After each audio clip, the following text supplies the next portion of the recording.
Good morning. It is 9:10, Thursday, March 13th, 2025, and I am calling to order the meeting of the Los Angeles Probation Oversight Commission. I am Eduardo Mundo, Chair of the Commission. Welcome, and we look forward to hearing from our panelists, commissioners, probation officers, the public today on several important issues, including the Probation Department's recommended global plan, the impacts of the deployments of staff to Los Padrinos on adult and juvenile field services, updates on the BSCC inspection and compliance with Title 15, update on the PLC's data and information request, a report from our CBO Relationships and Ad Hoc Committee, and reports from the PLC staff about recent data analysis reports. Lots on the agenda, so let's get started. I will turn it over to Wendy Julian, our Executive Director, to explain how you can participate during today's meeting, and then she would call roll. Thank you, and welcome to all of you who are here in the room and those who are joining us virtually on WebEx and YouTube. And also welcome to Mr. Alex Nieto, who's joining on behalf of the Probation Department this morning and will be representing the Probation Department on the first topical agenda item that we have. The chief was confirmed to attend today and informed us yesterday that he will be attending at 11:30. So we may move some items on the agenda around at Chair Mundo's discretion and with the support of the rest of the commissioners to accommodate that schedule. So for those of you who were waiting for the chief, that's what we are expecting.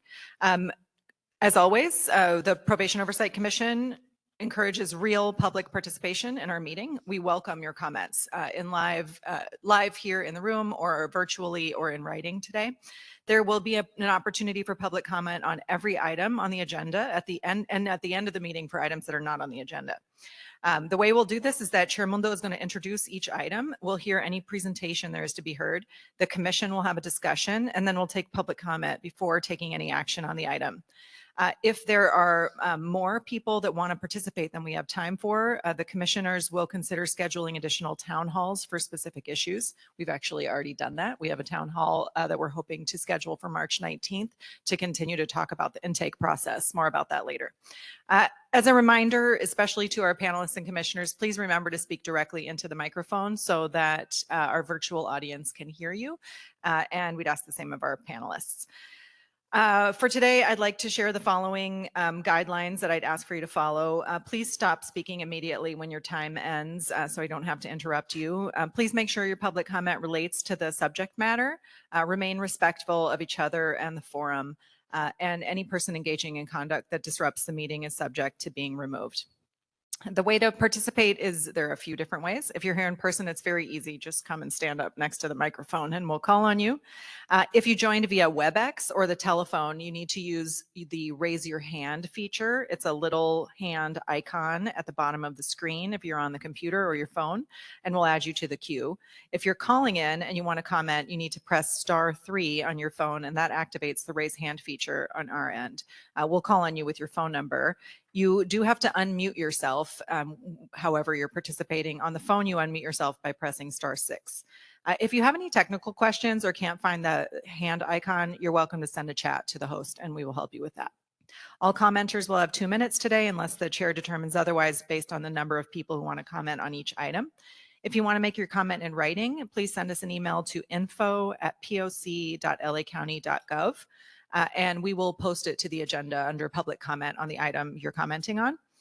Please don't send your public comment in the chat. Only our staff will see it. It will not be logged as public comment. The commissioners won't see it. We won't read it, and it doesn't comply with the Brown Act. Our meeting is being broadcast live today on our YouTube channel. You're welcome to tune in there, but there's no engagement with users on YouTube. We encourage you to subscribe to our YouTube channel so you can watch live meetings, recaps, and recordings. You can also follow all of our social media accounts on Facebook, Instagram, Threads, and Blue Sky at LA County POC for more information about meetings. Please continue coming, and we look forward to you inviting others to come. Buenos días, bienvenidos a la reunión. Ya hemos iniciado aquí en persona y también por conferencia en WebEx, y también a través de YouTube. Se está grabando hoy la reunión. Si le gustaría hacer un comentario público, por favor, favor haga clic en la imagen de la mano y abriremos su micrófono. Si está escuchando la conferencia por teléfono y quiere hacer una pregunta, por favor presione estrella 3 y le llamaremos por su teléfono cuando sea su turno. Si está viendo la conferencia en vivo por YouTube, no hay interacción con el público en YouTube. Si prefiere hacer sus comentarios en español, les daremos el doble del tiempo y nosotros podemos proveer traducción al inglés o usted puede proveer su propio traductor. Al iniciar su comentario, nomás avísenos que prefiere traducción. Muchas gracias y bienvenidos. I'll now call the roll. Commissioners, please respond when I call your name. Commissioner Canales is expected to arrive at approximately 9:45, and we will indicate on the minutes when she arrives. Commissioner Brooke Harris? Here. Commissioner Shea Jackson, I am here. Commissioner Millie Kakani, Here. Commissioner Don Meredith, we're expecting at any moment. Commissioner Sam Prater is absent. Commissioner Tyreek Ship, Here. Commissioner Diane Terry, Here. Chair Eduardo Mundo, and we have quorum. And Chair Mundo, I will turn it back over to you. Thank you, Wendy. Let's proceed with item 2, the approval of the February 6th meeting minutes. Wendy, do we have any written public comments or live public comments for item number 2? We do not. Anyone want to make live public comments on the minutes? Seeing none. Thank you. Can I have a motion to approve the February 6th meeting minutes? I move to approve. We have a Yes. motion by Commissioner Harris. Seconded by Commissioner Jackson. Thank you, Commissioner Jackson. Are there any changes to the minutes?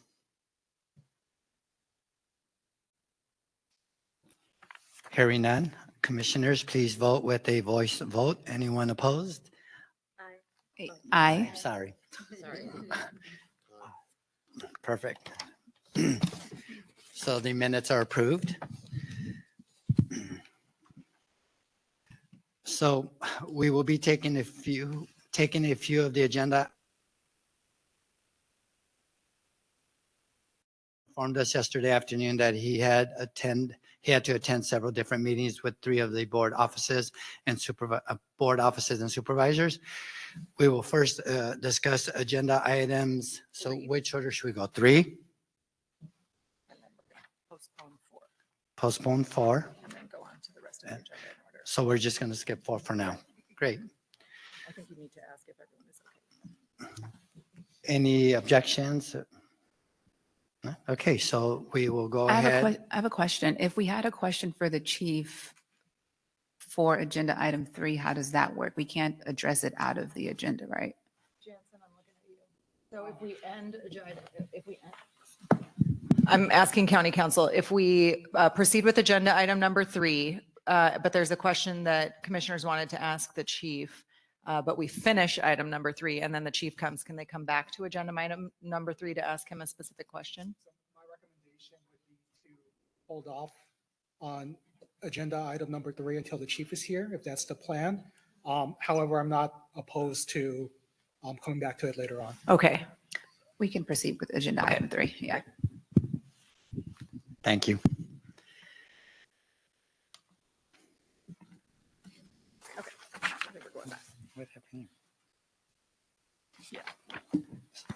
Okay, so let's move on to agenda item 3, which is to discuss and take possible action on how the deployment of probation staff from juvenile and adult services to Los Padrinos Juvenile Hall impacts the services probation provides. Specifically, the POC asked for an explanation of the deployment policy, a report on the number of use of force incidents in the field, and a report on the current average caseloads in the field for the different types of adult and juvenile field assignments, including the number of probation officers assigned to those cases.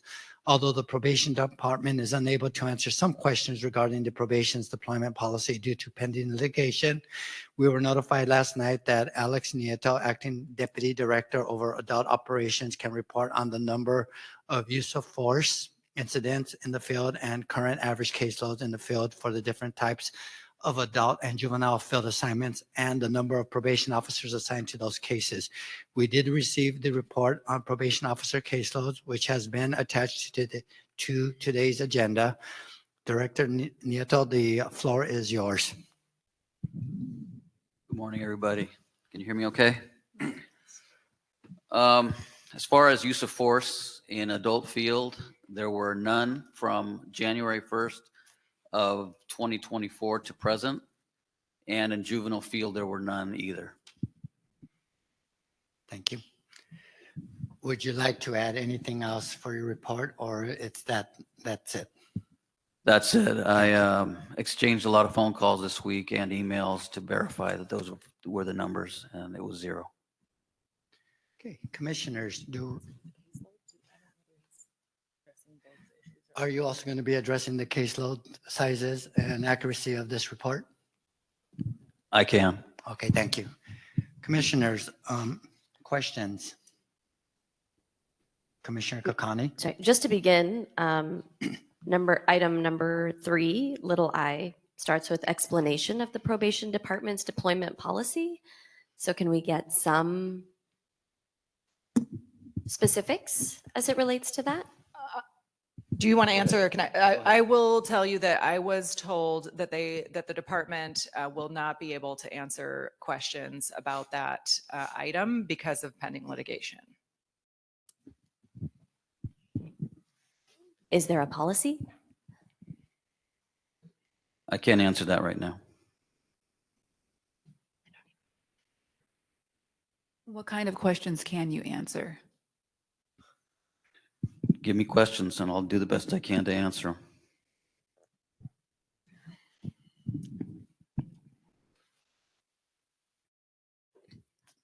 Sorry, if I could just have a second, I'm trying to like turn on my legal brain or my lawyer brain so I can adequately respond to your response because I don't know that question is like prohibited from being answered just because of pending litigation. So if I could just have a second, Chair Mundo. Sure. I'll ask a question in the meantime regarding the caseload and the report that was provided last night. On the top of juvenile field caseload, it says number of officers assigned. And below, it explains that total officers currently working in the office as of February 28, 25. Under due supervision, it reads that there are 4 officers currently assigned and that they're assigned to 118 youth, which gives a 30-to-1 ratio.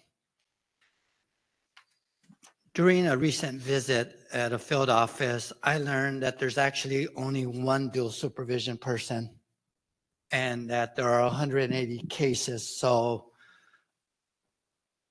in the last 20 days, or not even 20 days, in the last 13 days, am I correct to believe that that caseload went from 118 to 180, or is that just a typo?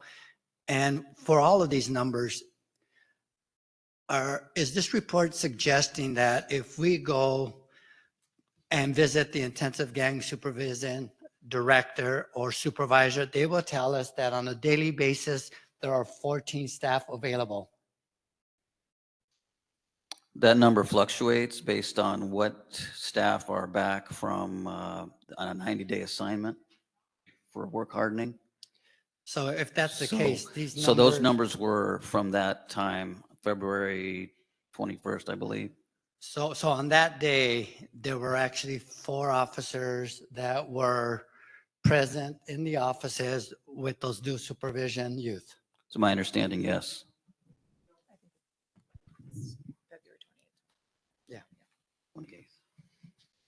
Commissioner Terry? I have a couple of questions. I'll go in order. For starting with the first one with the deployment policy, I know that there are efforts to bring in new probation officers into the department. Does that include the field officers as well? Is there a push to get new officers in the field? Right now, it's just juvenile hall staff, from what I understand. Okay. Are you able to speak to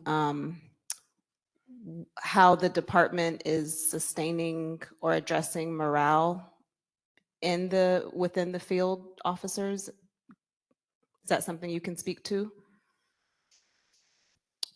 Yeah, I can speak to it. We're all doing more with less, so to speak. It's affected morale. I'm not going to sit here and say it hasn't. But everybody's doing more. Supervisors are getting their hands a little more dirty than usual as far as doing, maybe even doing reports if necessary. POs are picking up more cases and working more, and there's more overtime involved now too. And so knowing that there is this morale issues, and I'm asking because we get so many public comments, so I know that there's things you can't speak to, but I do feel like we should lift this, that there's so many public comments talking about the strain. And so I'm trying to figure out, although you can't speak about specific, employees and what's happening with them, are you just able to speak to what the department is doing though to address it? I know you're saying supervisors are doing more. It would just seem that with, these efforts to really recruit more people to come to the department and stay engaged, and I'm sure people are also hearing that there's policies that are impacting employees. And so I'm trying to understand what's the vision towards the future with. As far as division, I think we need to wait for the chief to come and address that specifically. Okay. Then regarding the use of force incidents, you gave us that report. Will we get that in writing? Will we get something concrete in writing to say that there's been no incidents in the time period you shared? I don't see why not. I'll talk to the chief about that. Okay. And then last question regarding the caseloads. And this may have been shared before in previous meetings, I don't recall, but are the current caseloads ideal? And how does the department determine appropriate caseloads for each of these units?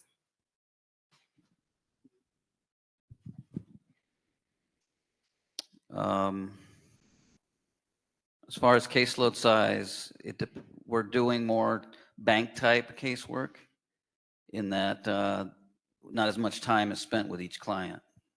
That is happening right now. I mean, based on the numbers, we just can't do what we did, say, 5-10 years ago.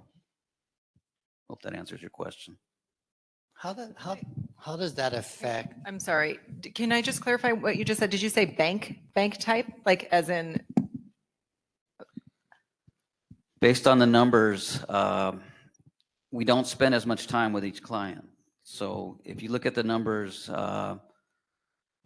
they were skewed a lot smaller as far as average caseload size if you go back and look at stats from 10, 15 years ago. Having been in the department for 36 years, I know the numbers were a lot more favorable as far as spending time with clients. But now, because of what we're dealing with in deployment and injuries to staff, it's obviously not as, as intense as far as supervision. For those who are not familiar with the term, can you explain what a bank caseload is? A bank caseload would be a size where we're back in the day, I'll give a quick history. Back in the day, maybe the late 90s, DPOs were 1,000 to 1 or 2,000 to 1. So they would see their client real quickly, or they would go by call in or just a quick check-in. And even then, now the numbers are better than they were then. But it's still not as intense as it was, let's say, 10, 15 years ago. So you're over adult field, and so when I look at these adult numbers, I wonder how often are you looking at your staffing patterns and your operation? I'm looking at them bi-weekly, So when was the at last least. time? When was the last time you looked? February 28th, I believe. My So- secretary runs the numbers for me regularly. So would you verify that more than likely today there are 31 post-release AB 109 staff that are actually in the offices or available to complete reports and see clients? I believe the number is 27 as we speak right now. Okay, how about for the GPS GPS, I would go with the 4. and the 86? That looks correct to me. Okay, of the 86, how many staff are actually part of the sex registrant? I'd have to get back to you on that. Okay, that's kind of an important one. Wouldn't you track that one because of community safety? We've had to have DPOs help on the sex registrant when those numbers go down as far as officers, because sex registrants and family violence, we do put a priority on that. So have you been able to maintain the contact requirements for those? As of now, yes.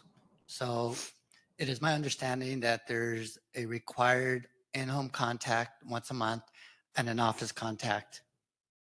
Correct. And those numbers and those contacts have been maintained. Yes. Weekend contacts, we've been paying overtime to get the weekend contacts done at the home. Okay, and so recently the chief has requested mutual aid. Has this group been in working with the mutual aid law enforcement to do these contacts?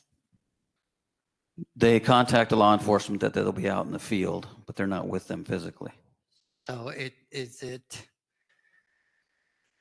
is there any change since the chief asked for mutual aid? Or is it just the relationships that these fine probation officers have maintained and have cultivated during the regular work? Things have been going the same. Okay, so the mutual aid, Yeah. the cavalry hasn't actually just shown up yet. Thank you. Commissioner Kakani? So I know, deployment, deployment of field staff, I think started at some point last year. So do you have a sense of what the caseloads were, not even 10 years ago, 15 years ago, but just prior to deployment? Like, it would be great to know if it was, in terms of intensive gang supervision, was it 7-1 and now it's 15-1, or I don't have those numbers presently. do you have them somewhere? I don't know. I would have to look into it. You give that incredulous look. I don't have it. I get that you now. don't have it right now, but it just seems like, it just seems strange to me that, like, those numbers wouldn't exist or wouldn't be readily available. That's why They I look might at be your- readily available. I can't tell you for sure. I was not an adult 10, 15 years ago. I was superintendent of Central Juvenile Hall recently. So Okay. I was in detention. Okay. On this list of juvenile field caseload type, can you tell me which of these qualify as the community detention program and which group of officers supports that?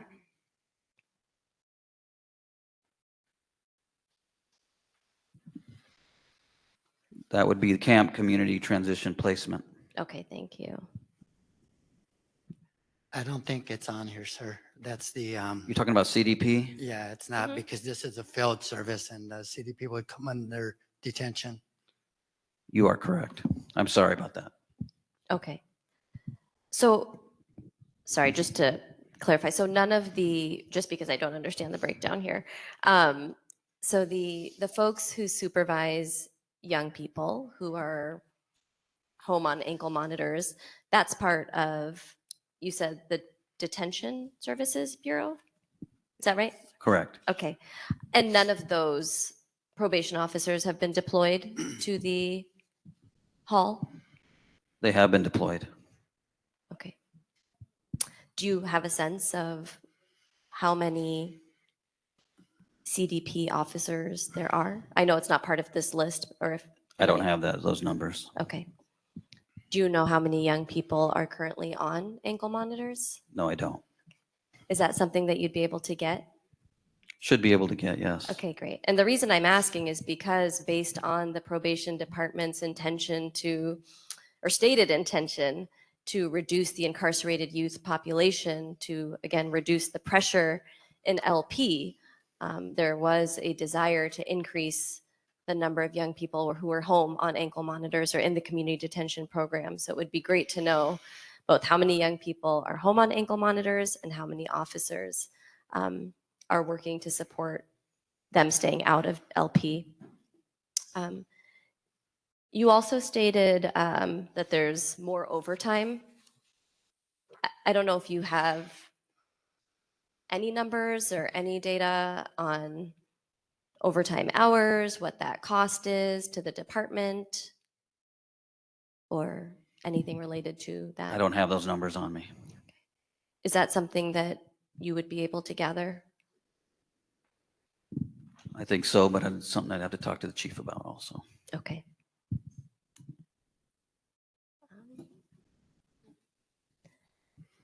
For the juvenile field caseload types, are all of the youth who are assigned, do they have like a regular schedule on which they're supposed to either be met in the community or come to the office? That's up to the individual officer to Okay, arrange that. there's no like mandated once a month, or as you stated with the adults who are With the youth, it's usually at least once a month. like a face-to-face contact? Face-to-face, yeah, they'd ask them to come in to the office, but again, that depends on the PO and his schedule and what he can arrange with the youth. If it's a high-profile kid, if it's a youth that he thinks he needs extra help, he sometimes will have him come in twice a month, maybe even weekly. It all depends on the officer and what he's dealing with at the time. Do the officers also meet young people in the community, or are they just expected to come into the office? That happens on occasion, yes. Oh, only on occasion that young people are met in the Yes. community? I understand. Do you have a sense if those meetings are taking place at a minimum of one time a week, given the, I don't have the youth stats, and since I'm not over youth, I don't have that information. I'm sorry. okay. Do you know who, I don't, I guess this is That would be for, juvenile. I'm sorry? We probably have to get somebody from juvenile here. Right, I mean, just because it would, again, be great to know whether young people are having their needs met. If the intention is to essentially reduce the number of young people who cycle into LP and into like our carceral facilities for young people, part of that is ensuring that they're getting the services and the support that they need in the community. And so if these reduced numbers for juvenile field officers are somehow impacting that, I think it's important to know how many young folks are being violated, how many young folks are coming back into the system, how many young folks are having to wait for their pre-plea reports, things of that nature. I don't know if I don't think I have any other questions. I want to just follow up on the sex registrant. Did you say there are 4 assigned right now? No, I didn't say that. How many are assigned to that are actually at work? There are 15 area offices, 15, 16 area offices with adults, adult officers. So there should be 15, 16 officers assigned. So, Now, if they're deployed, it's picked up by another DPO. okay. That's up to the supervisor on duty to make sure that these cases are covered. So even with 15, the ratio is 1 to 131. Where'd you get that number? Well, I got your 1900 on the bottom and I divided it by 15.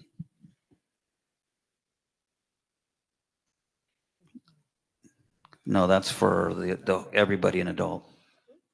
No, so on the bottom you have SRG on the blue. Oh, It says that the caseload is 1975 and you're telling me that there are 15 individuals. So for that high, for lack of a better word, risk offender, is that, if things were going well, what would that ratio look like? Let's say we didn't have this crisis and let's say that the chief did not decide to deploy everybody. What would that number look like? What was the original thought with that unit? It couldn't be that high of a ratio. No, you're talking about sex registrant only, right? Yes. They, depending on the office and the caseload size, there was anywhere from 2 to 4 DPOs per office covering that. So, and that would be a ratio of what? And with, if times were normal? I'd have to get back to you on that. Do you think that this deployment policy, coupled with the not allowing officers that can be working but are at home is affecting not only our work quality, but the safety of the community? I'm gonna let the chief answer that.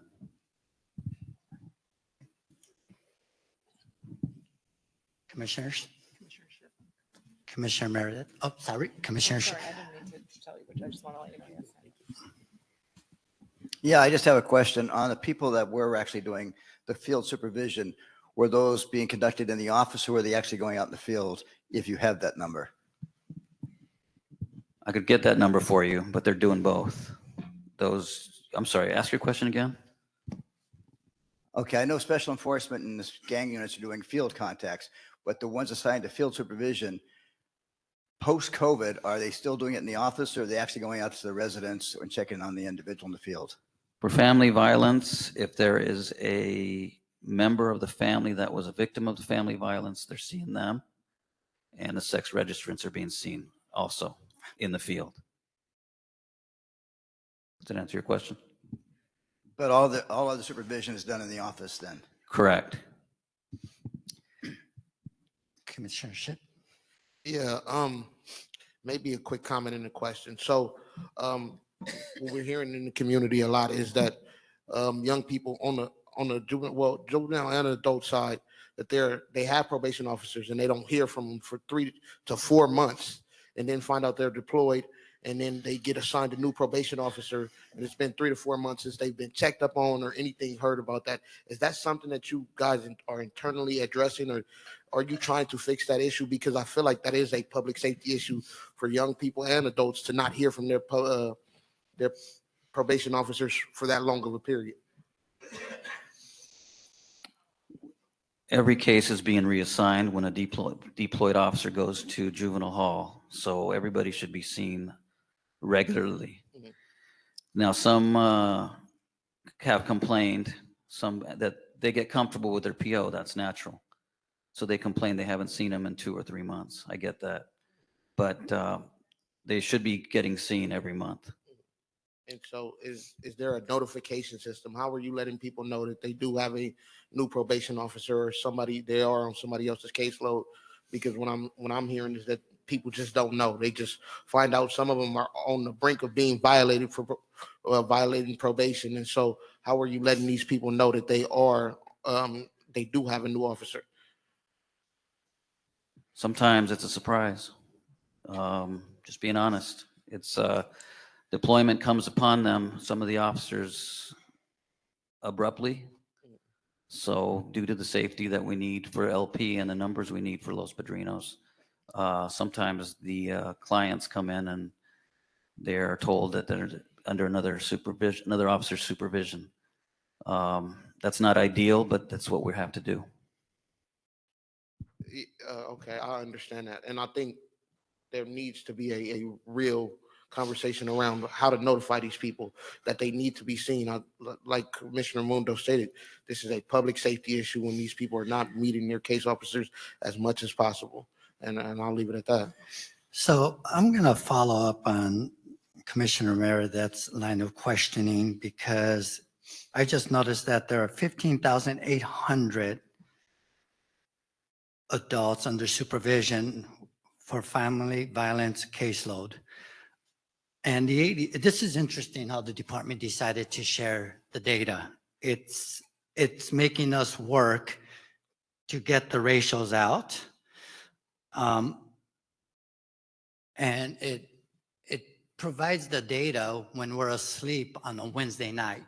So we have to sit here and process, but 15,800, how many officers are currently assigned to the family violence unit?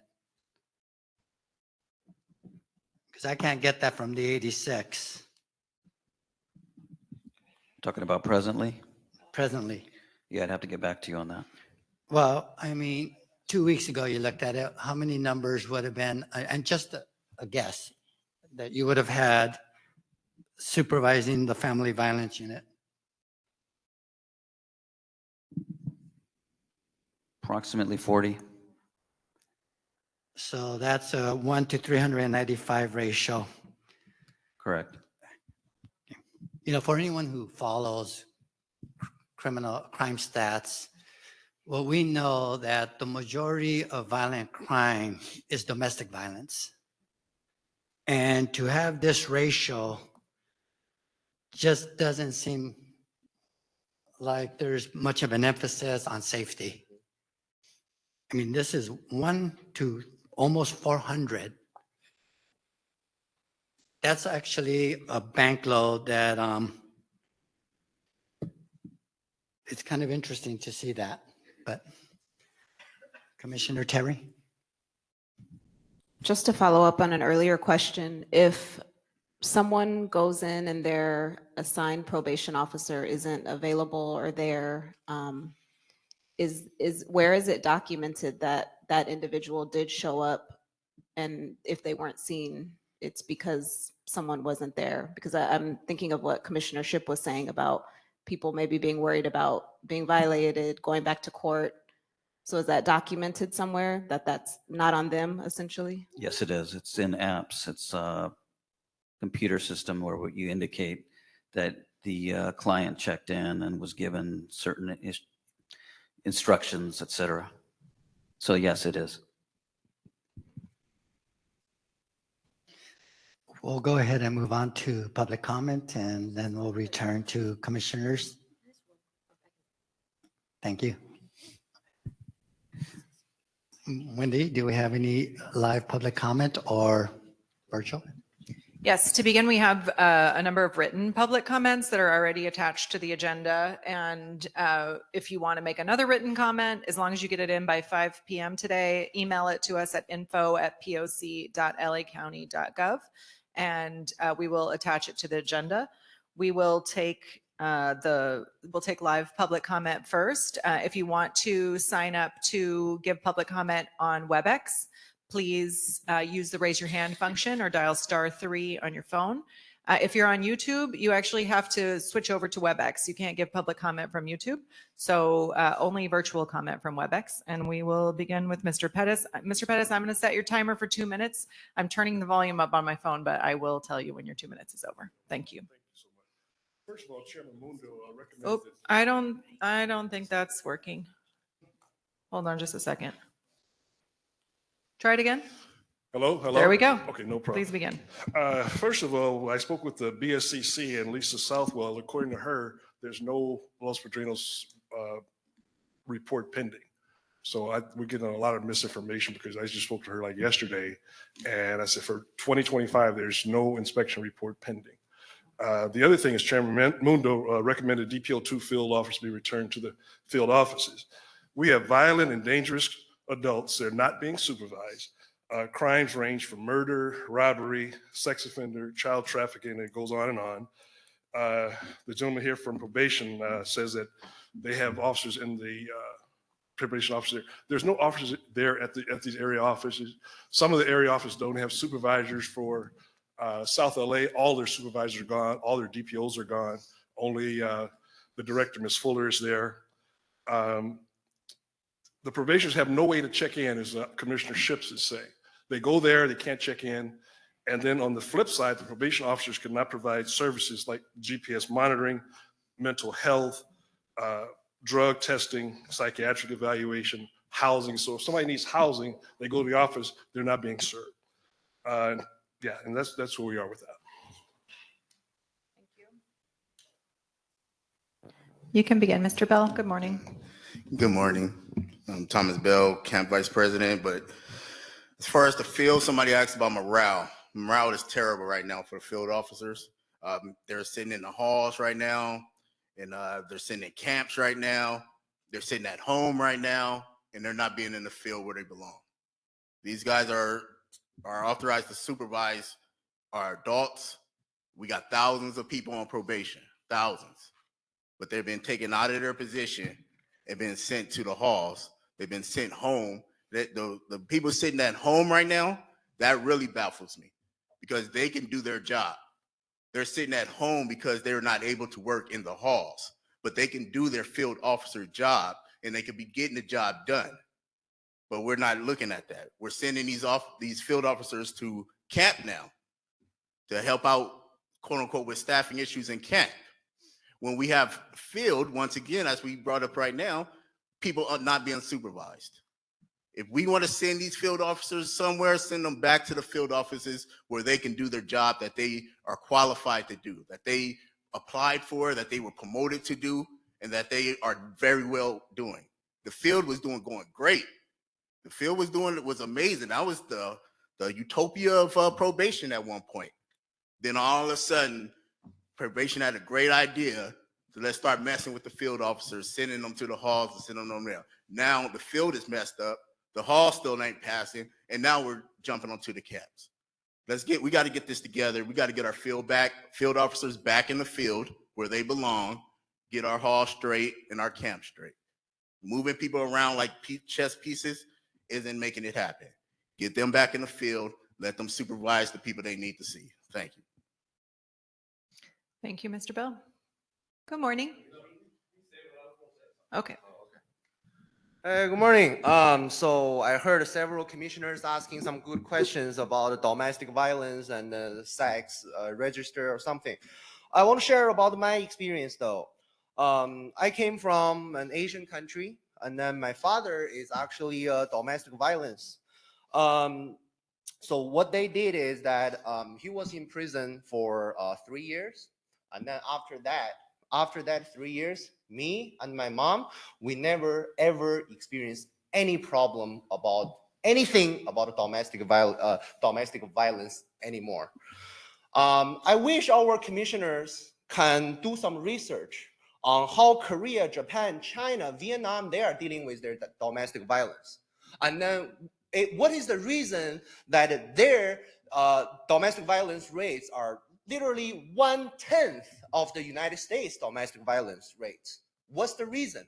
And then forget about that China has more than 3.5 times of population of your country. So I don't know maybe there's a million reasons for that, but I know one reason is because people in Los Angeles County are not afraid to commit a crime. They are not afraid to commit anything about domestic violence because they know the board are providing them with great services. They are not receiving appropriate punishment. They have no fear. There's no fear when they are doing anything domestic violence related. My father did that, and then after that he never ever did that again for the past 20-25 years. There's a reason for that, because there's something called a law and order. There's something called a punishment. There's something called appropriate punishment. There's no good services for my father during that 3 years. For sure, he suffered a lot, but something that works really well, because I am a living testimony of that. But right here in Los Angeles County, forget about your sex crime, forget about your domestic violence, anything, looter, rioter, whatever kind of crime, they are doing that on a daily basis. Thank you. Good morning. My name is Ron Kelly. I've been in the probation department for 36 years, 26 years in the field. I want to commend you, Mr. Mundo, for taking up for field officers, because we have nobody talking about us. I work at East San Fernando. We have the most cases in the Valley. And on a regular, we have like 4 staff there to handle ODs, do reports, file, and it's overwhelming. Yesterday, we saw 150 people as ODs, because in and out, we have people getting deployed. And we have people that could work, but they're at home. He just said we don't have any use of force in the field, so why can't we work? I'm on a 90-day assignment. 2 weeks, I got to go home. I can still do the job. I've been in the field 26 years. We hadn't had one use of force. So this policy that they're saying, they just make it up as they go. There's never been a 90-day program in the field because we didn't need it. If you had injury, you could still do your job. So these people are not being seen, like you said. They're not. There's not enough officers. Now, since they're trying to pass this inspection, they're deploying people. More and more officers. It used to be they come 60 days, they come back 60 days. Now they come back, they might be going in 2 weeks, back to LP. To put up this ratio in this front that it's a lot of staff in there. But there's nothing but field officers in there. There's no detention service officers in there. It's just field. So this has to stop at some point because it's not getting, people not getting seen in the community. Thank you. Thank you. And for clarification, OD is Officer of the Day. That's a person who's assigned to stay in the office and accept all contacts that come in that need special assistance because their assigned probation officer is not there. So. Thank you, Chair Mundo. Good morning. Yeah, good morning, everyone. My name is Lupita, and I'm here with Sister Warriors Freedom Coalition. And I wasn't originally came here to speak on this agenda item, but as I was sitting down here, I'm realizing that we are forgetting to center young people. And I keep hearing people come up here and talking about their jobs, which is wonderful, right? But we're not centering young people. And how are you? And I just heard somebody, Tyreek, had a comment about people from the community are saying that they haven't even been seeing a probation officer. But I do want to shout out all the credible messengers that support the young people, that have been following young people from the inside to the outside and being able to give them equipped resources so they can be the successful person that they are. Thank you so much. Thank you, Lupita. Good morning, Lena. Good morning. Lena Mallet with the Children's Defense Fund and Layup. Just quickly, I think it's really essential that information related to how these deployments are impacting young people is shared with community and the commissioners. If young people don't know who their PO is, and to your point, if it's sometimes a surprise to them when they have a new one, if they don't have any idea about how to get their supervision requirements met, the likelihood of them being cycled in and out of the system is heightened. So I think for the sake of breaking that pattern, we would really appreciate that kind of data be shared. Thank you. That appears to be the end of our live public comments. We're going to go to virtual public comments, and we're going to start with Peggy Bailey. Peggy, we will unmute you, and you probably need to unmute yourself. Peggy, can you say something to see if we can hear you in the room? Yes, can you hear me? We sure can. You can begin.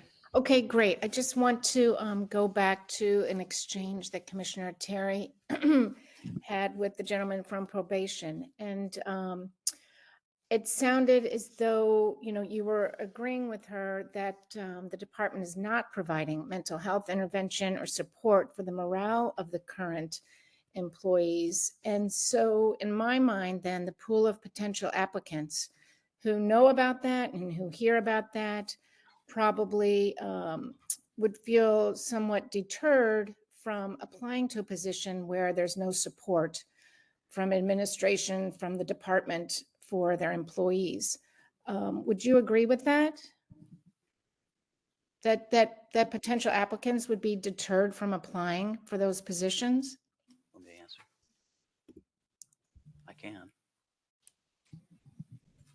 The way that Ms. Bailey, I want you to be able to use all of your time. I'm hitting pause. And so we'll leave that question hanging for Mr. Nieto to decide whether he wants to answer, and you may continue with your comment until your 2 minutes are over. Well, that's basically my comment and a question. I realize he has a choice whether to answer or not. Thank you. The probation office, the probation department does provide emotional support through either other probation officers. There's a team of probation officers that give mental health, I won't say mental health, I'll say they give emotional support when they're having problems or they need to discuss things. There's also an outreach that's affiliated with the Sheriff's Department, I believe it's called ESS, that provides mental health support. Thank you. We have 2 more commenters, and then we'll close the queue for this item. It's Tori Gomez and Mary Moreno. So we'll start with Tori.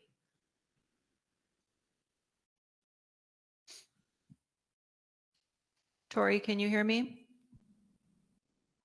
Please begin. Hi, can you hear me? Yes, Okay. please begin. Good morning. My name is Tori Gomez. I am a young mom, and I work for a youth serving organization in LA County that often works with girls and trans youth inside of juvenile halls. I'm here to strongly urge the Oversight Commission to use their authority to reject the LA Global Plan As you've heard from employees, you've heard from community members, I hope from parents and youth themselves, the global plan and any kind of movement of youth will disrupt networks of care. It will disrupt the stability of the Tori, young I'm person. really sorry to interrupt you, but we are talking about the deployment of field staff. The global plan is actually the next agenda item. When we would, Okay. do you have any comments related to the deployment of field staff? I do then. Thank you for clarifying. I'm sorry, I'm coming in mid-meeting. I think that any kind of movement of probation officers should consider their needs and should really center again their mental health and the reality of their day-to-day jobs. As you've heard from probation officers, the department as a whole is not serving their employees well. And I think that they should be better supported because whatever the probation officer is going through, a young person and their family is going to receive. However, a probation officer is feeling on the job, however they're being treated on the job, that is going to relate in their interactions with a young person. And that is directly related to the poor communication and interaction that they have with youth. That is why we've been seeing issues like inside Padrino's Juvenile Hall with gladiator fights, because there is so much tension among probation officers that they cannot communicate and interact with youth in a healthy way. So I really encourage the Oversight Commission to better support officers and do what they can to ensure that they have what they need to support youth. Because like Lupita said, youth are at the center of this and receive all that negative energy, period. Thank you, Tori, and you're welcome to call back during the global plan item. We'll go next to Mary Moreno. Mary, can you hear me? Yes, can you guys hear? Yes, please begin.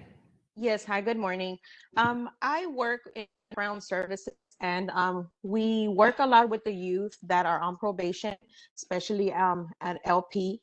And I have found there to be so many things that are very concerning, one of which, for example, the deployment of field staff and how that disrupts the whole process and the support these young folks are getting. We have had some of our clients very concerned because they not get a hold of their POs. They do not know who their POs are. Sometimes they have been violated for no reason. And even though it does get clarified after the fact, that doesn't dispute that, you know, they have to go through a process that more trauma and emotional distress. I find that when these folks have been in the care and supervision of the department, it is very seldom that they are really provided with the care and the supervision that they really need to succeed and you know, to be able to be successful and not continue, you know, going in and out into the situation. Now, I believe that you know, folks are not getting the support because there is poor communication. There is a lack of support and actual emotional support. And even I think that, for example, I just heard somebody speak on from the department about how they feel in regards to their emotional support. And I believe that there needs to be some just not emotional support provided, but a lot of training on how we can provide better care and supervision, which will alleviate a lot of the issues that I see coming in and out of LP, especially. I have had clients tell me in the past when they are not ready to make a change that they'd rather go to LP because it's easier for them to obtain drugs in LP than it is outside. And so that is a concern. That's your you know. time, Mary. Thank you. We're going to go to one final commenter, unless there's another one that just put their hand up. Two more. Okay. Helen Eigenberg. I'll start your time when you begin speaking.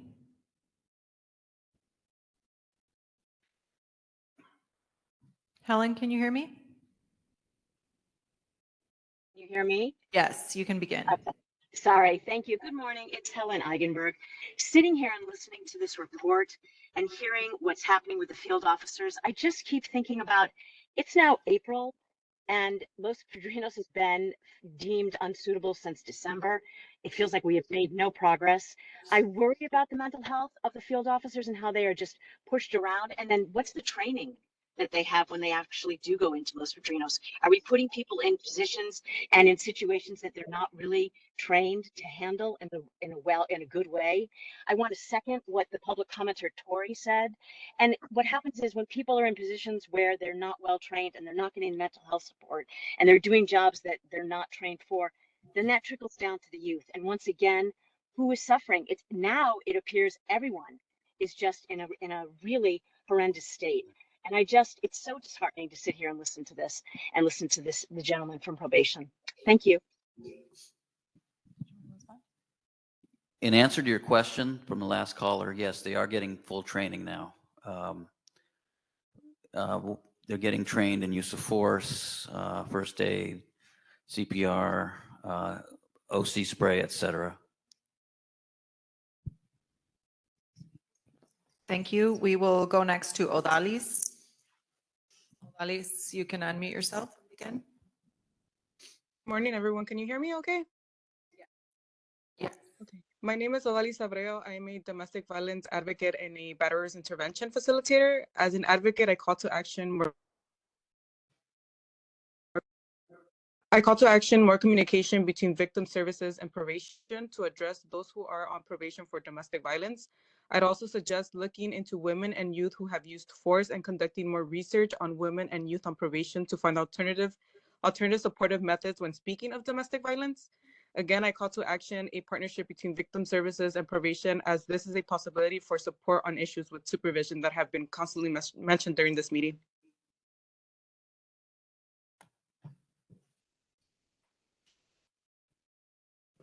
Okay, thank you. That went faster than I was expecting, and I closed my list. And we'll finish with Ashley Smith.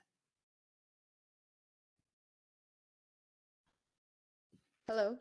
Yes, you can begin, Ashley. Hi. I just wanted to call and comment on what's going.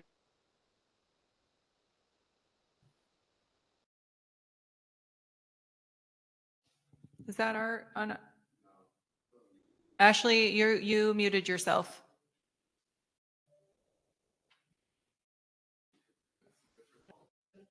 Being deployed, and you have the officers that are home on 60 days, 90-day rotations, and those officers can be in the office actually servicing the clients, because for years a lot of officers were working in the field with injuries and as older DPO too. And it was never a problem until the halls became so disruptive, so chaotic, and so unsafe that they couldn't retain any employees and needed to pull from the field. You will never be able to stabilize the halls and stabilize the field if you continue to not address what's going in juvenile hall.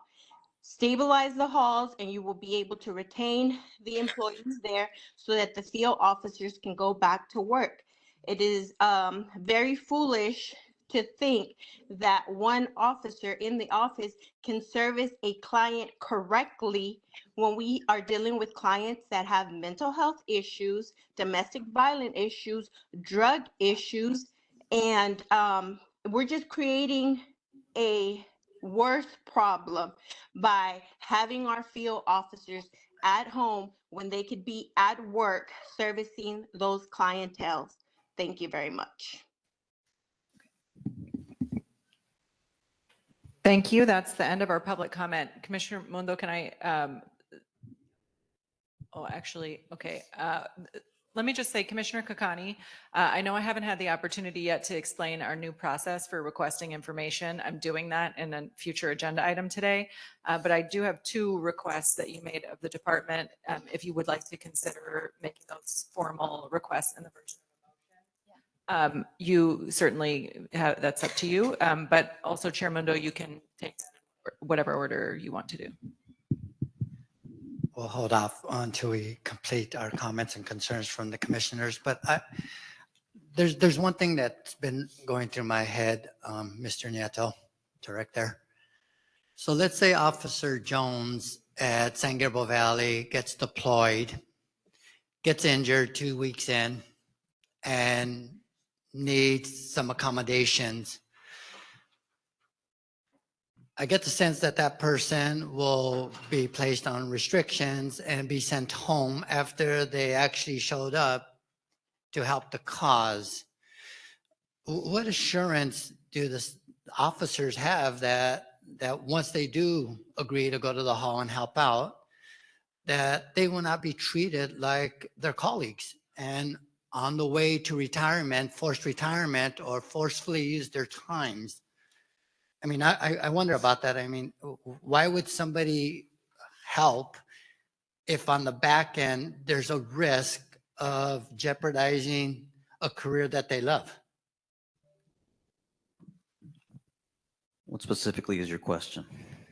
What assurance do you give officers that they will not be treated the way the deployed staff are treated now and the way the restricted staff are being treated? Is there any assurance that that would not happen to somebody who willingly goes into the hall to help?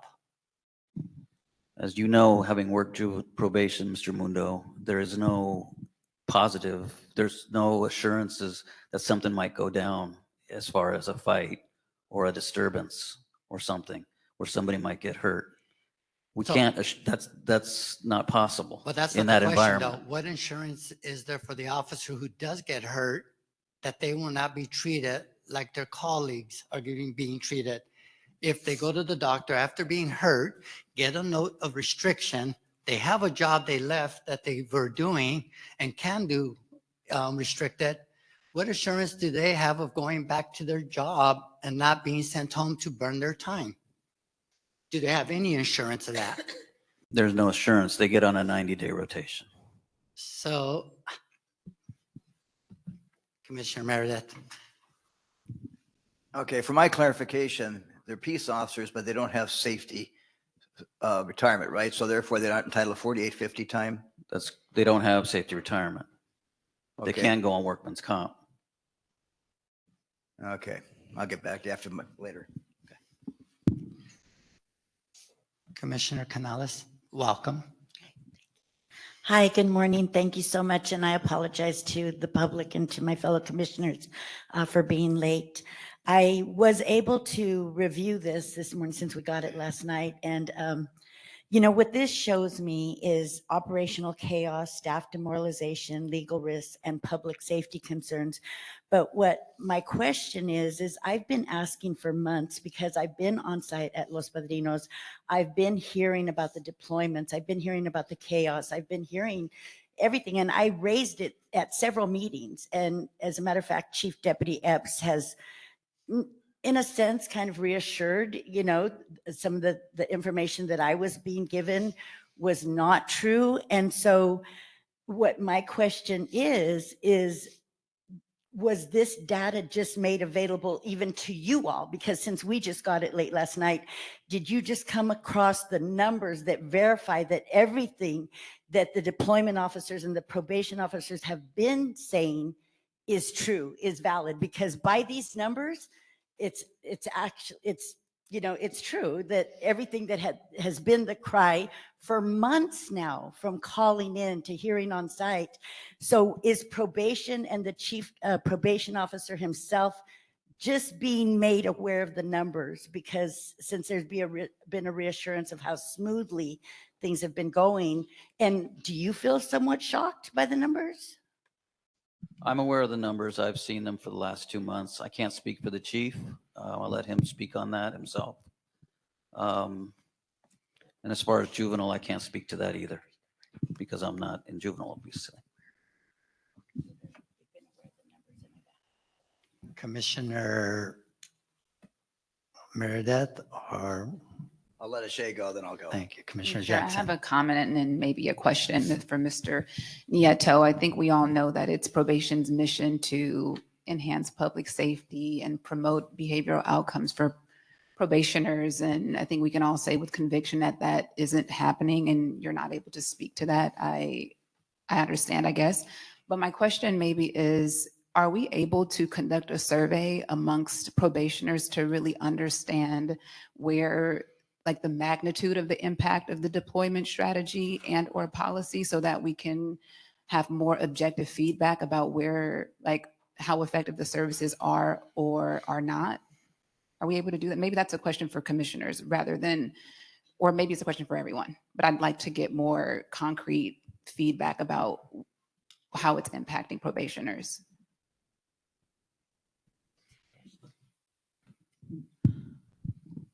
Is that a question for me or for the commission? You're welcome to answer, sure. So you're asking, can we query our clients as to how they're being affected, right?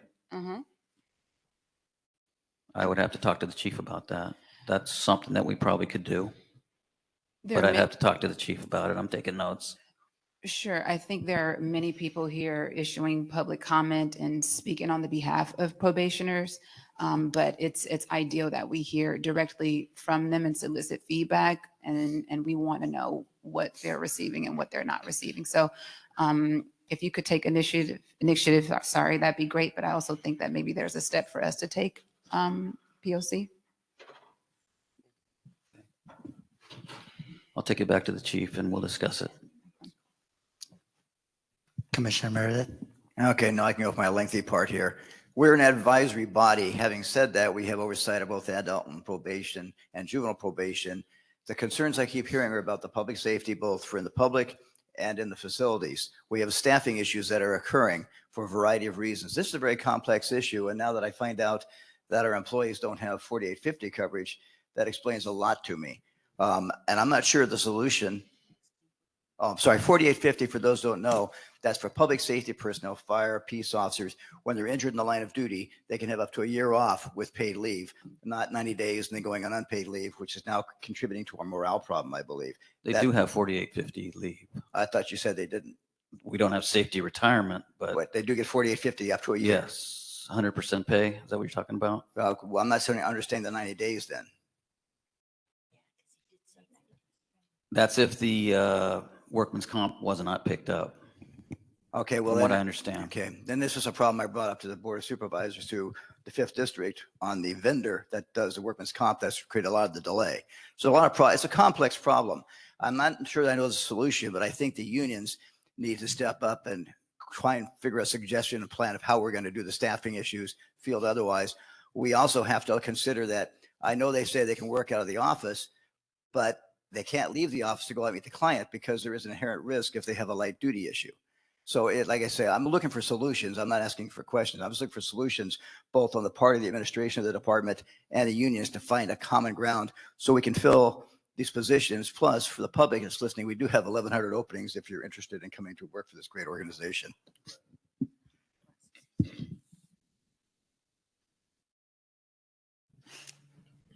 Commissioner Kakani. Shall I go ahead and make my motion now, or? Okay. If no other commissioners have comments, concerns, questions, Commissioner Terry has one. Just briefly, so when will the deployment policy be reviewed again to determine its effectiveness, and who would be reviewing that, and what data would be used to determine its effectiveness or lack of effectiveness? That's a question the chief will need to answer. Thank you. I think that Director Julian is asking questions about the motion. Oh, we got it. So I just, before I make my request or make this motion, I just wanted to reiterate that this deployment policy, I can't remember when it was implemented, but the intention was to address the staffing issue in Los Padrinos. And I believe it has been over a year since this deployment policy was implemented and imposed upon probation staff. And we are now a year into. Commissioner, excuse me, in the audience. Thank you. we're into a year of essentially continuing to be out of compliance. And at this point, we've been operating a facility illegally, again, because the department can't seem to figure out how to get LP staffed up. And so it's strange to me that we are committing to a policy that has been proven to be ineffective for an incredible amount of time. And to Lupita's comment, it really is young people who are paying the price. And yes, probation staff who, you know, are in positions that they don't want to be in and who are being forced to go into a hall that they don't want to be in. But ultimately, it's young people who are then being confronted by staff who don't want to essentially be there and care for them, and that is felt. And I was just reading the mission of the probation department, which is to rebuild lives and provide for healthier and safer communities by enhancing public safety, ensuring victims' rights, and promoting positive probationer behavioral change through supervision and rehabilitative services. I think it's fair to say that absolutely none of that is happening. And this is $1 billion department. This isn't some small department. It's $1 billion, and we can't even touch a single piece of this mission. And that just feels like a complete dereliction of one's duty and responsibility, and really quite a tragedy for the folks who don't really have a choice in being subjected to this department. With that, I would like to make a motion requesting, and Wendy, if I forget something, if you could remind me. One, the pre-deployment ratios as it relates to each of these, I don't know, line items in this document that we were provided, so that we can understand the difference between what the average caseload is today and what it was pre-deployment. And then also including the piece around the Detention Services Bureau officers who are responsible for monitoring or supporting the Community Detention Program, CDP, and how many young people are assigned to that. And I guess I would also add, I understand that Director Nieto can't speak to it, but I'd also ask that the deployment policy be included in that as well.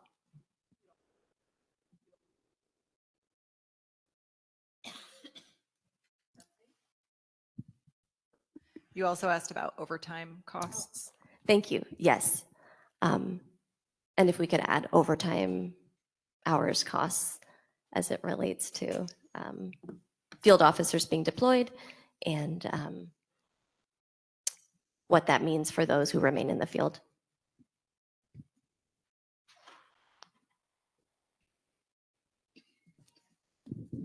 Can I have a second for that motion? Second. Seconded by Commissioner Terry.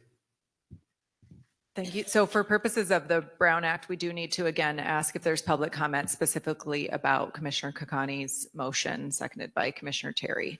So the motion is to officially request data, including pre-deployment ratios for each line item on the agenda item today, the Community Detention Program caseloads and number of youth, number of staff, caseloads and number of youth, the deployment policy, and the overtime costs related to field officers stemming from the deployment. Any public comment about that? Go ahead, Mr. Pettis. Rotation, and the department is paying overtime for someone to do my job as we speak. The other thing is that we're going to, since Mr. Nieto is here, if we can get the what's posted in the public comment, the ratio of minors on minors, I mean the minors to minor assaults, the minors to adults assault at Los Padrinos, the number of minors that were injured at Camp Page when they had the riot, the number of officers that were hurt at the Camp Page riot, the number of sheriff deputies that were hurt at the Camp Page riot. There's a lot of violence going on, and I've spoken with everyone here. Until we address safety, as Mr. Meredith has said, it handles everything. Safety, we got officers who are quitting, cadets who are quitting once they see Los Padrinos. and the veterans are quitting. They're, March is a big retirement month because of COLA. So, and, cost of living. Well, these officers are retiring early to preserve their retirement, because you got two bad choices when we go to Los Padrinos. Either you get hurt, or you could be under investigation, subject to termination for doing your job. Because there's no consequences for the minors. They're doing all the things, out of order there. Thank you so much. Thank you. And Mr. Pettis, actually, the request for use of force information is already a formal request, and we will be talking about that in a different agenda item. Please begin. Well, good morning. I can tell you my caseload before deployment was 50. Now it's 150. Thank you.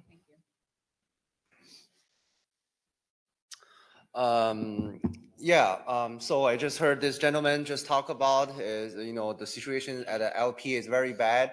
Well, I recommend if the LP is really, really that violent, we should have a meeting right there. We should let every single commissioner take a tour, visit, or let's have a meeting right there. I just want to see how violent that can be. Is the commissioner will get attacked? Is all the staff member will get attacked? Is all of the member of the public who speak public comment is going to get attacked? And I wish we can have more transparency right there, because I know the problem is bad, but I never know it was that bad, that what he's talking about. So the sheriff deputy getting hit, the probation officer getting hit, and everybody get beat up. So if that's the case, then we are running a $1 billion department. It seems like this $1 billion department has more problem than the $4 billion sheriff department. So if I continue to see, I think several weeks ago, I just heard about a gladiator fight, something about a gladiator fight in the probation department. So I highly recommend if we can put our meeting, go down there so everybody see how bad that is, so you can have a better solution after you see that yourself. And then also the member of the public, they can see themselves also. My team is going to be very glad that you asked that question, because they're constantly reminding me to remind the public that the commissioners do have unfettered access to the juvenile facilities. They conduct annual inspections that are official inspections and very regular informal inspections. I forgot even what we call them, including there are commissioners and staff who have been at Los Padrinos this week and at many other facilities around the county. So that is one of the major roles of the commission. I think it has become the most important role of the commission over the last 4 years. So thank you for bringing that up. Holding a public meeting at the facility is very unlikely. There's nowhere to do it, and I don't think it would happen. But I will say that the department allowed us last year, to bring cameras in on our inspections, and Dr. Gongora coordinated to provide a number of photographs that provide at least an insight into what the facility looks like. But I would highly encourage people to look at our inspections report. They provide at least a one-day snapshot that gives the public a very direct sense of what it's like inside the facilities. Do we have any online comment? Okay. Just a reminder, we're talking about the motion, even though I'm not. Okay. Marie Zaragoza.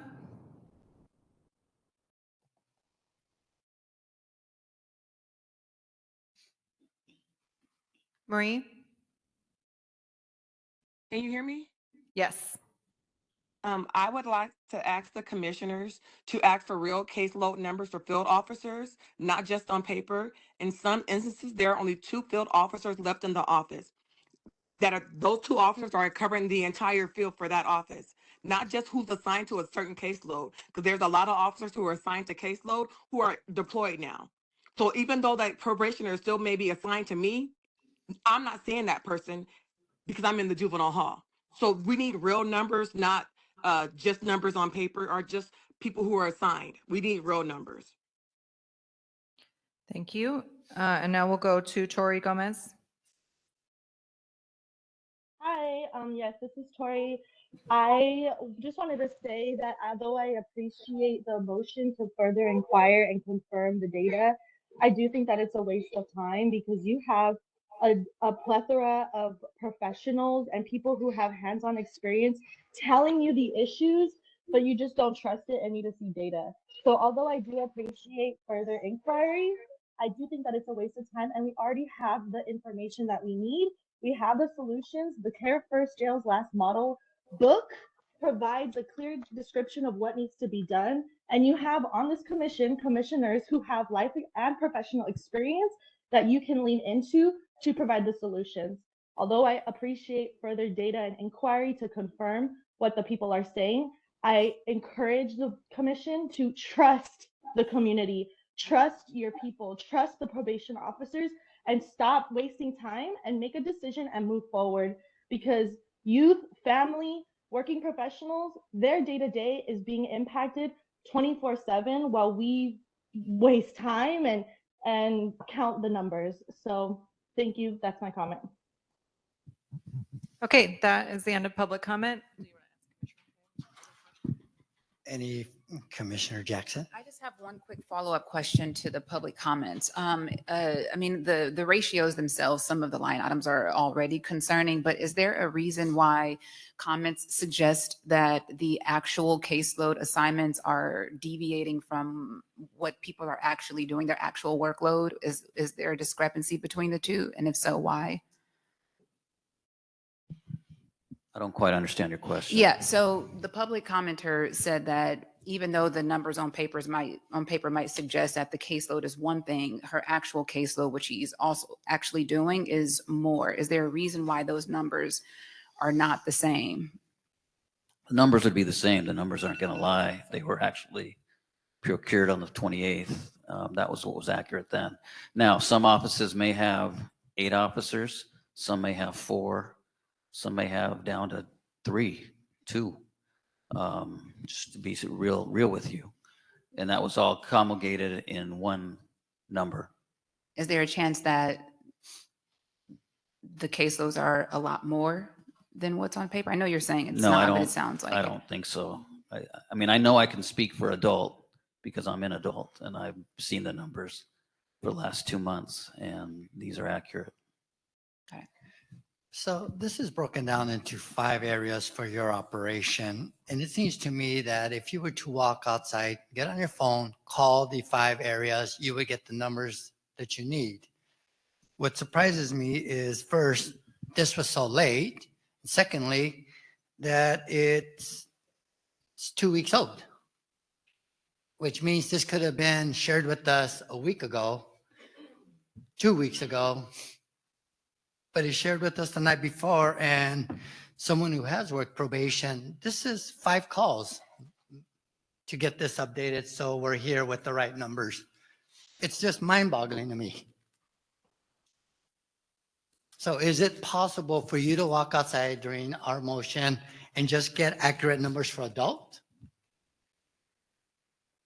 What more do you want, Ed? The numbers are there. They're Yeah, not but much different today than they were 2 weeks ago. But they are, because in dual supervision, it has 4, and my understanding that there's 1 only Your understanding from where, from who? from the staff at this unit, What unit? dual supervision, What supervision? dual supervision. I've told you I can't respond to juvenile. Okay, but you can't. So you're saying that today, these numbers reflect the accurate numbers and they're close to what they were on the 28th? Correct.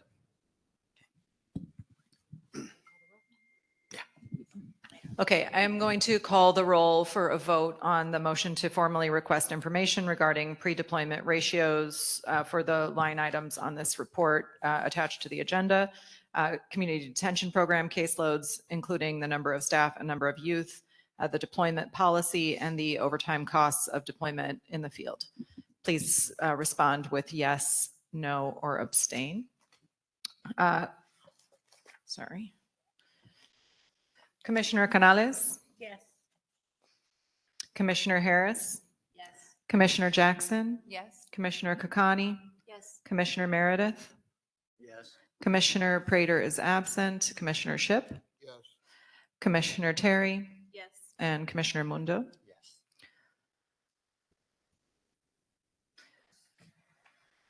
I feel like I missed one because that should be 8-0 with Commissioner Prater being absent. I called everyone, yes?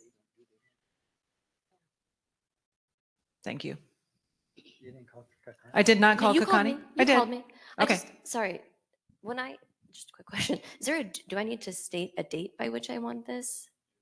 Well, I think you can, and I'll look at county council, but I don't think that needs to necessarily be part of the motion as far as Okay. what your request is. Okay.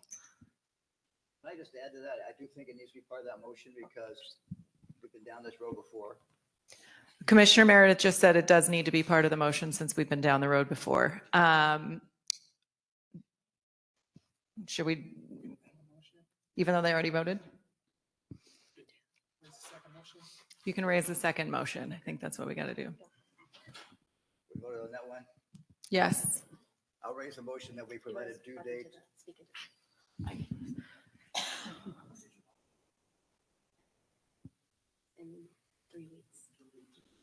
Okay, I make a motion that we have a response within 3 weeks prior to the next meeting. 3 weeks prior to the meeting. Well, I guess 3 weeks prior to the next meeting would be next week. I was. Oh, okay.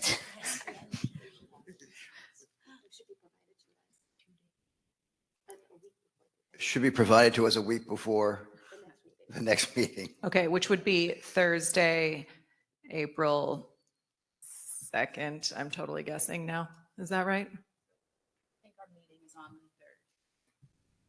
Our meeting would be on the 10th, so it's the 3rd, April 3rd. Okay, April 3rd it is. Okay. April 3rd is our next meeting. Is it because of the Oh, it's BSCC meeting on because the of 13th? BSCC. Yes, thank you for that reminder. Okay, so what is the Thursday of March before that? 27th. March 27th. Commissioner Meredith, is that acceptable? Perfectly. And can I have a second? I'll second it. Commissioner Jackson, seconds. So according to the Brown Act, we need to do public comment. You can read into my tone how I feel about that. I love your public comments. Do you have a comment that is specifically about adding a due date to this agenda item? And I'd welcome you to come and give your public comment on that. Great, thank you. Seeing none. All right, we're going to take another vote. Okay, so now we're voting simply on adding a due date to the prior motion of March 27th. Commissioner Canales? Yes. Commissioner Harris? Yes. Commissioner Jackson? Yes. Commissioner Kakani? Yes. Commissioner Meredith? Yes. Commissioner Prater is absent. Commissioner Shipp? Yes. Commissioner Terry? Oh, Commissioner Terry has stepped away. And Chair Mundo? Yes. Okay, so with Commissioner Shipp and Terry not voting, we have 7-0 and the motion passes.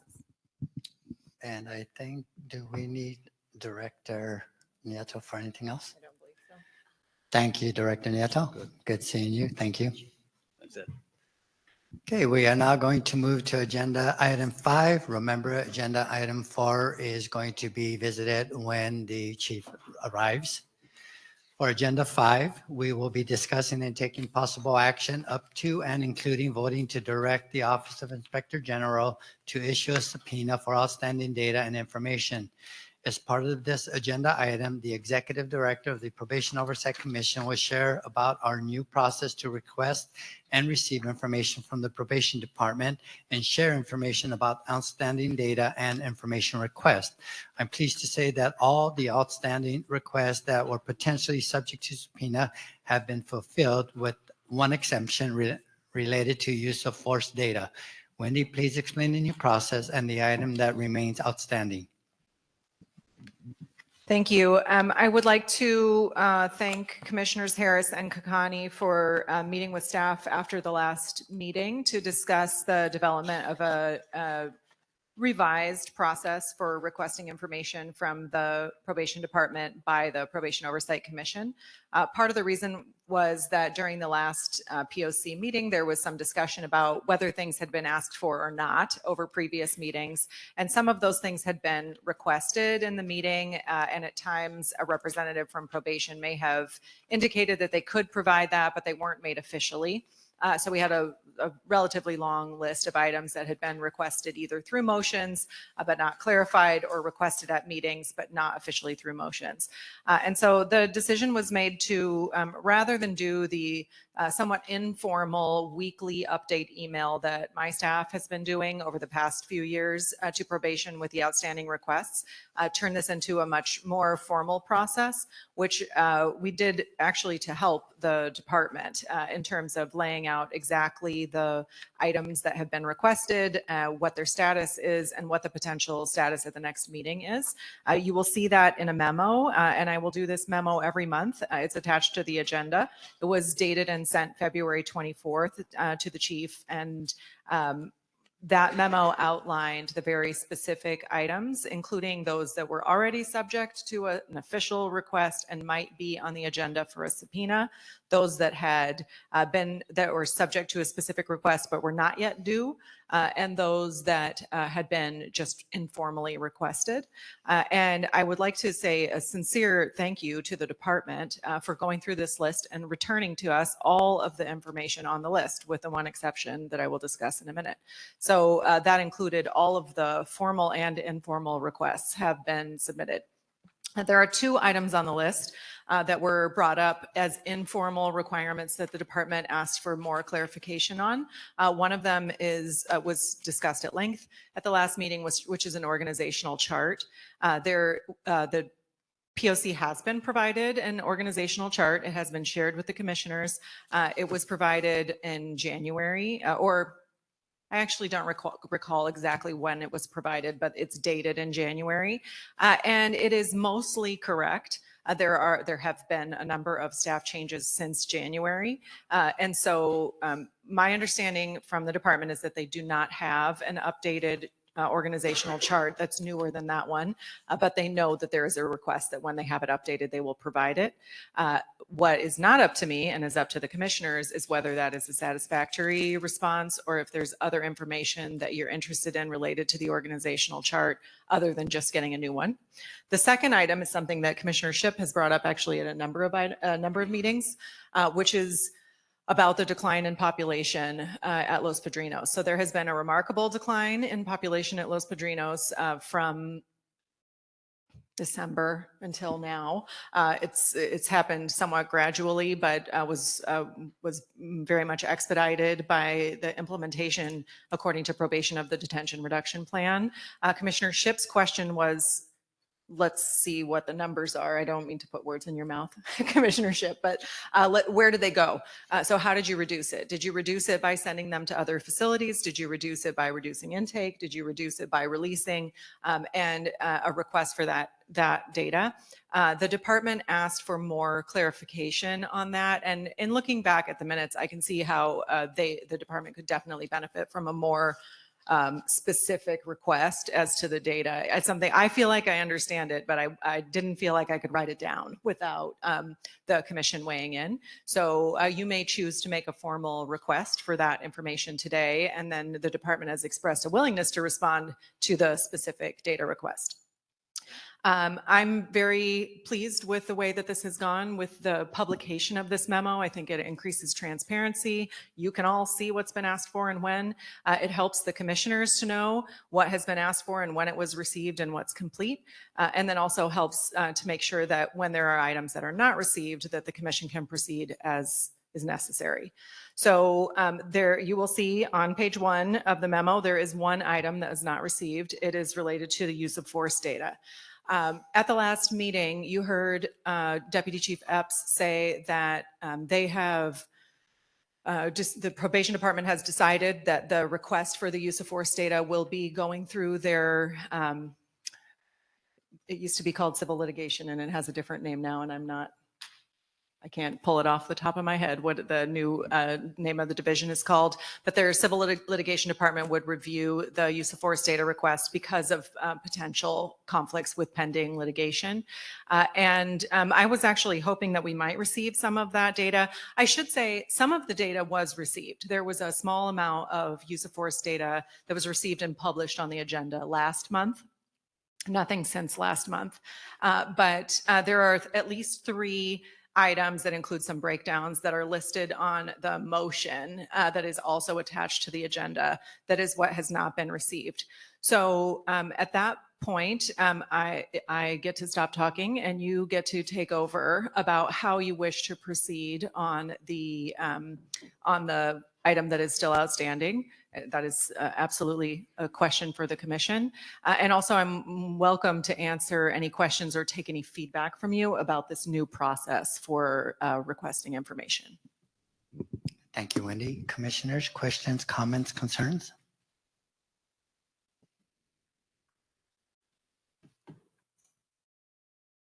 Okay. Commissioner Kakani? No comments or concerns, but are we now discussing whether it makes sense to move forward with the subpoena on the outstanding items? Yes, ma'am. Okay. I certainly support moving forward with the subpoena on the outstanding items. Feels like that was something that was entrusted to the Probation Oversight Commission to ensure that there was accountability and transparency so that community impacted folks, perhaps even probation staff, can get a better sense of the full picture of what is happening, how it's happening. And so as it relates to the outstanding items around use of force, especially, that certainly feels right to me. Sorry, quick question. The contraband logs that we were provided, I remember seeing what was provided and that it included what was found. I don't know that it shared and what facility it was found at. Can you remind me if that included the agency that was conducting the search? I think Commissioner Meredith should answer that question, and you're correct that it is not complete in terms of the request. Yeah, unfortunately, those were done under Eric Strong's administration. I met with Bob Arcos, who's taken his position to try and detail the information that we're going to be requiring. So Shay, I'll be probably doing a Zoom meeting with him to talk about the contraband committee in the next few weeks. But he's very supportive of the concept. Does that also include, or can it also, I don't even know where to include this comment thought. Can it also include like where or how the contraband either like not arrived into the facility, obviously sometimes you don't know, but you know, whether it was on the grass? The original request, and Eric Strong didn't comprehend it. The original request was very comprehensive. The facility, how it came into the facility, whatever means. And if we know where the source was, what was the dispo of the source? Not mentioning names, but giving us the source. And was it a visitor, vendor, staff, or whatever? It's very detailed. Okay. So we got to work that out with Bob. So are you saying that we don't need a subpoena for that just yet? Correct. Okay. Well, as it relates to use of force, do I make a motion for a subpoena? There's a motion on Oh, right, there is the motion. Well, I certainly support this motion and would, I can't even remember what the language is that I need to say. Let me share the language and then you jump in when you're right. Okay. And no further questions, concerns, comments? Okay. Commissioner Ship. Maybe just to clarify what I was asking. So really with that detention reduction, right? Like I was trying to see how many were moved to Mary Berry J, how many were moved to Dorothy Kirby, how many went to Men's Central Jail, how many are actually got on CDP or that was held in community. Just trying to see where all of these youth went and seeing how the population shifted. So I think that's like the direct ask. Thank you. I think it is up to you. I'm looking at County Council, whether you want to make those two motions together or separately. So the one motion is the motion that is listed and attached to the agenda. Commissioner Ship didn't make it in the form of a motion, but what he's doing is clarifying the request that is on the memo. And I think that could be added as part of the motion if you wish it to be, or you could separate it out as two different motions. If it's related to, because there's no motion before the commission yet. Correct. Right? So it could be added on to the original motion. Yes. Okay. So In making the motion, you could choose to add on Commissioner Shipp's official data request as a second part. So it wouldn't have to be a subpoena. It could be moving it up the ladder to an official request by motion.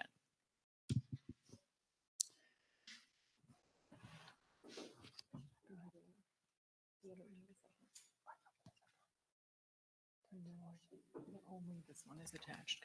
Okay. Yeah, Okay. don't I have to read this first? No. Okay. No, because we're gonna do.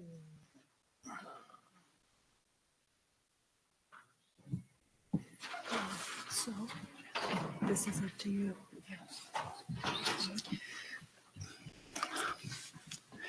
So we'll take them separately. Okay. And so the first one, we have a motion as outlined in the agenda from Commissioner Kakani. And I would like a second, Second it. Commissioner Jackson. So commissioners, do you have questions or comments about the no, don't we do public comment now? Discussion and then public comment. They can discuss it first and then do public comment before. Okay, so we'll discuss it first. If there's any public, any questions or concerns, Commissioner Terry? Just a clarifying question on the time periods. Then we were told at the beginning of the meeting that there had been no use of force incidents, and I can't remember what that time period was. January 2024 to now is what I wrote down. And that's for the field. Oh, in the field. Got it. Okay. You are correct, Commissioner Terry, that report does address one small part of one of the bullet points on this item. I don't know whether that's why you're saying it, but it does address it. And I think we were told we could get that in writing, so I think it makes sense to keep it. Okay, so no further questions. Wendy, do we have any written or live public comments? Janae, do we have written public comment on this item number 5? No written public comment. Any public comment from the audience about the motion regarding the subpoena for previously requested information related to use of force? We'll take public comment from in the live audience first. And if you want to raise your hand on WebEx, if you're on YouTube, you have to switch over to WebEx to make virtual public comment. No comments? One comment online. Sorry, say that again. James Maddox. Welcome, James. We will open your mic. Welcome. You can begin, James. Oh.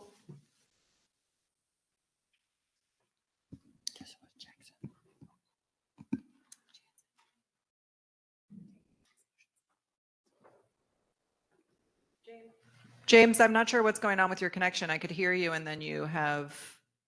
Can you hear me now? Yes, we can. You can begin. Terrific.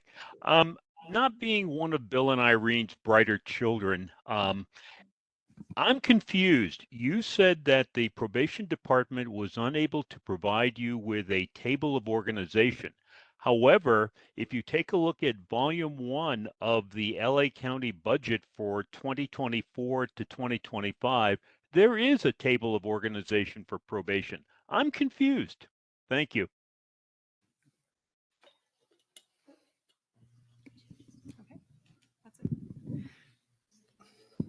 Okay, commissioners, no more comment, concerns. Okay, where are we? Okay, so we are going to vote on the first motion, which is the OIG request subpoena.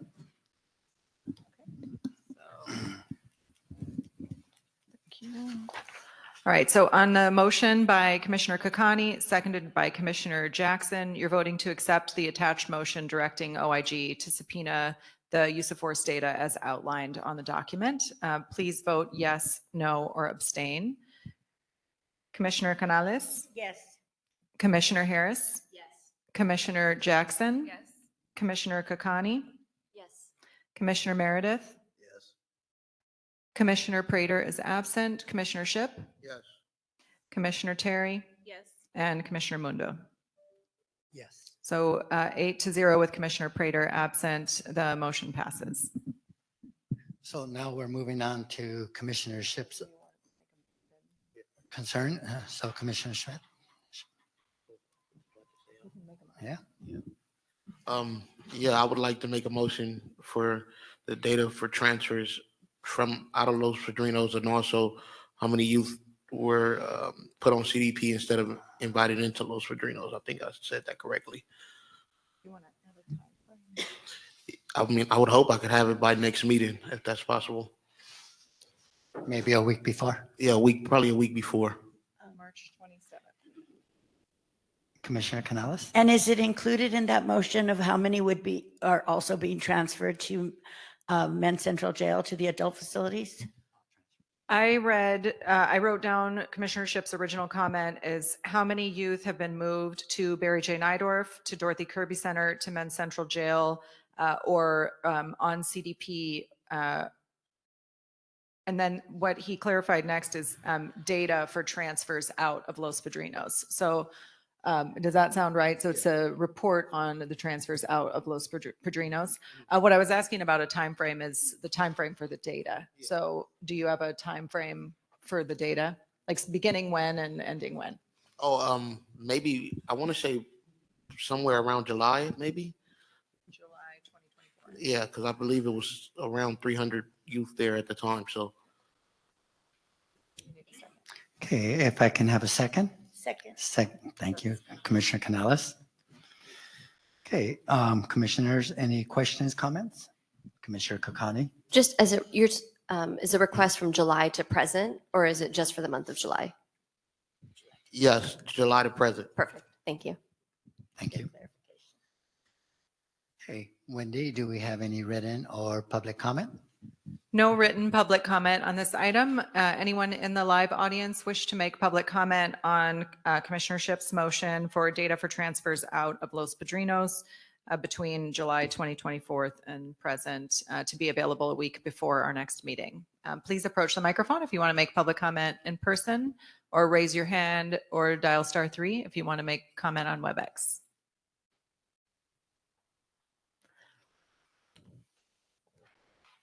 You can begin.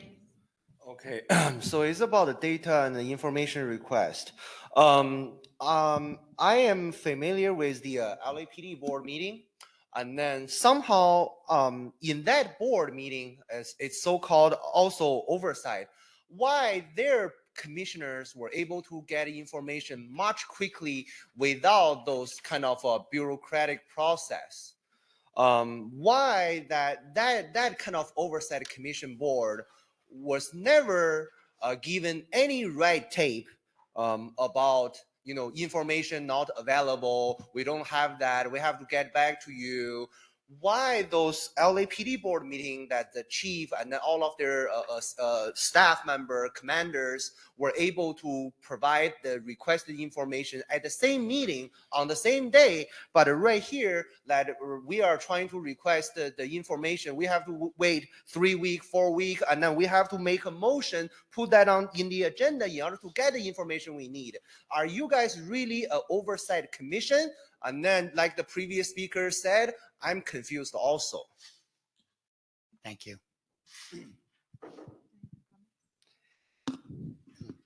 That's it for public comment? Okay, any further comments, concerns, commissioners? Okay, Wendy, would you please take a vote? Okay, so we are voting on the motion by Commissioner Ship, seconded by Commissioner Canales, to request the data for transfers out of Los Padrinos by March 27th over the time period July 2024 to present. Please vote yes, no, or abstain. Commissioner Canales? Oh, thank you. Commissioner Canales has stepped out. Commissioner Harris? Yes. Commissioner Jackson? Yes. Commissioner Kokani? Yes. Commissioner Meredith? Commissioner Prater is absent. Commissioner Ship? Yes. Commissioner Terry? Yes. So with a vote of 7 to, Commissioner Mundo? With a vote of 7-0, with Commissioner Prater and Canales being absent, the motion passes. Good thing it wasn't in jeopardy. Commissioner Meredith? Yeah, I just have a question, maybe on protocol, supplemental to the subpoena motion. I wanted to make a request. I guess we have to do a request to have the same data, same time period, but to identify youth on youth assaults and youth on staff assaults to try and answer a question that came up earlier. Do I need a motion for that, or can I just do the request to the director? I think we need a motion. I was actually looking at the subpoena language, which does not include that time frame. So because it ends December 2024. Yes, that's correct. So I think you would need to make a motion, and this is the item on the agenda in which we're solidifying these motions based on the new request. So you're welcome to do so. Okay, I make a motion that we have a report on the data of youth on youth assaults and youth on staff assaults from, was it just January 24 till current? Second. Los Padrinos? Can I add, I mean, I would do it across the board, not just at Los Padrinos and all the facilities. I wouldn't want to be limited to just assaults that are allegedly started by youth, and that I think we should get categories, all categories of assaultive behavior in the facilities, including assaults by probation staff. Well, I think that's in use of force. Okay, it's in use of force. Okay. Yeah, that would be use of force. Our staff aren't assaulting youth.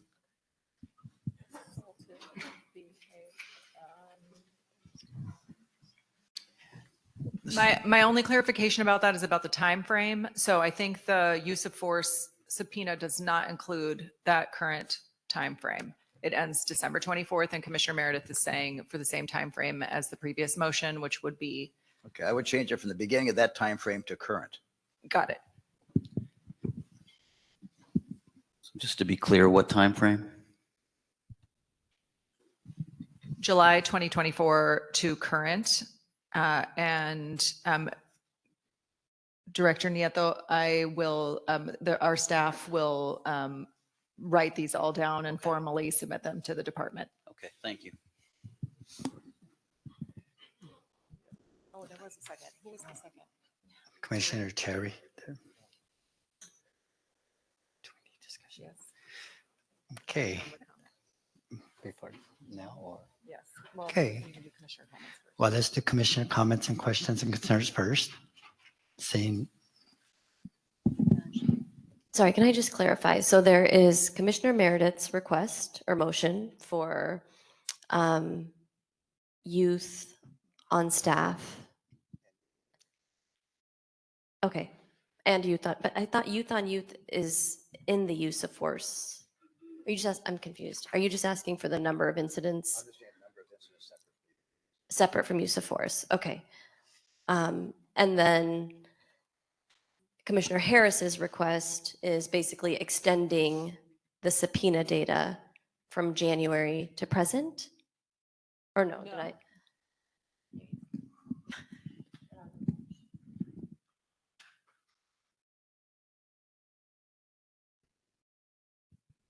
that pause. I think we should have an ongoing, I would like an ongoing update on use of force data. I think it is essential for us to understand, and that it should be, I don't know if this is, if we can establish, we receive it every month, every other meeting, but I think it's an essential piece of data that we should have continuous updates on.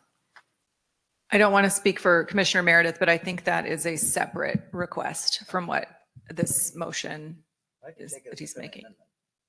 You absolutely can take it as a friendly amendment. And Commissioner Terry, do you agree with that? I just wanted to respond to Director Nieto's comment that our staff doesn't assault youth. I understand that there are probation officers who don't assault young people, but I'm certain that you've seen the video that came out in December of 2021 out of Kilpatrick, where your staff did in fact assault a young person. And while he pled to a misdemeanor related to that assault, he did in fact assault a young person. So to make a blanket statement like that doesn't feel accurate. When you take into account how many uses of force happen, not only a year or over the years, I can say that one incident of a leaked video that none of us would have known about I've had it not seen been leaked. thousands of videos, ma'am. Okay, well, then the rest of us would like to see the thousands of videos as well, because I've Well- seen thousands of grievances that actually say something quite different. I don't think this is the place to argue. If you're going to make statements, Okay, I think you so have a right to respond. that being done, any public or written comment? No written public comment on this, but I invite you to make public comment in person or online regarding Commissioner Meredith's motion to request a report on incidents including youth on youth violence and assaults on staff from July 2024 to current. And the acceptance of the friendly amendment to also add to this request a report on the ongoing use of force data. And I think if it's acceptable, then staff can work with the probation department to determine the frequency of those reports. I'm seeing nodding heads over here. It was seconded by Commissioner Terry, who also accepted the friendly amendment. So if you'd like to give public comment on this data request, please proceed. First of all, I apologize for my comments because I know you hate my comments. Second of all, for the motion from the Commissioner Meredith, yes, I definitely support that. I'm definitely interested in the data, youth on youth assault, youth on staff assault. And then I want to add something more to that, is that after we have that data, after we analyze data, if we have certain juvenile are repeatedly assault other juvenile or assault the staff member, if we have certain individual that are having attack, assault problem on a regular basis, on a monthly basis, on a yearly basis, and then I wish the commissioners and the directors have a plan to how to address that. And then if it's one-time thing, then yeah, we can deal with that easily. But if there are certain individuals are attack others on a regular basis, then I don't know how are you going to dealing with that other than requesting data. And then second of all, I wish that all of your staff member can implementing a body-worn camera policy, because that's the sheriff department did it, during the Alex Villanueva administration. That I think that will provide a lot of transparency. I think that's provided a lot of accountability. But right now, other than that, one people are saying your staff assaulting the youth, and then we have another person are saying the youth are assaulting the staff. But I wish that a department-wide body-worn camera policy that definitely will show the truth to the public, not just the she say, he say, or anything.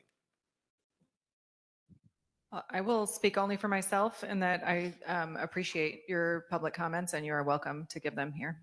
So, go ahead, Mr. Pettis. Okay, I also, with Commissioner Mayor, I also want to, as requested earlier, get the numbers of the minors who were injured at the Camp Page riot, the staff who were injured at the Camp Page riot, the sheriff deputies in riot gear who were injured at the Camp Page riot. If we could include that, I would appreciate it. Thank you. Any online commenters? None. Anybody else in the audience? Okay.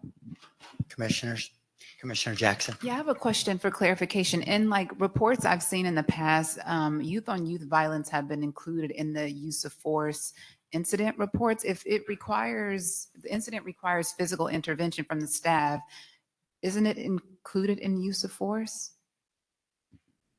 I am going to lean on Mr. Nieto to answer this question, but you are correct that we have received two kinds of data about this in the past. One that we receive regularly and is public and attached to the agenda is the OC spray reports.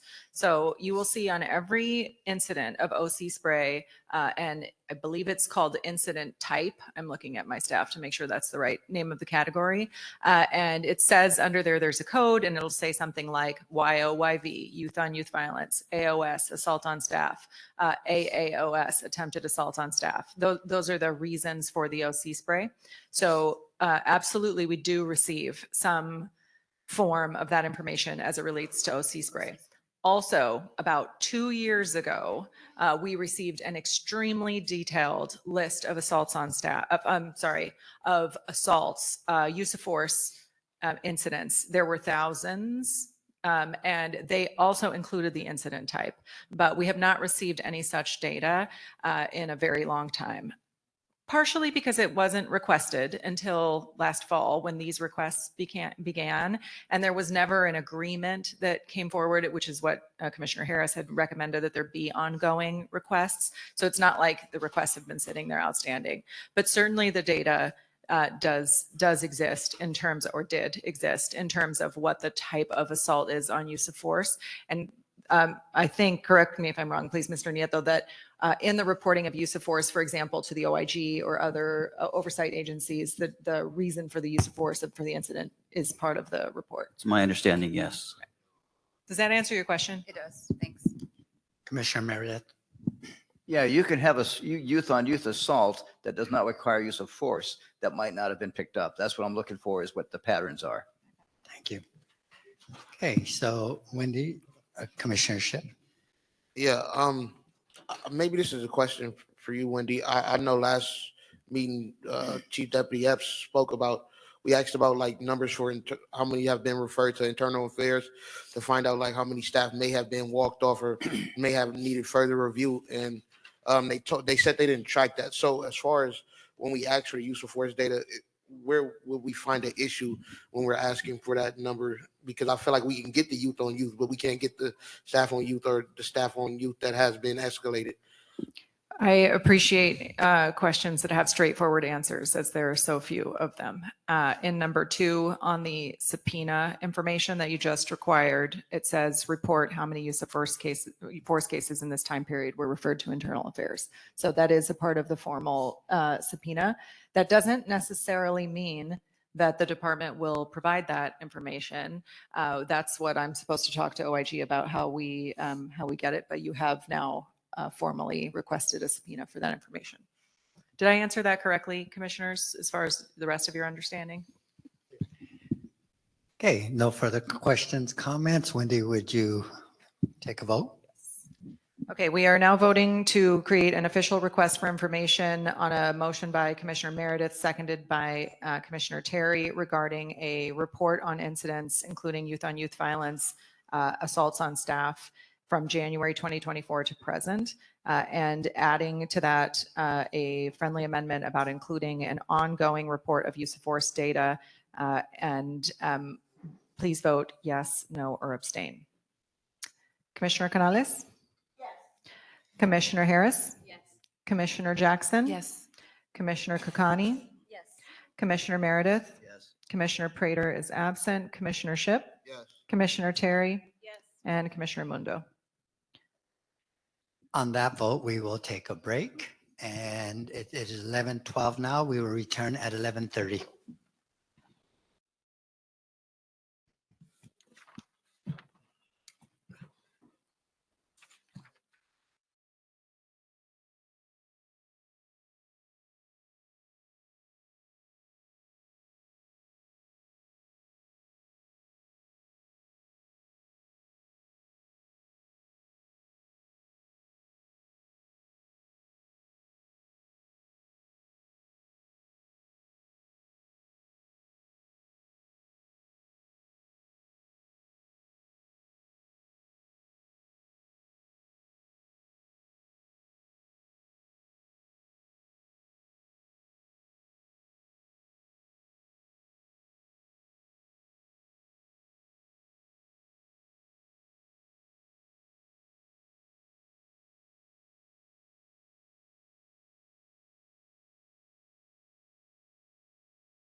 Commissioners, if you can take your seats, please, so we can get started.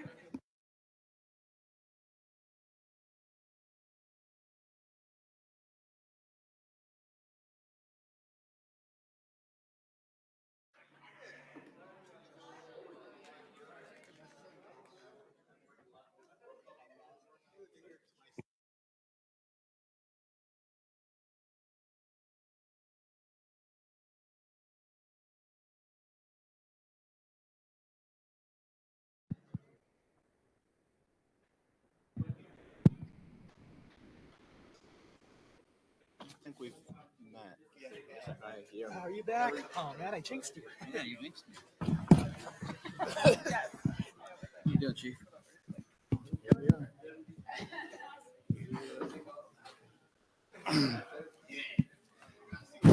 Okay, commissioners, if you are all ready to get back to your seats.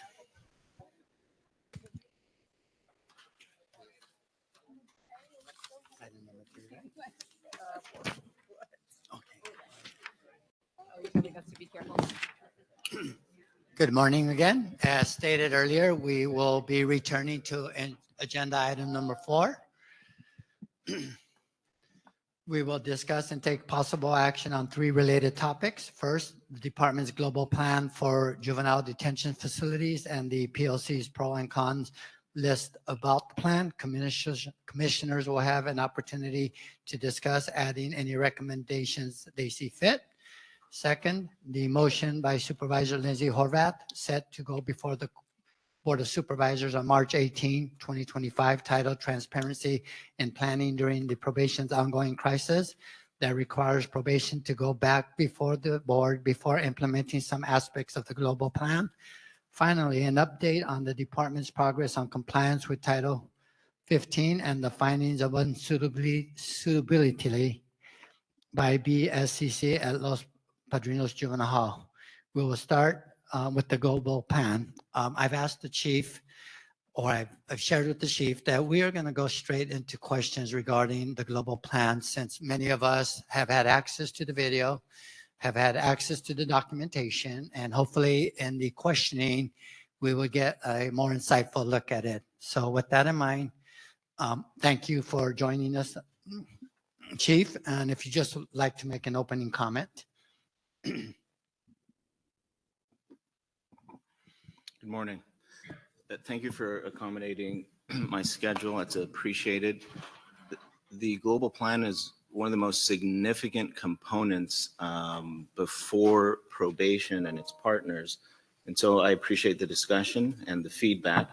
And I'm happy to go straight into the questions. I would just like to say that the format that you all chose to present the pros and cons, extraordinarily helpful. I think it's the best starting point for conversation and to getting to the details so that folks know how this actually is operationalized in effect. So I really appreciate the POC having put that forward. Very helpful.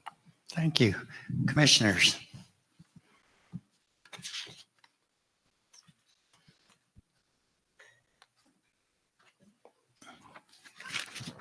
I don't want to go first. Yeah, I'll just start with my first question to kind of as an icebreaker, right? So I mean, I was looking at the report, and I think when I think global, I think whole, I think holistic, and it felt like kind of one-dimensional for me. There was a lot of superficial elements. There's a lot of changing environments. There's a lot of moving young people around, but it seemed to still lack strategy in some ways, because it doesn't really address some of the other questions that I have about how you're addressing real rehabilitative needs and how you're preparing young people to come home. It just, for me, was lacking a lot of the, I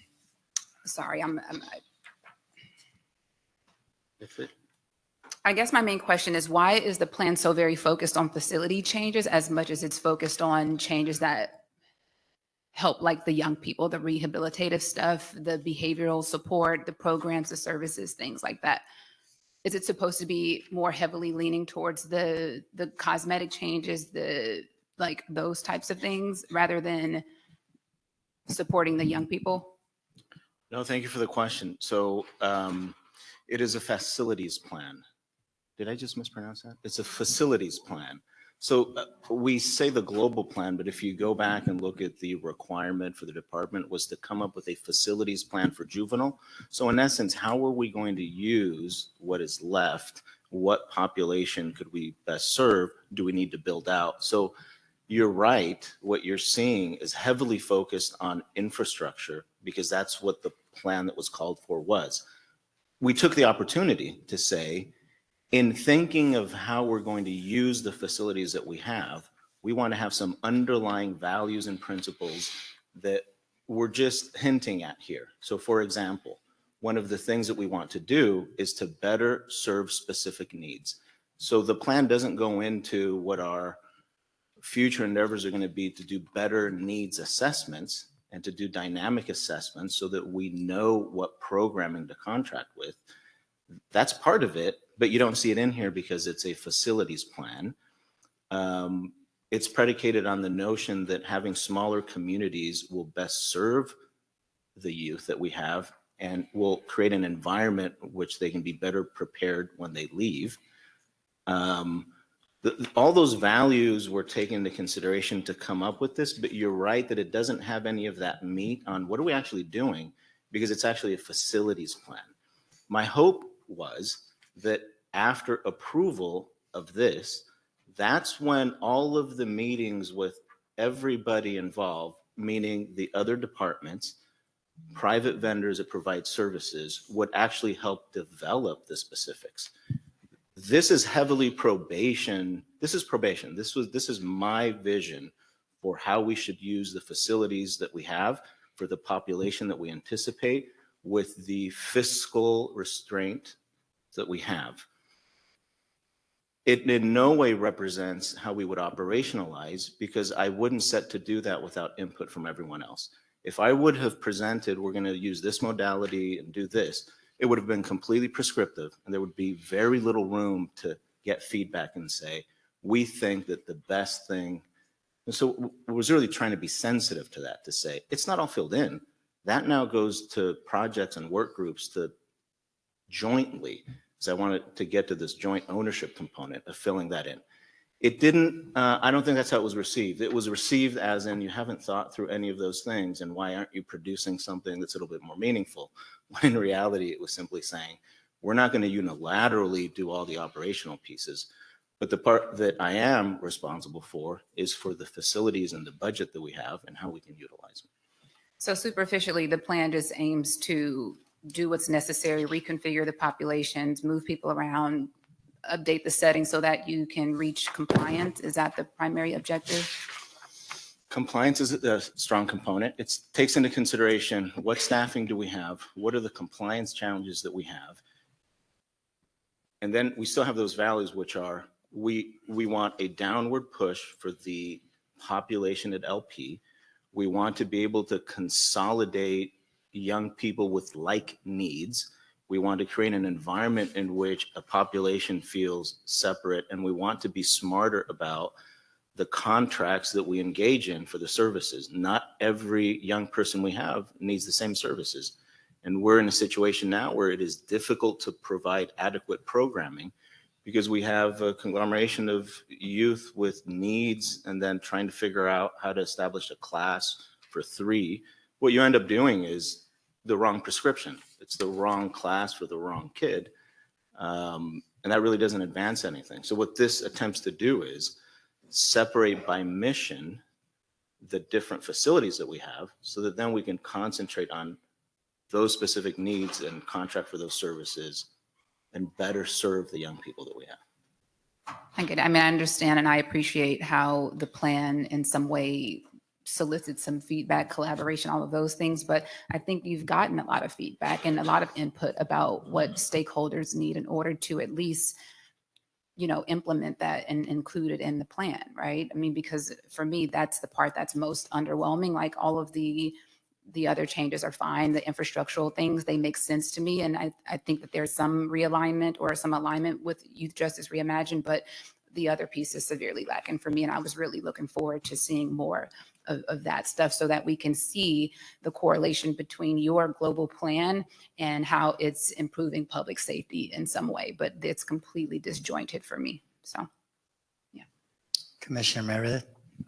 One of the things that's key to me is I'm looking at Camp Scudder as being a new training facility, which I wholeheartedly agree with, because I believe the current facility we have in Pico Rivera, we lease and don't own, and that's money that could be better utilized. Plus, I think, as it points out here, Scudder are more centrally located. So I just want you to know, I believe that, and I think we can do enhanced training, and what training is one of the issues that we've talked about in the past. Appreciate that comment, and we've been listening to folks and acknowledge that what we are demanding of our staff, not just our officers, but also as we reimagine the teams that we want.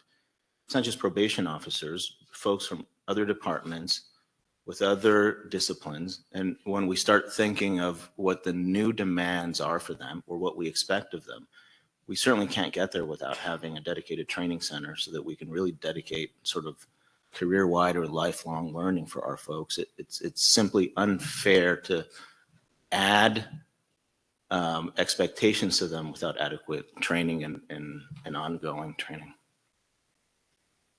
A secondary question going through this, I know when I looked at Supervisor Horvath's motion, she refers to the military training program, which I don't think people really understand. It's not a military training program. It's, for those that don't know, it's called the Sunburst Academy. I'm very familiar with it because it's on the same base that I come out of on weekends. That is a voluntary program that really addresses at youth. Could you explain that a little bit further so the other commissioners might understand it better? Yeah, what it's not is it's not a boot camp, so at all. And I encourage folks to take a look at the California Military Department and their various academies that have statewide. What it actually focuses on the whole person and academics. And it's a very impressive program. We have one locally. I encourage folks to go visit. And what they're focused on is lifelong change. And they follow these young men and women afterward to make sure that it's not that they simply come for this period, advance in terms of their credits, but that they're actually connected to what is going to happen to them afterward. You know, the most I can say is please visit one of these programs before you have an opinion on what it is, because it's not at all the focus on that military component, but rather how do you do wraparound services for young people? Very impressive. No, that's what I was trying to get at it, because I read it, it says military program. I think people are going to think it's a boot camp when it's not. And it is voluntary. In fact, my familiarity with it is I deal with it about once a month. There was a youth out of South LA who the judge gave him the option to go to this program or go into custody. And he took the program. And after I talked to him, he goes, yeah, I'm getting ready to go register to go to El Camino College. And that was what inspired me to, when I was talking about this program. I think that I'm glad you're looking at it. No, and thank you for that prompt. Essentially, again, voluntary. We already have youth that participate in these programs. As a matter of fact, it is an avenue for the courts to send them rather than them continuing an LP. That already occurs today. It's simply taking a model that is very successful but doesn't have capacity and bringing it to Los Angeles. So if you bring that model to Los Angeles, is it going to be voluntary for the youth, or is it going to be where they're assigned? It has to be voluntary. So, and it would be voluntary for youth who are already detained, not for youth who are not detained? Exactly. Now, I visited the areas, the environment, so I just wondered. Commissioner Kokani? Thank you. I will just start from the top, I guess, and that's related to Barry J. and your desire to kind of turn that into the secure youth treatment facility. Have you been able to identify a cost related to building out your vision?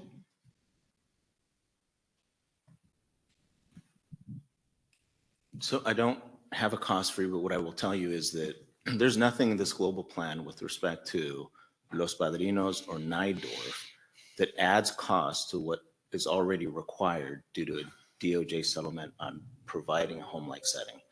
What this is doing is it's being much more targeted in the types of communities that we have and making sure that since there's already going to be significant cost in turning these locations with home-like settings, that we're doing it in a smart way that is going to be sustainable for us to provide services for the types of youth that we have. So the reason you don't see a number here is because no additional money is being requested for the global plan specifically. These construction efforts have to take place at Nydorf anyway.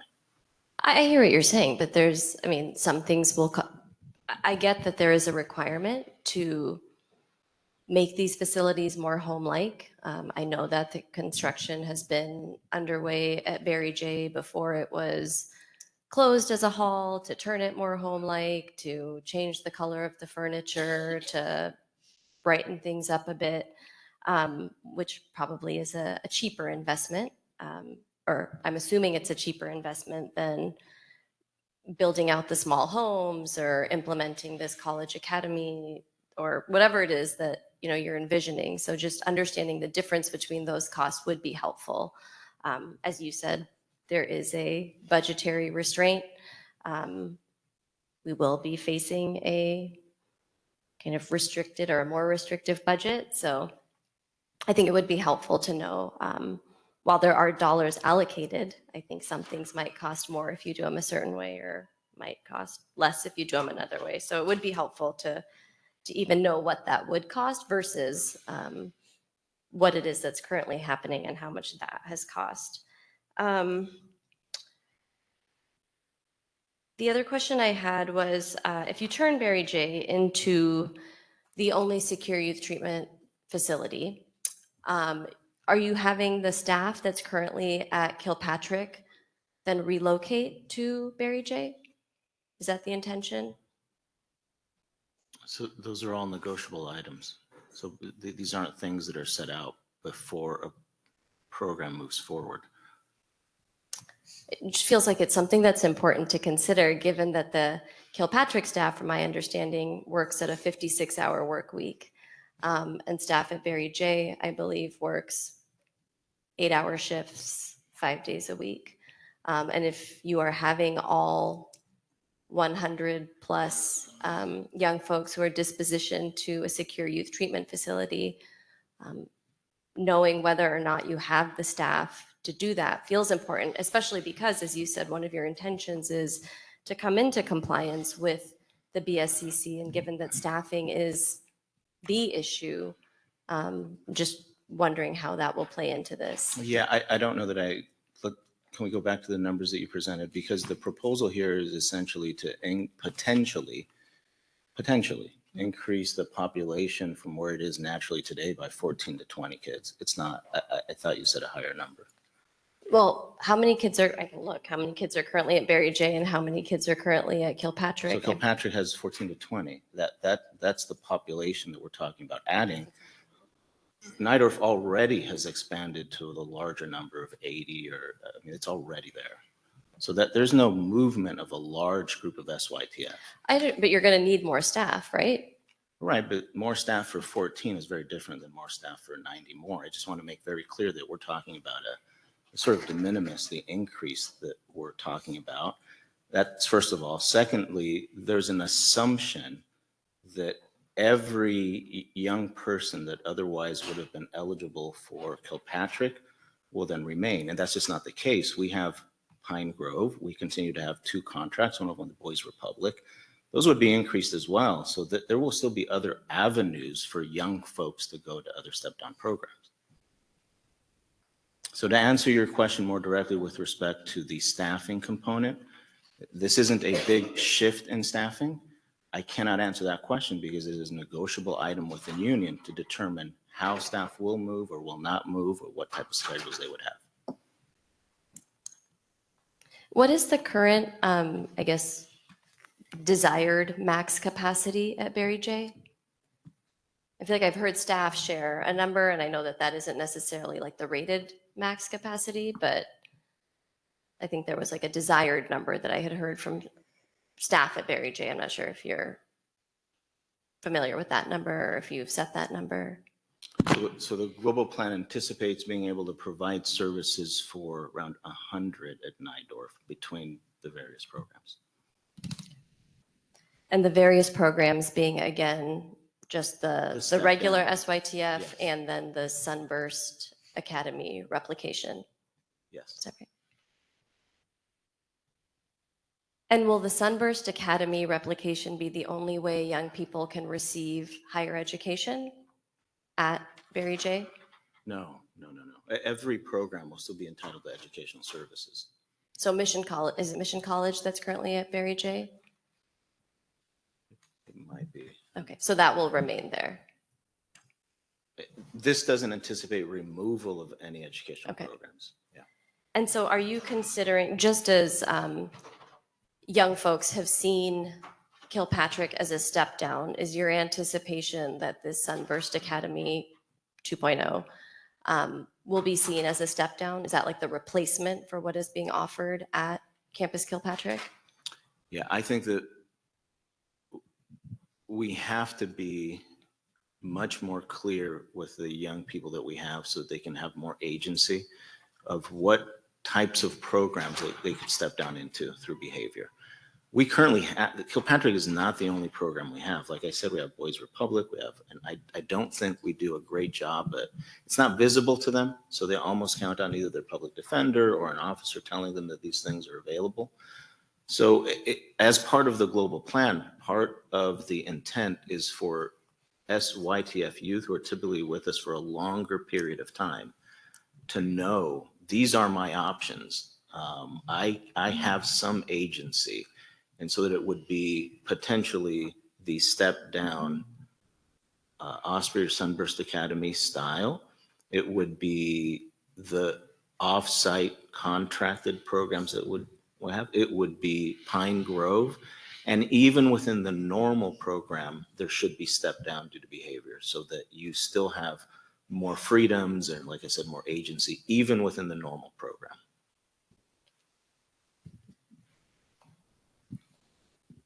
I guess what becomes of the LA model then that currently lives at Kilpatrick that has been built out really by the staff who have been there for a significant amount of time, who have kind of bought into that model and who have been able to replicate or create something very unique. Are we just doing away with that? Oh, I hope that's brought over. I mean, we count on all of that staff that has built this on and they bring it over. Look, I need to be very clear here because I keep hearing folks say things like, do we not believe in what Kilpatrick has done? That's not the case.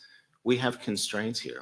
I only have a certain number of facilities and we need to make the best use of them. Kilpatrick is a fantastic program. It can only serve a very small group of young people and we have a greater population. So nothing in this plan says that Kilpatrick isn't a good program, that we don't appreciate. It's really the staff there, the interactions that they have with the young people.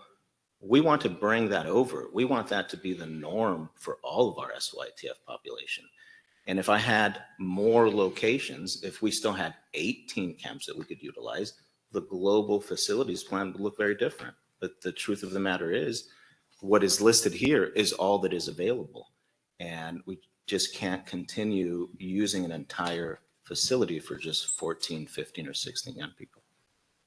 I imagine if it was that easy to replicate the LA model, we would have already done so.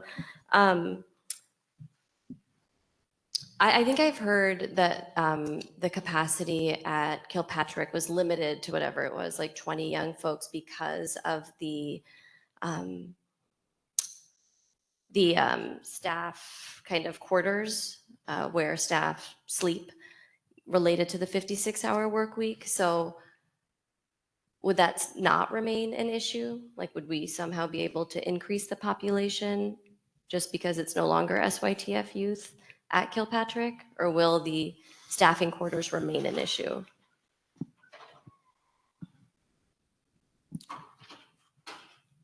I've heard that a lot, that the reason for the low population is because of staffing. And I've heard that it's because of staffing sleeping quarters. Mm-hmm. That's not the only consideration for the population remaining low there. I mean, it's your department that has reported that that's the rate limiting factor, that and plumbing. So you're saying that's no longer an issue? Or then what is it that limits Kilpatrick's kind of ability to serve more young people as it currently stands? Like, why do we only have 14 to 20 SYTF youth there?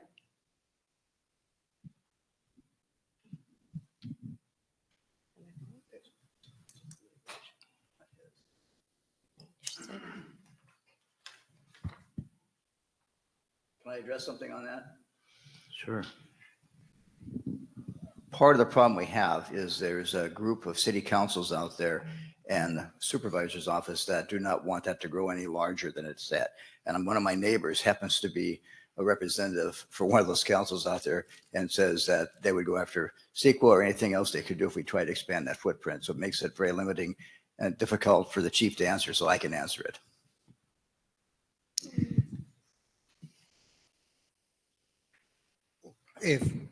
If you're going to move them, what number do you anticipate in the future will be served at Kilpatrick with the global plan?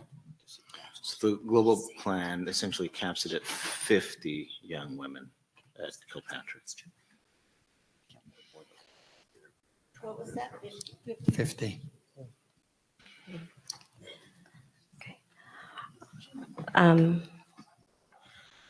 Okay. How many young folks if you can tell me, do you have currently at Pine Grove? Sorry, what was the other step down? Boys Republic. Were there any other kind of external step downs that you had named that you have contracts with? I don't have that number in front of me. We could send it to you. Okay. And then I wanted to move to, your proposal or your desire to close Central. We're not actually permanently closing it, right? Your desire is to still keep it open so that in the event of an emergency, you can use it. Is that right? Not exactly. Thanks for the opportunity to clarify. So Central already is not a location where we can house youth. We're using it sort of an outpatient basis because we have some medical equipment there. That is already in the process of being moved closer to the youth, which is part of this, so that we can provide more timely services. What you may have read in here with respect to emergency is just my call out saying that anything in our real estate portfolio should have a warm shutdown in an acknowledgement that we have a number of natural disasters. So it's not that it would be maintained as a juvenile hall for use. It's simply sort of a secure area like anyone that we have left in the event that we have to use it for. Do you have a dollar amount that will be spent to maintain the facility so that it is only warmly closed and not, I don't know what the end, coldly closed? I like that word. No, I don't. Because I recall when LP was not housing young people, there was still a fairly high dollar amount that was associated with maintaining it. So it would be good to have that number because the global plan, I think, in my opinion, it's not just a facilities shuffle, but it should correlate with also a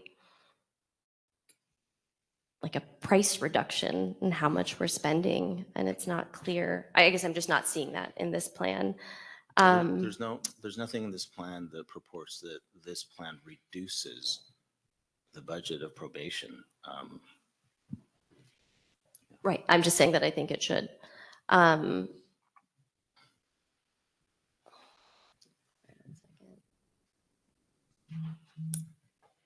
And so again, then in warmly closing Central, there's really no other use for it. There's no other use that there's no other way to use this facility. Is that right? Like it would still kind of have to exist as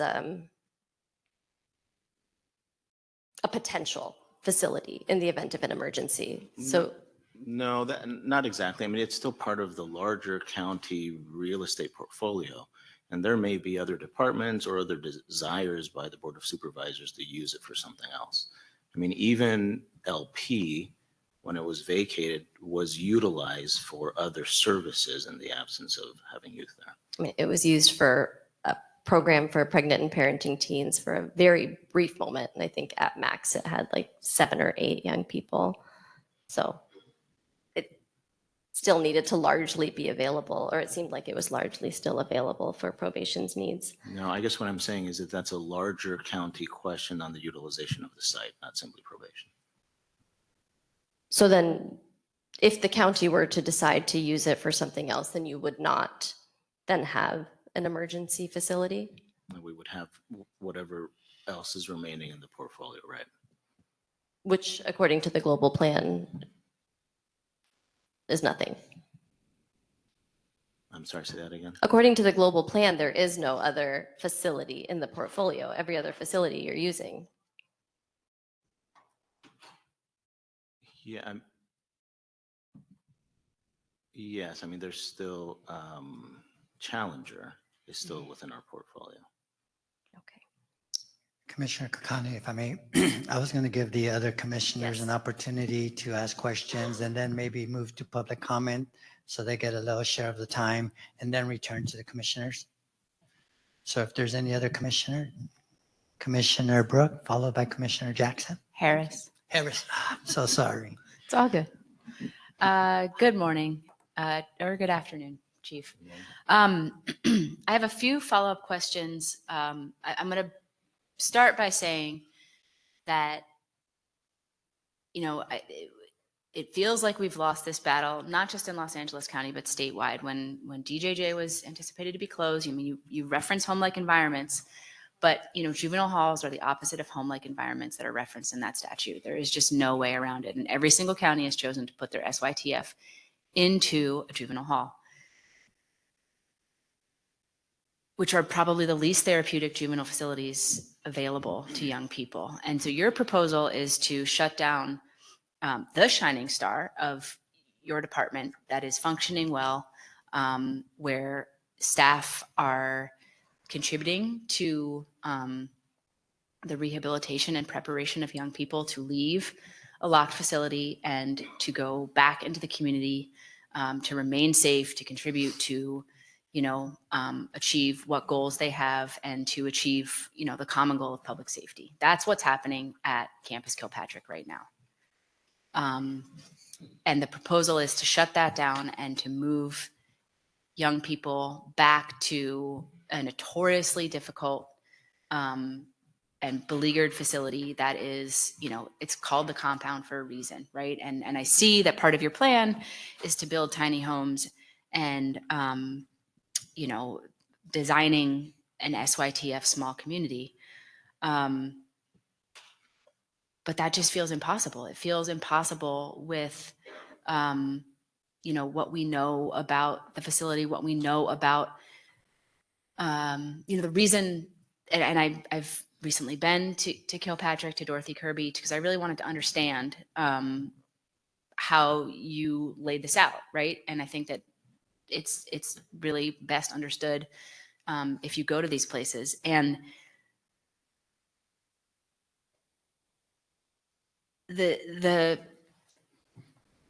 well, let me ask you a question about a specific thing. So Sunburst Academy, who does that currently service? Is it high school students or college students? Is Sunburst Academy an actual college program? High school. Okay. So why is the Barry J. Neidorff College Academy being proposed with a high school program instead of with a community college or four-year university? It would, it's simply, I think you're right. So the educational assessment would take into account what the cohort could do, right? Because you have to establish who the educational component. And I think you're right. I think that because it would be at Neidorff, I think in likelihood it would turn out to be a 13th year or a community college program. I think that's a pointed assessment that would likely change to that. It's referenced there in that manner because that's the current model. But it would be negotiated according to the population that we have and their educational needs. And again, I think you're right. We have more graduates there, so it would have to shift.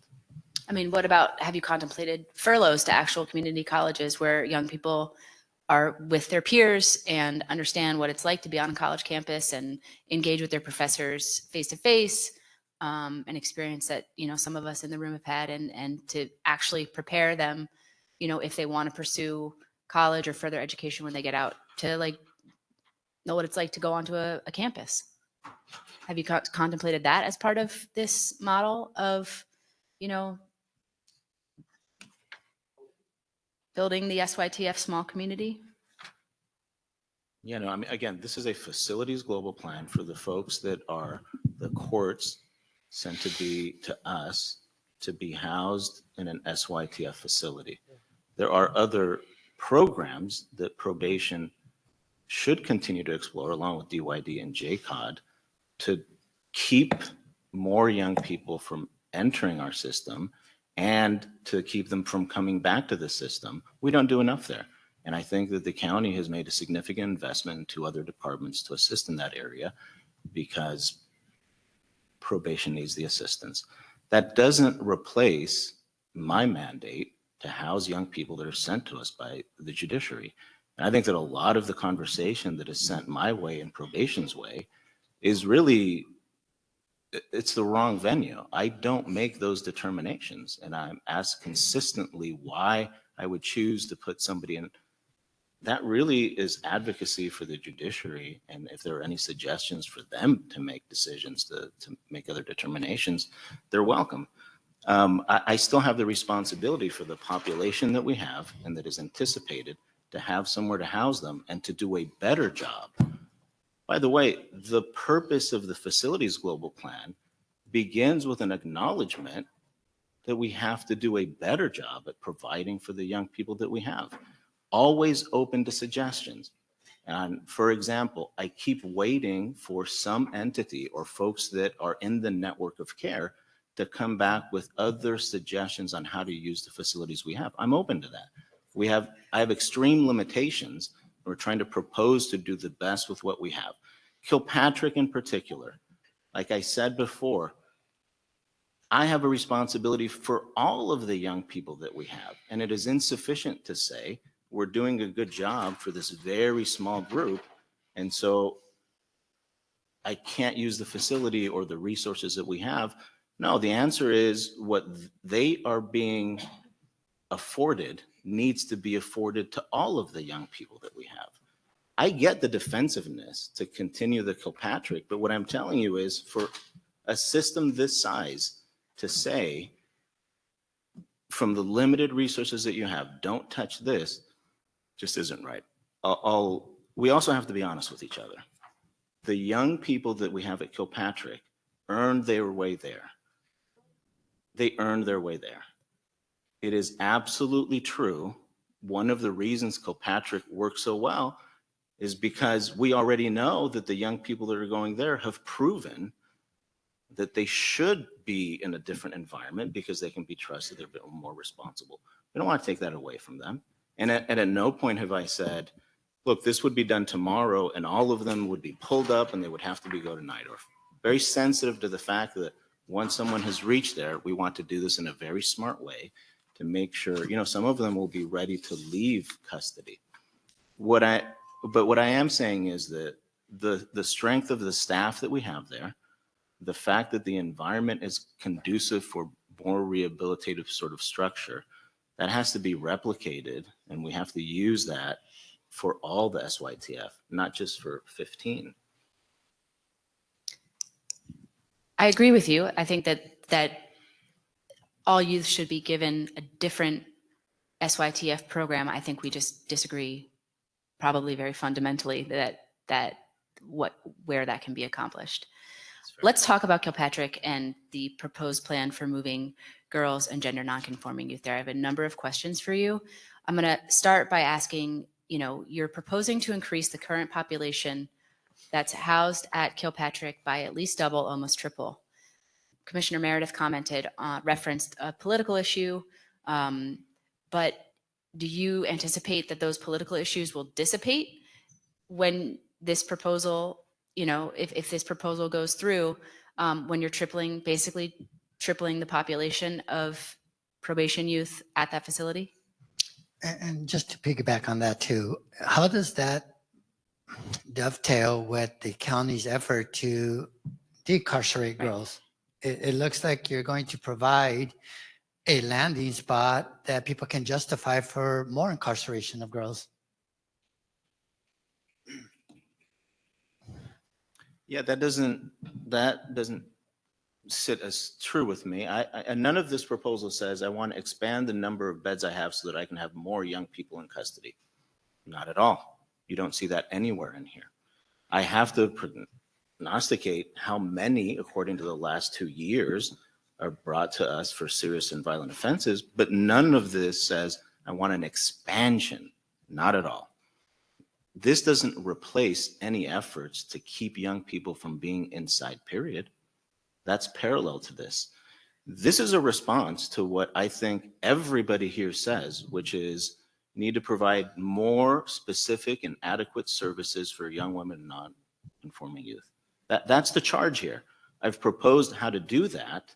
And what would be helpful is, again, I'm putting this offer out to anybody that cares about our population. Okay, you don't think this is the best way to do it.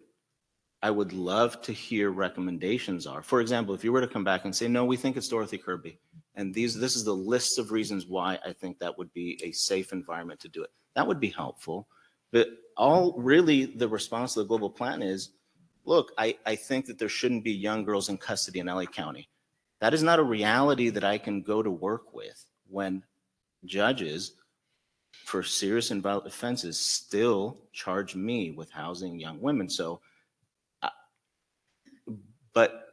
but I'm open to suggestions on, I don't think you've hit the mark here. These are the reasons why, but I have a suggestion. Otherwise, we have to move forward and do better than housing them where they are today. How do the experts have conversations with you? There are a number of experts in this room from community-based organizations who have developed community housing programs, who have developed credible messenger programs, who are engaged in credible messengering and have ideas on how this works. How do they have those conversations with you? How do you propose to listen to the experts and have these conversations?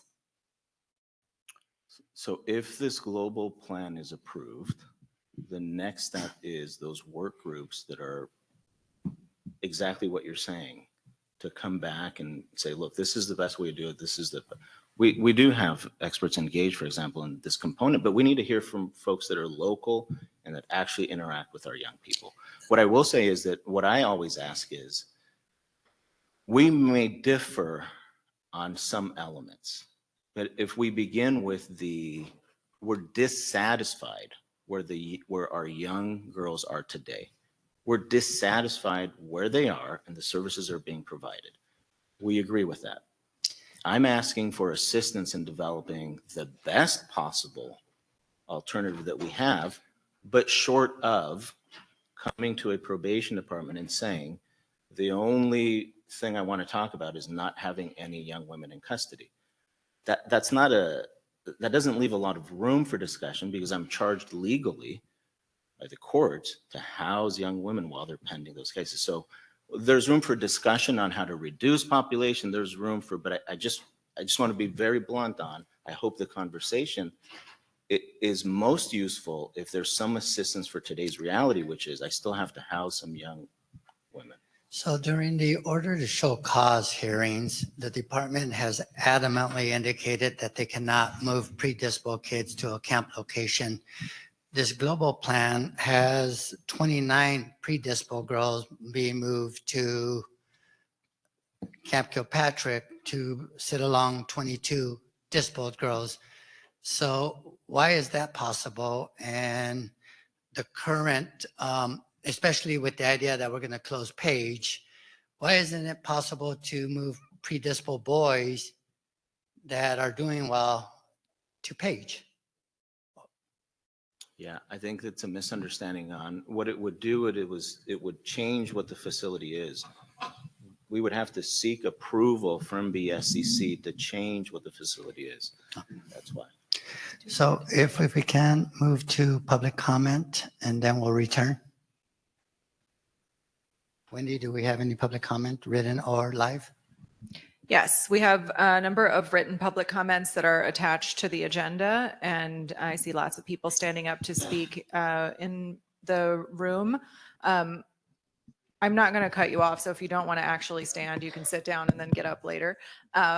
And then if you want to use your little raise your hand function on the WebEx, click it and you'll get in line. If you're calling, dial *3. We're going to do 2 minutes and you can begin. Hello. Good morning. My name is Derek Miller. I'm an advocate for the Anti-Recidivism Coalition, and I completely agree with Ms. Brooke Harris. I was incarcerated for 2 years. I've been a Central, Selmar, LP, and Camp Kilpatrick. And I honestly feel like if it wasn't for my staff at Kilpatrick, I wouldn't be where I am today. I'm currently in college. I'm an honorable dean student. I'm on this list every semester. I have a 3.75 GPA. And honestly, I honestly feel like if it weren't for my staff, I wouldn't have built the work ethic and want to actually change my life. So I want to give a huge shout out to my staff at Kilpatrick, and thank you. Thank you for having me today. Thanks, Mr. Miller. Sorry, I'm short. Good afternoon. My name is Tasha Daniels. I am a formerly incarcerated system impacted youth, and now I work with the Young Women's Freedom Center as a youth organizer. Once again, we're seeing probation fail our youth, trying to place them in facilities designed for boys. By calling Kilpatrick a home-like environment is misleading and harmful. There is nothing home-like about incarceration, period. Moving young people like they're the problem is heartbreaking and can affect their mental health. By being moved from far from families and community is saddening, and it breaks my heart. They are not burdens. They are children of communities who deserve care and dignity. Placing young women and gender-expansive youth in a facility staffed mostly by men creates real risk of sexualization and discomfort. Even by having to roll up their pants at night is humiliating and reopens wounds we are trying to heal. Kilpatrick open environment exposes youth to harm, abuse, bullying, and gladiator-style fights. This isn't care. This is not rehabilitation. Our youth need real support, consistent, compassionate care that helps them heal and build a future. These are children of today's community, and we need to help. Thank you. Good afternoon. My name is Deanna Pittman. I'm a program manager with the Young Women's Freedom Center in downtown LA. We are a leadership and advocacy organization that works with trans youth, with gender expansive youth, and young girls that are re-entering society after incarceration. First and foremost, I'd like to thank y'all for talking about this global plan, because we're extremely concerned about what can happen if this plan is actually implemented.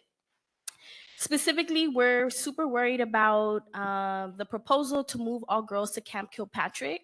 The BOS promised that we were going to be moving towards incarceration by this year. It's 2025, and now we're talking about solidifying and cementing the incarceration of girls and gender expansive youth. In the pro and con list that y'all created, it was mentioned that a pro to moving the girls to Kilpatrick is that they'll have a dedicated facility for girls and gender expansive youth that can lead to improved programming options and focusing on girls' needs. We know that this isn't true. The diverse population is cited as being relatively small, but we should also note that it's been steadily rising in the past few months. And the folks that are currently incarcerated, their needs are complex, and they're so different. So we're fearful of the outcomes of putting youth that are in different ages, different dispositions, different levels of maturity and mental health needs, all in the same facility. What we really should be doing is putting our time, our energy, and our resources into decarceration and finding the girls and gender expansive youth who can come home today. Thank you. Thank you. Hello, my name is James. I'm with the Youth ARC Coalition. Now that we got the chief here, I just want to comment on what this man said. Nieto, I think that's your name. I just want to address that like staff aggression towards youth is I totally disagree with you, man. Respectfully, like I firsthand actually experienced it. I actually witnessed one of your staff actually punch a minor because he got mad because of the comments and what he was saying. And I actually tried to de-escalate this situation, and your staff actually headbutted me and broke my nose. And it actually took 4 days for me to actually go to the hospital. And then during that time, they said they couldn't actually like break my nose. Like they had to re-break my nose. And they said if I wanted to do it, it would just basically be like the same pain I felt when the nose was broken. I was actually in the medical mod for 4 days with a swollen nose, and I really couldn't even feel my nose, to be honest. And I had actually problems breathing and stuff. But I just want to disagree with the comments you said that like staff aggression on youth does not happen like assault. I just disagree. Thank you. Thank you for sharing that. Hello, I'm Thomas Bell, Camp Vice President for Local 685. First and foremost, with the global plan, I'm gonna have to disagree and say closing Camp Page, Chief, is a bad idea. It lowers, first of all, it would take longer for people to come out of LP because now there's only 2 camps open. It would increase the numbers at the other camps as well. Right now, we're doing a good job. We're getting to know the kids. We're getting them their mental health. We're getting their programs. You increase the numbers. Now we got more kids who want to do that program, but they're not able to. Versus if they're at Page, they're able to participate in the programs as well. You got mental health that goes to both camps. If everybody's jammed up into one camp, they're not going to be able to reach everybody as well as they are when they go to 2. Because when we close camps, they feel, okay, we're going to lower our numbers too. So it's going to affect everybody in a way. Not to mention the officers that work at Camp Page, they're going to feel the same way. They're going to retire pretty much. A lot of them are going to retire. Some of them, are afraid that they're going to end up in LP. As far as Kilpatrick is concerned, so, just end it with, we need to keep Camp Page open and work with something. As far as Kilpatrick, I think everybody agrees that we need to make sure that we keep it as is. I don't agree with sending the girls over, but I also hear you when you say come up with ideas. So I'm all for Mr. Mundo, an idea. How about you grab 4 of your commissioners? I'll grab 4 of my union exec board members. You go manager with 4. We all sit down, we come up with an idea, and we can give it to them. I'm down with doing that. It's 2 different ideas. I would like for at least one of them to be either Ms. Kanani or Ms. Harris. Just throw that in there. But thank you very much. Good afternoon. My name is Evelyn. I'm a youth organizer with the Young Women's Freedom Center. I'm 18 years old and a system impacted. I'm here today to actually consider decarceration as a recommendation for the girls and gender expansive youth in LP and DKC. Girls and gender expansive youth in facilities are dealing with and being affected by limited resources such as understaffing, lack of mental health support, and access to medical care. The girls in these facilities' needs are not being met. Thank you for your time. Thank you. Thanks for being here. Hello, my name is Tara Shakur, and I represent the Youth Justice Coalition. In honor of Women's History Month, I want to share a powerful quote by Audre Lorde: "The master's tools will never dismantle the master's house." This quote resonates as we see disturbing plans by Probation's global plan to turn youth camps into training centers for probation officers. This decision is sickening. It reinforces a broken system rather than addressing its failures. Furthermore, the chief's history of evading accountability and missing crucial meetings, such as POC meetings and Board of Supervisors sessions, shows a pattern of neglect. If a young person misses courts, they're arrested. If a mother misses court, her children are taken from her. But when those in power fail to show up, there are no consequences. This Women's History Month, I urge us to demand the same accountability for probation officers as we do for mothers and youth who have far fewer resources. Let's stand for justice and fairness for all. Also, Just had to add this in because what? If I was a young person and you gave me the option to go to camps or military training, it's still both horrible options. Neither one makes sense. It's like putting a kid between a rock and a hard place. Both toxic. You don't know what you're doing. Please stop. Thank you. Thank you. Next up.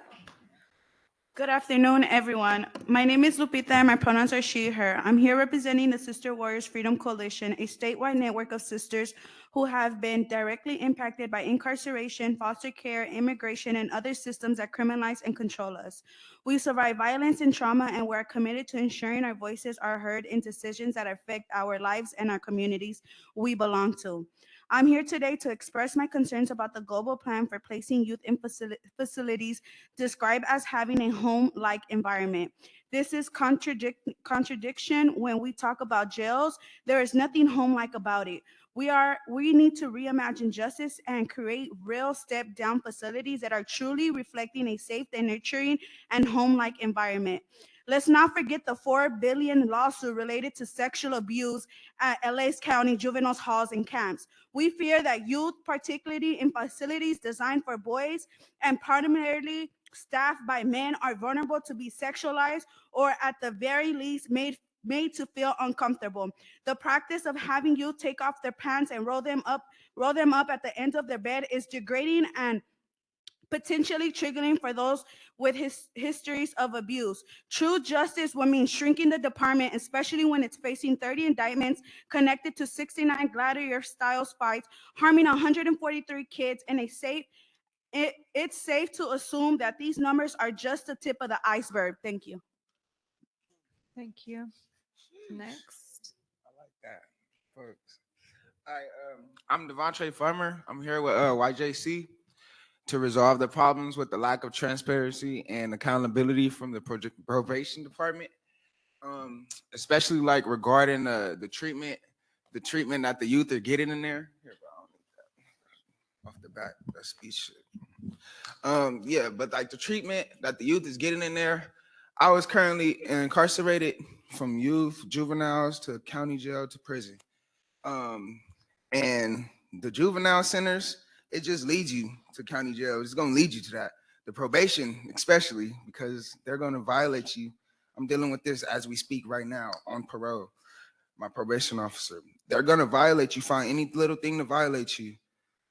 And even if you're working, whatever you're doing good, they're going to find bad in what you're doing. And it's the same cycles throughout all the years. And if we're coming with alternatives rather than like reentry programs such as YJC, RAC, like come on, like ARC, yeah, like all that, like we're giving y'all the answers and you don't have the answers. Y'all don't have the answers and y'all looking for them, but it's in y'all face. So come correct, focus up. Thanks, Demontre. Good afternoon. My name is Jacob Jackson. I'm here with the Youth Justice Coalition. I'm here to demand full transparency in this facility plan. The county and the public must be able to see a detailed budget for all proposed changes to population and facilities. Year after year, we see the money wasted on cosmetic improvements, making facilities look better instead of investing in real change. Meanwhile, we're told there's no funding for critical programming and services inside these spaces. How is it that possible when the probation budget has increased every year? Wait, I'm trying to figure that out. If this is truly about supporting our youth, then why is the community being kept in the dark about how much is being spent? Where is the money going? We want the Los Angeles County to remain committed to the Youth Justice Reimagined Plan and to continue shrinking the probation budget. We've seen firsthand how funds are misused. Just look at the past attempts, like when LA County tried to build a $3.5 billion women jail on toxic land. Without community organizing, that jail would have been built and women would have been incarcerated there today. And on that same toxic land, they would have been dying. They would have been dying having their babies. They don't care about us. In August 2019, the board ultimately canceled the plan to build the so-called mental health treatment center, which would have been another jail disguised as care. We know that jails are not the answer to mental health needs or community safety. This plan must include full budget transparency for all proposed budget. The public has the right to see where the money is going. And you talked about young people earn their way into jails. That's interesting. Did you earn your way in this position? Because you're failing.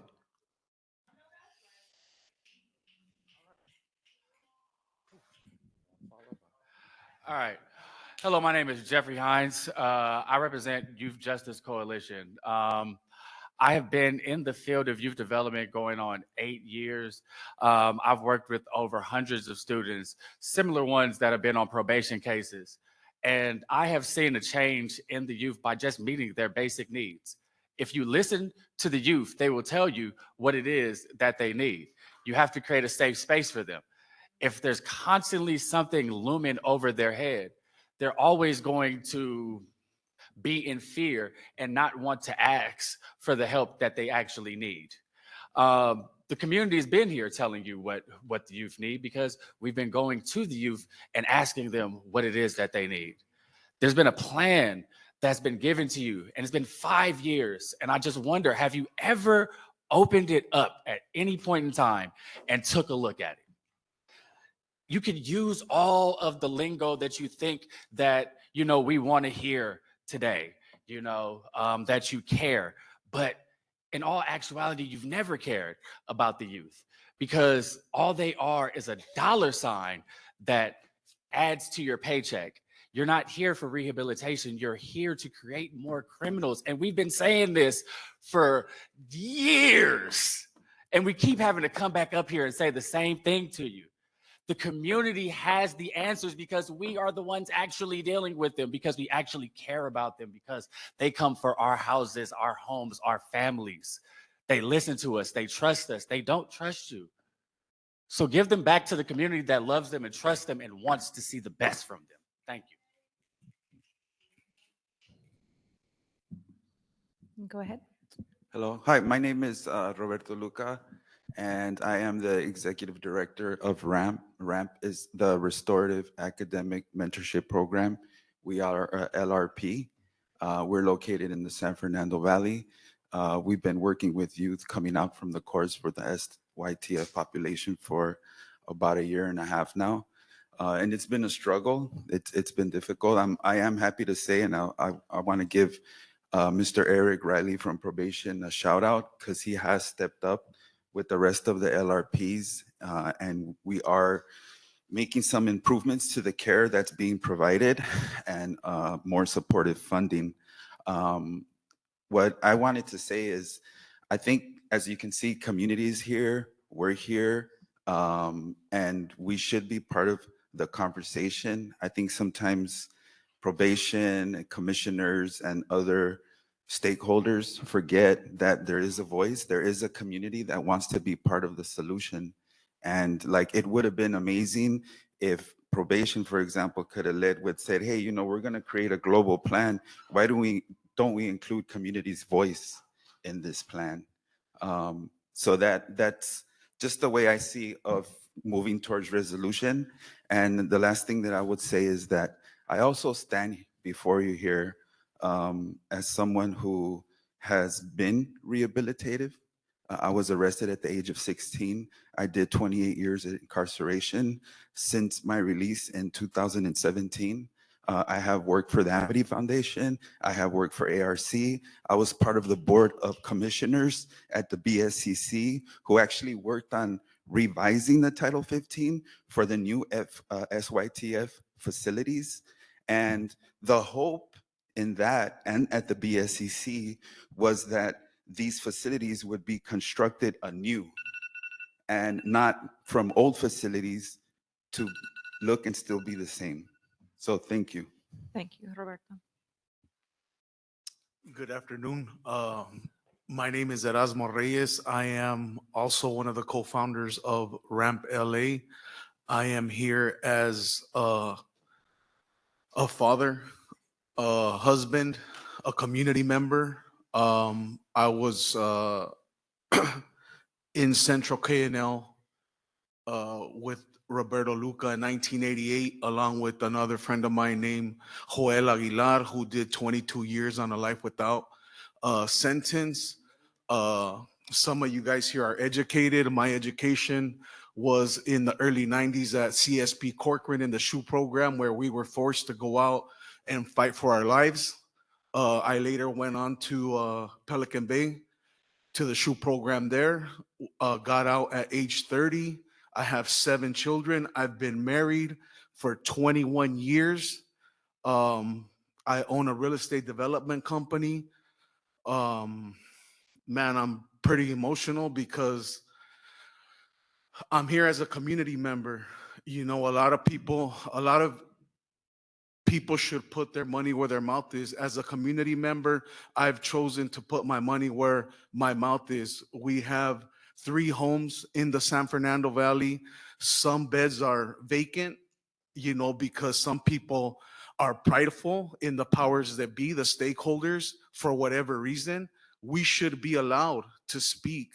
We got plenty of people that are within our organization that not only have the lived experience, but have the academia behind them that can really make a generous contribution to the problem at hand. Let us in. We're ready to work. Thank you. Thanks for being here. Hello, my name is Emily, and I am a youth organizer at the Young Women's Freedom Center. I am 23 years old and formerly in system impacted. I am here today to discuss about the pros and cons that POC released. One of the pros claimed that one of the reasons to move girls to the camp is because the facility is more home-like and comfortable, when in reality, the environment is far from home-like and comfortable. Instead, it's a jail-like environment. And wherever they feel comfortable and safe, with resources from community programs to increase their opportunities. The con that impacted me and is astonished is that CBK was built for and has only served boys and young men since reopening after a $48 million investment in 2017, which is extremely frustrating and unsettling, especially when that $48 million could have gone into education, housing, or other resources to move girls and communities, resources and programs. Thank you for your time. Thanks, Emily. Good afternoon. My name is Isabella Solomon, and I am a fellow with the Anti-Recidivism Coalition. I would like to just throw a thought out there. How about allocating more of the budget to expand Kilpatrick, as it has proven to be highly effective? Investing in its growth and further development would allow more youth to benefit from its success. I also want to acknowledge the unity I've witnessed today between probation staff, advocates, and the youth present here today. Something that isn't seen in this space too often. It demonstrates that we all share the same goals, but also at this point frustrations. While I understand that each youth has unique needs, like the chief stated, I believe that building a foundation rooted in respect, care, stability, and safety for both staff and youth will allow us to more effectively address those individual needs and guide them towards positive outcomes. Thank you. Good afternoon. My name is Dominique Davis. I'm the site director at the Young Women's Freedom Center. I'm specifically speaking to you, Mr. Probation man, chief. So we know the facilities are not the problem. This global plan is yet another round of musical chairs with these young people and the staff. You say you want expert input, but never ask for input from your staff, from the experts of this commission, or the community partners in this room. From my time in 2007, 2008, and 2009 till now, LP looks exactly the same. How many of your predecessors promised revamped, more humane, holistic facilities? And things have not changed. When will you stop these games and truly come to the table with the community for solutions rather than empty statements here? We are here. The experts are willing to talk if you're willing to listen. Thank you. Good afternoon, commissioners. My name is Josh Green. I'm an appointed member of the JJCC and the JJRBG. And I just if it's helpful to offer some context from my experience over the last 5 years in those spaces, just quickly on the question of Kilpatrick's capacity, I do want to acknowledge what Commissioner Meredith noted, which was that historically there had been reports and there had been some concerns about the way that the Malibu community felt about the facility. I'll just speak for myself. My understanding is, at least with the current supervisor, Malibu has been a very strong partner. And so that may have been true at one time, but it is not my understanding that that is still the case. So I do think there is still an open question, at least for me, about capacity at Kilpatrick. The second thing is just a few things to acknowledge. I think there's a lot of really wonderful values in this plan. I think it's important to acknowledge that, and also to sort of recognize, for me, those values were driven by many of the community members who are here and historically community leadership in this space. And I think one of the challenges for me, having been in this space for the last 5 years, is the plan sort of presupposes that the facilities are the obstacle to achieving those values. And I will say, having visited all of these facilities and looked for the perfect facility combination in this county, it doesn't exist. And so I think we have to start asking ourselves, what is the obstacle that we're really facing? Because what I hear from you, Chief, is quite a lot of alignment with the values and the things we want to accomplish for the outcomes for young people. So a few things that I just want to note, that in addition to the facilities being sort of framed as the problem, and this global plan comes from work that we all did that recognized the massive imperfection of our facilities. That was the impetus behind a need for a global plan. But specifically for the SYTF youth, I think one challenge that we have had, and one of the guiding principles for our work on the JJRBG, has been the legislation that formed this, which specifically asks us to move and use the least restrictive environments available, which is why at that subcommittee, we have refrained from consolidating the entire SYTF population in our most restrictive facility, which is Barry J. Nydorf, or in Los Padrinos. Those are the two most restricted Josh, facilities. I'm going to Yes. cut you off, but I think that Commissioner Mundo may want to ask you some specific questions So don't leave. later. No, I think leave, and then he may I call mean, you don't back leave up this after. room. Don't leave. Right. I'm Thank gonna go you sit for down and I'll be interpreting over my there. comment. Thank you. Mr. Pettis, welcome. I'm totally confused. I've listened to Chief, you saying about Sunburst, Pine Grove, Step Down, LA Model, Boys Republic. But we're talking about new programs and we can't run the programs that we have. Everything hinders around safety. We have cadets who are going through their 13-week training who are quitting the moment they see Los Padrinos because of a safety issue. The nurse there, they now have escorts, so they're not stealing the drugs from the nurse. It's not quite a pleasant place, and everybody's dancing around safety, but safety deals with recruiting, it deals with promoting, it deals with longevity, it deals with retirement. Everything hinges around safety. And you asked for a recommendation. My recommendation is return the DPO2 field officers to their offices. They can do their jobs. Eliminate the 90-day rotation where officers are at home, could be at work doing the reports, much needed reports. Right now, you're paying people at work overtime to do the job that I myself could be at work right now today doing those reports. Right now, the department has me working half a year. They call it a 90-day rotation. 90 and 90 is 180. Basically, I work less than half a year. And then they're very specific when they send me home. They says, okay, you come back on December 2nd, you have to leave March 2nd. But then once I'm home, I have no idea when I'm coming back. And, I'm being punished for an injury I sustained at probation. It's unbelievable. I mean, when I go home and try to tell my wife I'm at home for half a year, and she said, well, what did you do? I said, I went to work. And that was the end of that. And when we deal with the field officers, these probationers are not being supervised. There's nobody at the office. If somebody wants to come in and report, we cannot get them service. They need housing, we can't get them housing. If they need the psychiatric evaluation, we can't do that. If they need mental health, they need GPS monitoring, whatever they need that we're supposed to be providing, we're not doing that. And so you asked for a recommendation given to bring those DPO2 field officers back to the office, and a limited 90-day rotation for people who are able to do their job at work. Thank you. All right, we have one more in-person comment, and then we have 5 virtual comments. Okay, so the topic is about the global plan. Please stay with the topic. Thank you. Thank you for the reminder. Yes, ma'am, stay on the topic. So I was Just to taking be some clear, that notes. was not a reminder for you. It was a reminder for all the comments. I apologize if you took it that way. Okay, again, then I will apologize. I have to speak again. I apologize. Same apology. So, Chief, two things. I take some notes. Number one, I take notes that you said those kids are in that facility earn their spot there. I think that's something you said. That reminds me one thing. I was in the basketball team when I was in high school. You know, we have a tier team 1, 2, 3. So every month our team rotate. You are doing good, you move up. You are doing bad, you get down lower. So I think that is a system that we can try.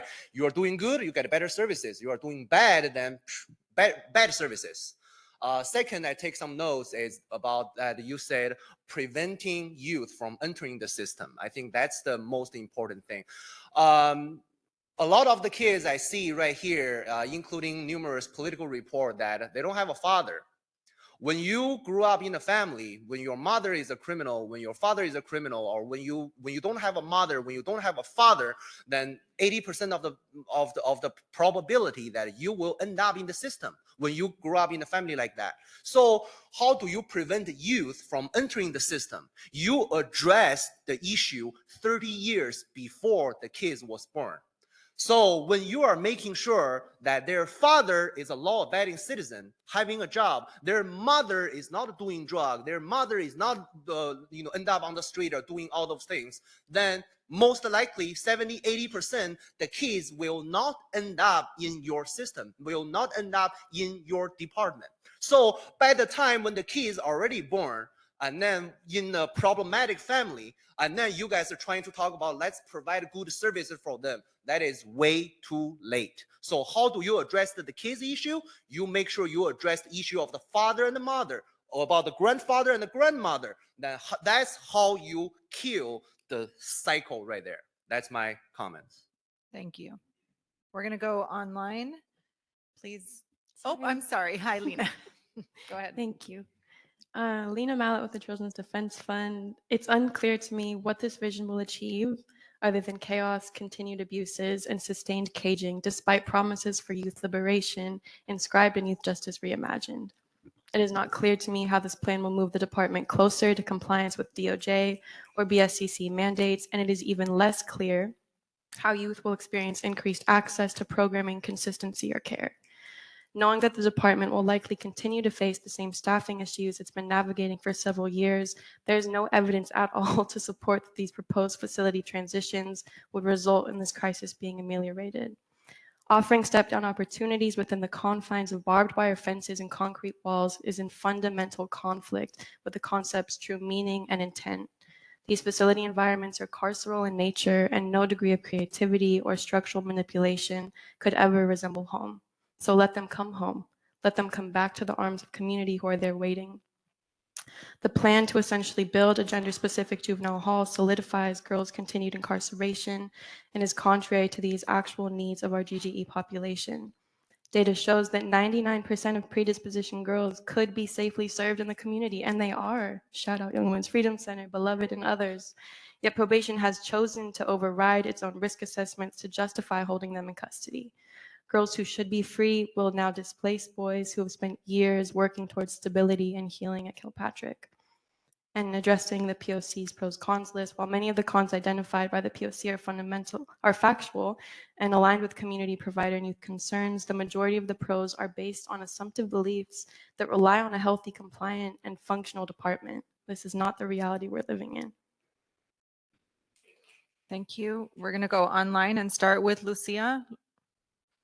Lucia, can you unmute yourself?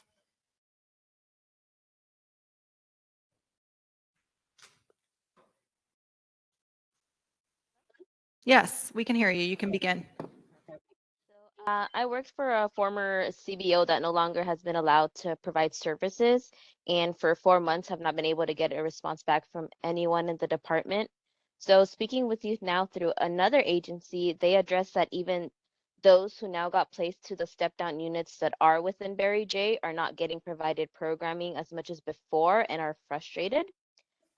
They've also heard about this idea about Kilpatrick being moved into Barry J, which has also made them feel like it's kind of pointless to want to do good or work better and harder because they're still going to be stuck in the Barry J facility at that location. So I do agree that maybe the youth should be spoken to there and, things clarified so that there's no misunderstanding. The programming and culture now at Kilpatrick is amazing. I've experienced it going there, and it would be a shame to take that away. And I agree with what Commissioner Harris shared today. If you have youth that are motivated to do better, like go to Kilpatrick, are given better programming once going to a step down, I assume that will trickle into a better attitude towards staff and making their job easier and safer. Like I said, there's proof there at Kilpatrick. Also to Mr. Miller and Mr. Gerard who got up in line to speak. It's amazing to see these youth advocate for themselves, sharing their experiences, and also please listen to them and also listen to your CBOs. We want to go back in there. We want to assist, even at no cost to help you guys also attain your goals. Thank you. Thank you. We'll go next to Audrina. Audrina, you can unmute yourself. Hello? Yes, go ahead and begin. Okay. As far as programs and services, I've mentioned more than once about probation misconstruing behavior issues with a youth's disabilities and not servicing them. For years, probation has not been providing my son with the services he needs. He's left to figure out ways to channel his disabilities in a positive way without medication. One way that helps him is writing in his notebook and journaling. I brought up to his caseworker, Miss Landon, multiple times my son's disabilities, and she failed to document it or have any meetings with me to provide the department with this important information. Instead, she severed all communication ties with me and at court threw my son under the bus using his disabilities against him as behavior problems. Audrina, do you have any comments about the global plan issue?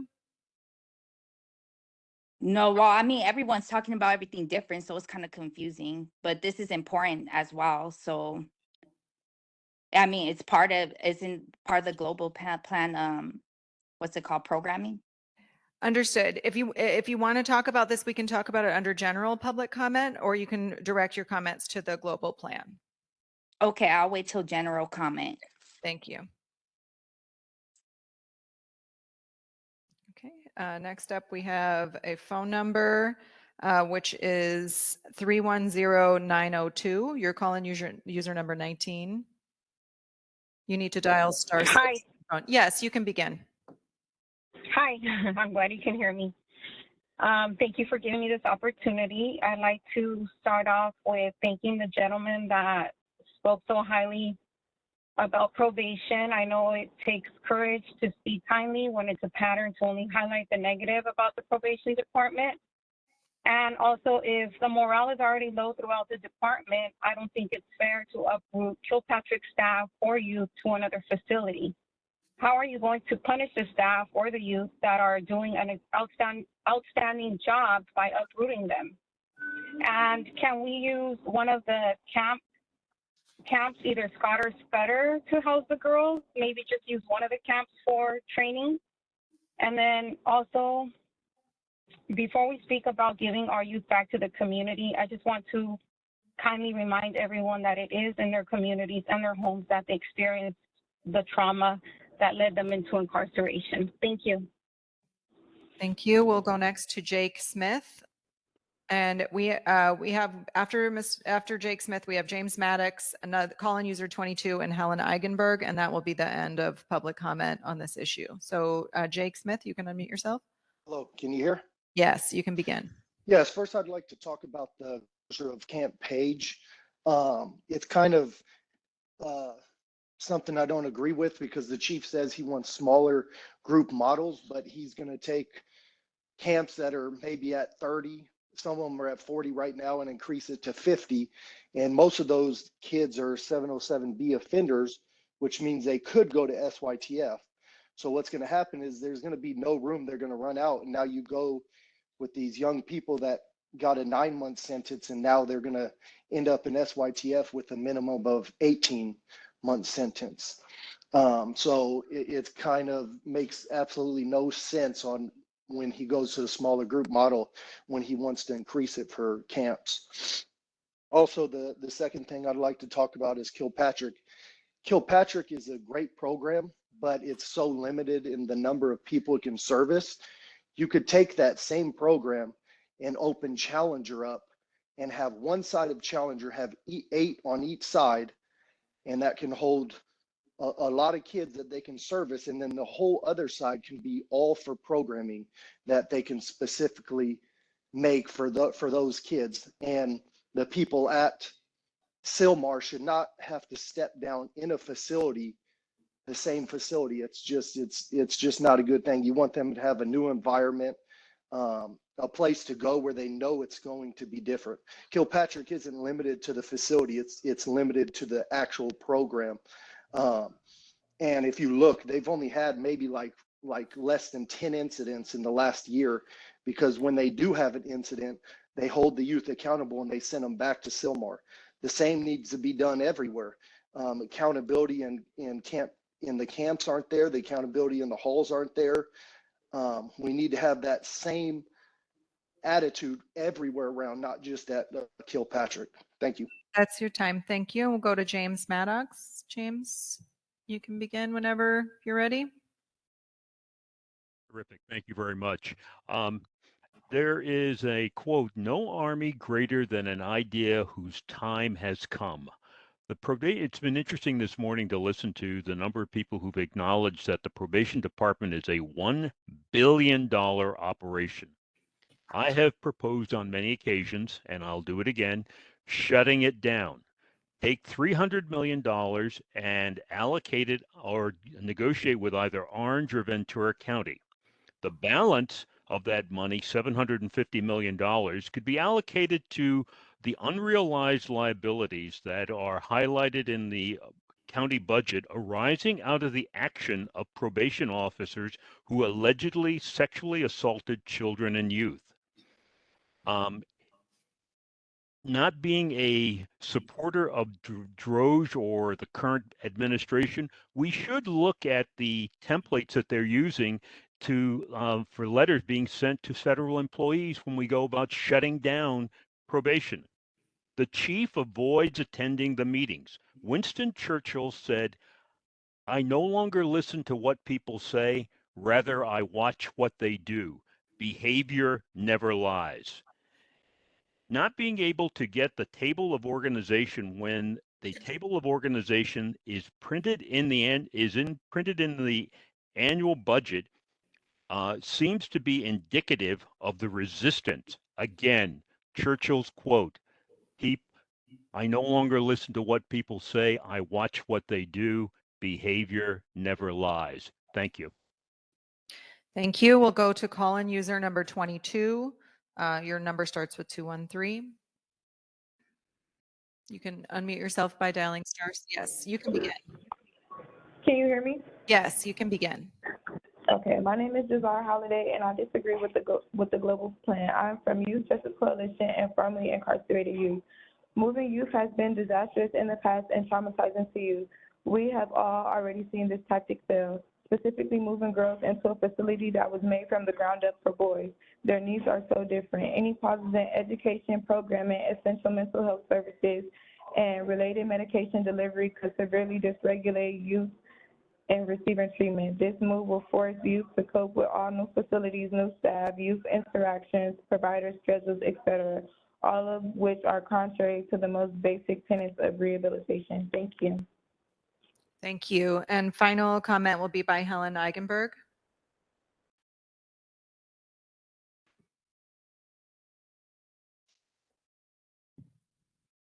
Helen, can you hear me? Yeah, can you hear me? Yes, you can begin. Okay, thank you. Hi, good morning. All right, good afternoon. Helen Eigenberg.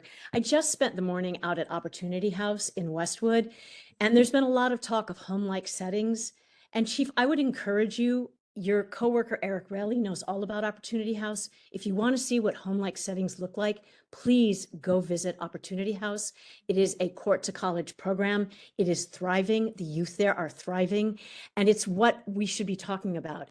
Putting tiny homes, which I'm very familiar with, at Barry J is not a home-like setting. Los Padrinos is not a home-like setting. Judge Espinoza was there this morning, and he stated that Opportunity House, this is the future. And I thought this should be the now. So I would encourage you, Chief, to go check out Opportunity House and even anyone on the POC, because that is home-like settings where the youth will grow and thrive and heal. Thank you. Thank you. And with that, I'll turn back. Okay, Chief, I understand that. Oh, there you are. That you, maybe a couple more questions from the commissioners. Commissioner Canales, Ship, followed by Terry, followed by Jackson. Hi. Okay. Thank you very much. Chief, I just want to ask, because in the Board of Supervisors motion, it was, believed that you would be working with stakeholders. And as we've heard from many in the room here today, they are more than, willing to meet with you and work with you. And then there was a comment made by one of the gentlemen over there holding the line, the group over here, about the commissioners. We were not even included in the global action plan, but we have asked to be, so we would also like to be included as stakeholders. And as it is right now, as the way that it looks, just in my opinion, I think that there's so much more that we could do. The program that they mentioned, they have empty beds. The caller that just called in with the Opportunity House, which this is the first time hearing of the Opportunity House. I didn't even know about that. And then we have the fire camp in Pine Grove, and providing more opportunities for the youth. But I totally, I do not see the logic of the tiny homes. That's just it. And so my question would be, though, if we could look at revising this and including the stakeholders in the room that have asked to be included, as well as the commissioners. And since Chief Deputy Epps is no longer with you and was part of the creation of this, and then of course Sanford Rose also left the department, is there a new team working with you on this? Thank you. Okay, so nobody has been hired as chief deputy. There's an acting chief deputy.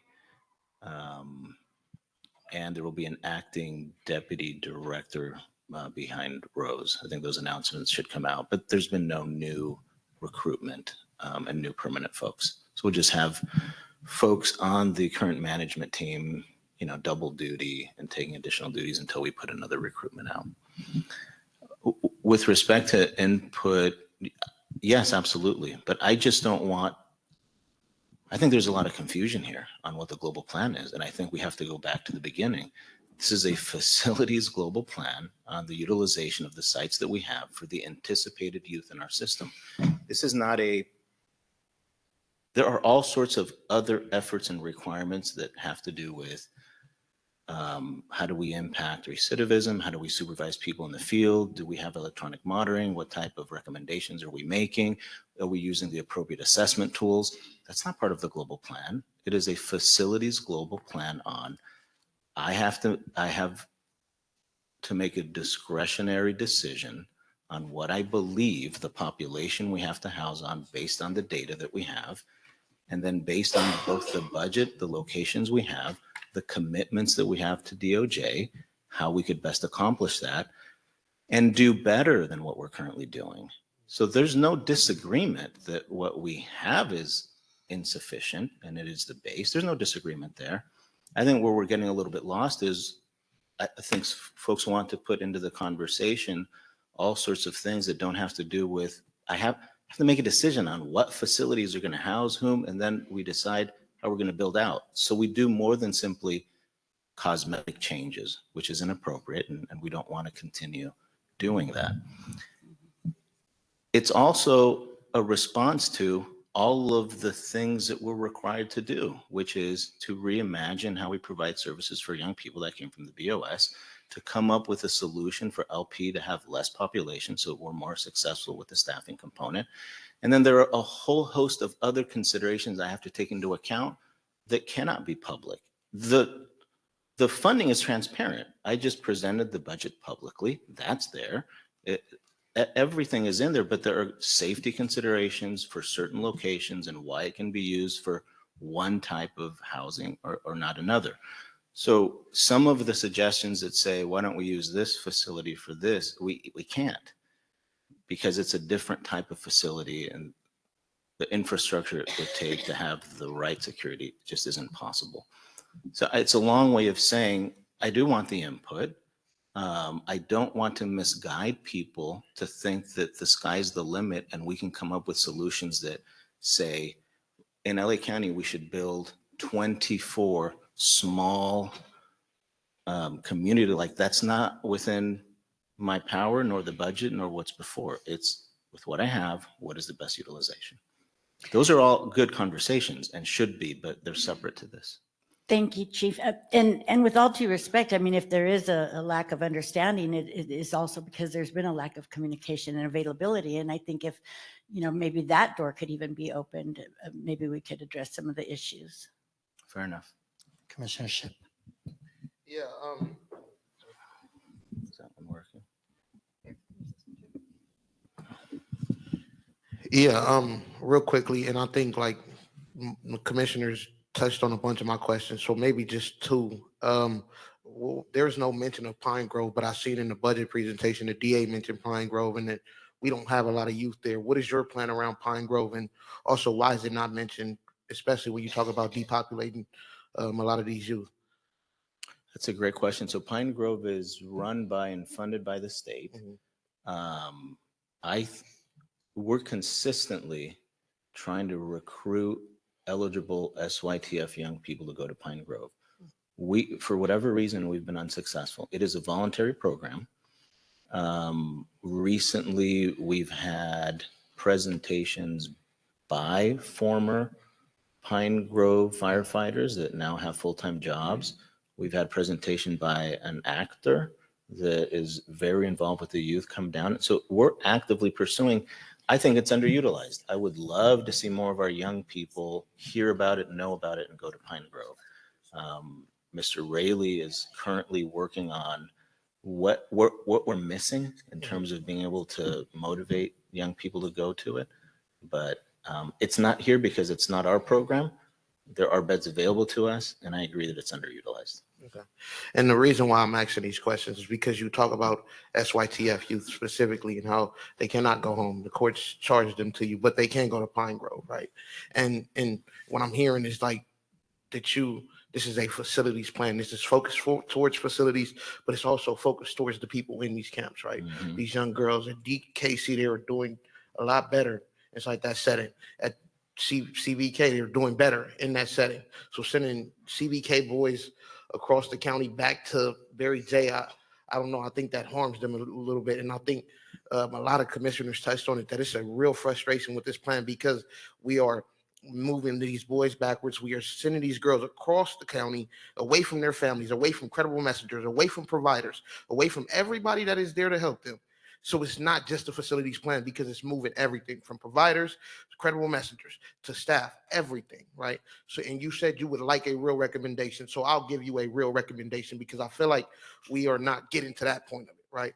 My recommendation to you is decarcerate as many youth as possible who are not 707B, right? For those other youth under SB 823, they're supposed to be in least restrictive placements, less restrictive placements. They are not, because Barry J is almost like a prison, right? So for that, we need to keep as many youth out of Barry J as possible. Send them to Pine Grove, send them to Camp Kilpatrick, send them to those other two camps that you wanted to consolidate, right? For as far as those youth in Camp Kilpatrick at the moment, they can be moved to the step downs because, like you said, they earned their places to be in step downs, and Camp Kilpatrick is supposed to be that. But we should not be moving youth back to our most restrictive placement at all. And so my recommendation to you is try to decarcerate, try to move youth away from this most restrictive placement, and try to keep these youth in a place where they're accessible to providers, to staff, and people who care about them, because I think that's what's missing from this plan. And that's what community is expressing, a real concern for the youth. Thank you.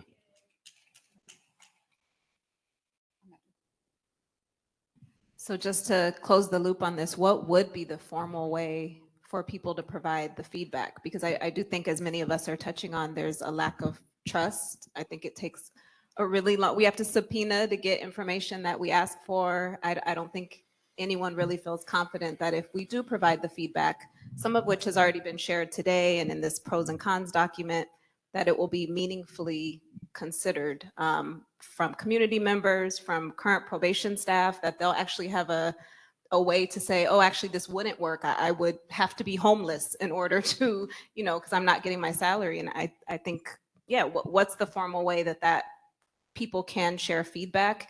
And what's the assurance that it'll be meaningfully taken? Because I think if the plan is approved for the facilities, and then the feedback comes, any recommendations are now within a container. It's like, well, what's your feedback given that all these changes have to occur? Yeah.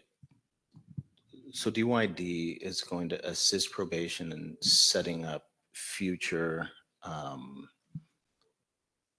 meetings and events so that we could take feedback from the community. We're grateful that they've offered. We're taking them up on the offer. They have credibility and they'll be able to do that.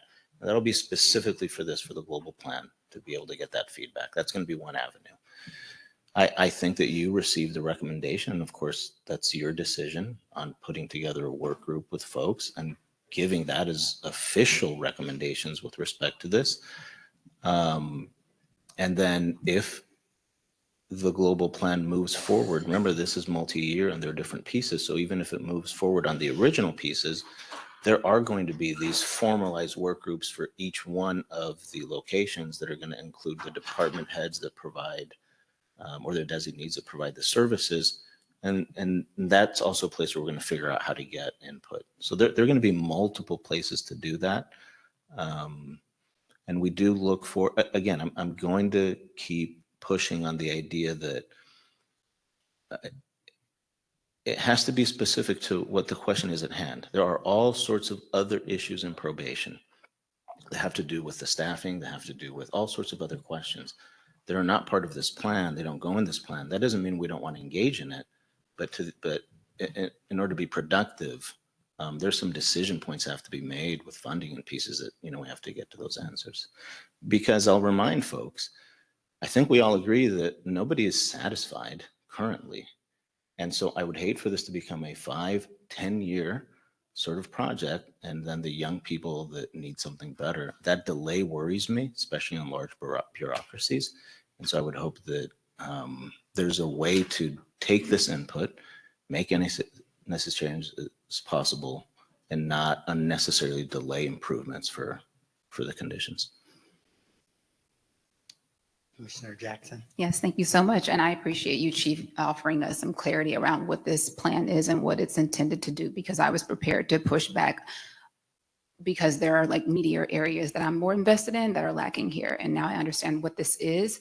What I will say is that the plan still does feel mission averse, right? Because it's focused on beautification and infrastructure, and it feels like it's focused on those things at the expense of focusing on the real internal issues. And it's very difficult for all of us to isolate the emotions from all of it, because they're real time, real issues that affect us all every day. So I just kind of want to defend that so that you understand where some of that is coming from. I think you understand it.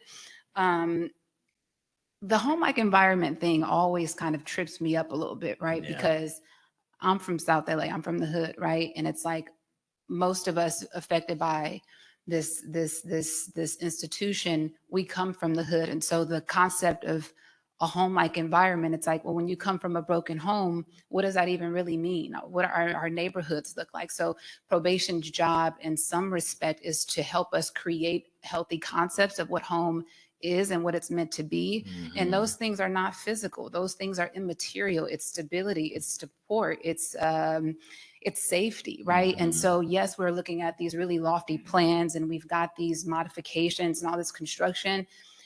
It abandons some of the core issues that we need right now. And so, again, very difficult to isolate these things. And so it hints at some of it in the plan, but not substantively. And we need to see more of that to buy into the other things. So I'll just leave with that. Yeah, no, look, I don't like home-like environment as a term either. It's a term that's including in a bunch of our sort of legal documents, and it's sort of, we're stuck with it.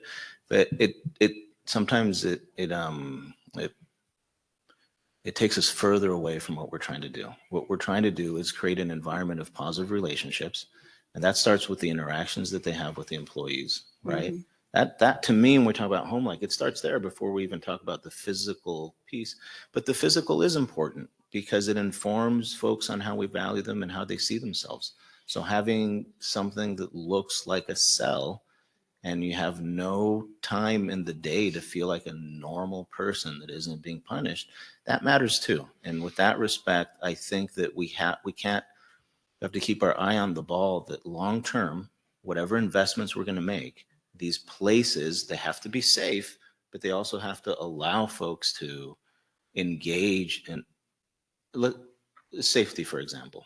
When I insist that I need a different location for our young women, it's because in order to feel safe, where you are matters. If you're in a facility where there are other boys and you may feel in danger when you're walking to school, that sets up possibly the remainder of the day for you and where you are emotionally and whether you feel safe or not. So there's a lot behind the decisions on why we think that separation of girls, why we think that these locations matter, because it sets up our ability to do all those other things that I think you're referencing, but that aren't in here.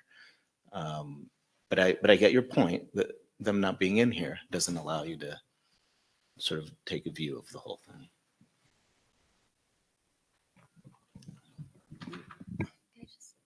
Just one more, because the chief has been quite generous with the extra 15 minutes.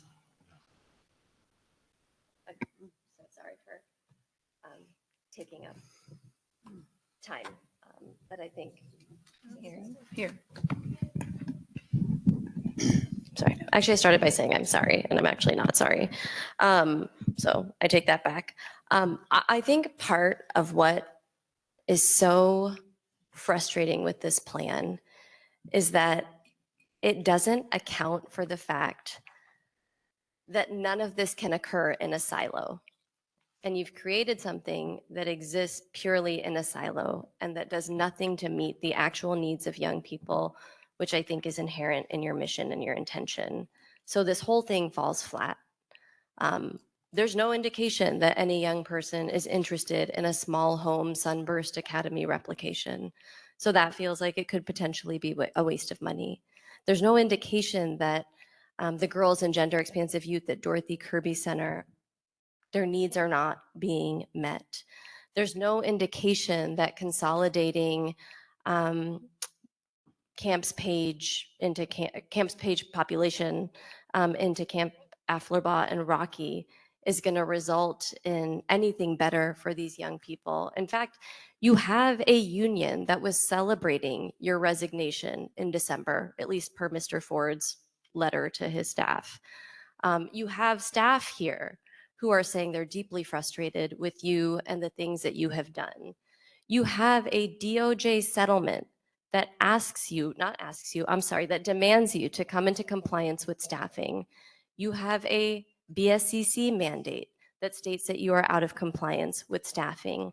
And so while I understand that you were charged with coming up with a global plan, and when looking back at that motion, it actually primarily related to SYTFs, it does nothing to address what is at the core.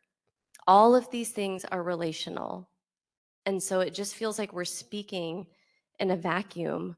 And so when we have folks here talking about decarceration and the way to meaningfully do that, and when we have folks talking about the fact that LAD scores indicate young people should be released, but you have staff that are overriding that, it is all directly related to the facilities that you actually need to house these young people and whether or not you even need them. To create a cop city out of Camp Scott and Scudder, an indoor firing range? Do any of your probation officers carry guns? I certainly hope not. It falls so flat.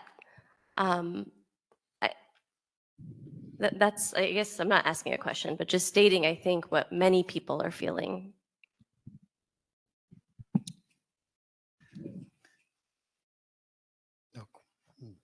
No, I think we're done. Thank you.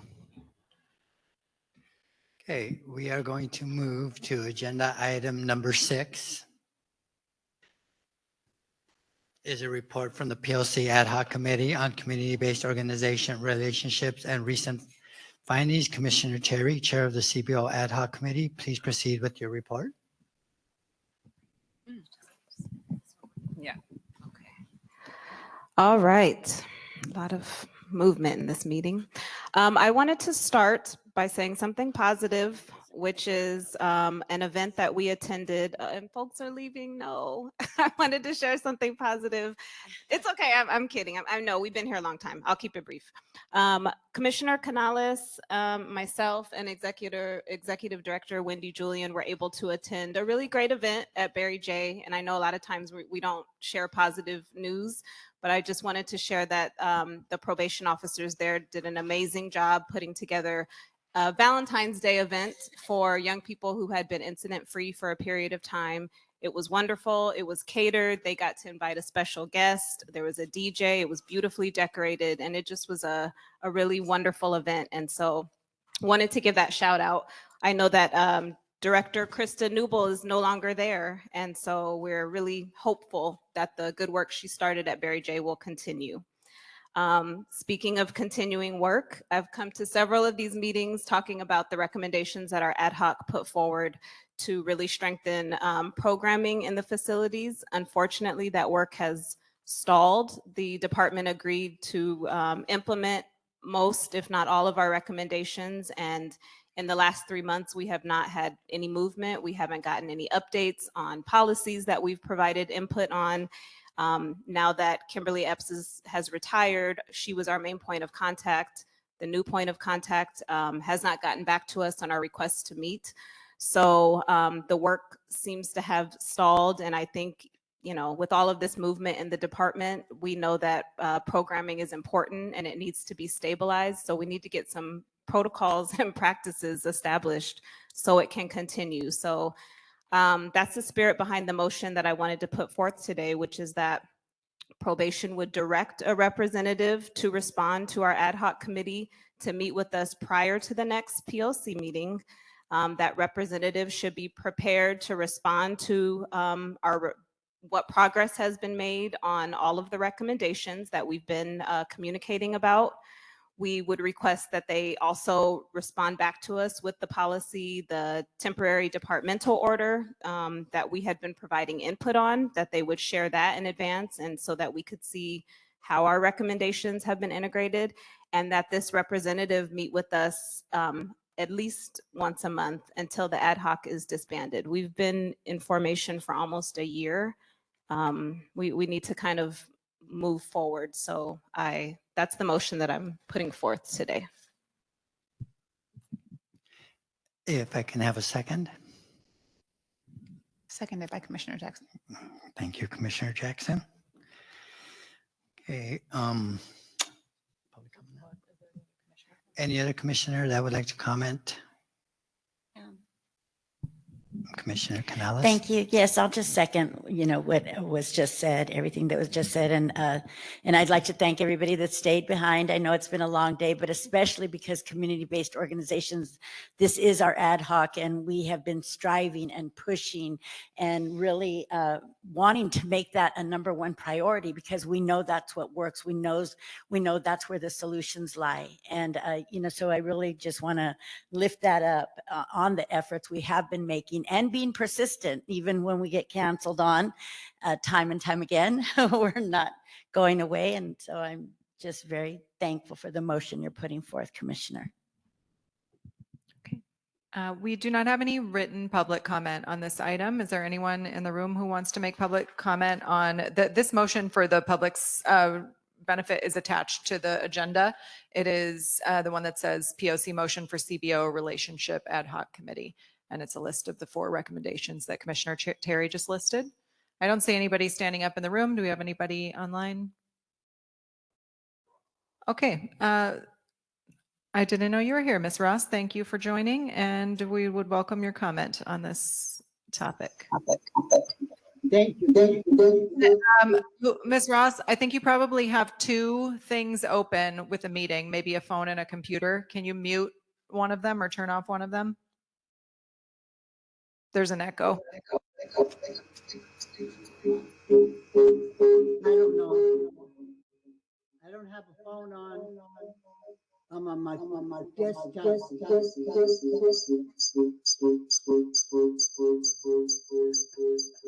We really can't hear you because it echoes everything that you say. I'm sorry about that. You want to try it one more time? Hello?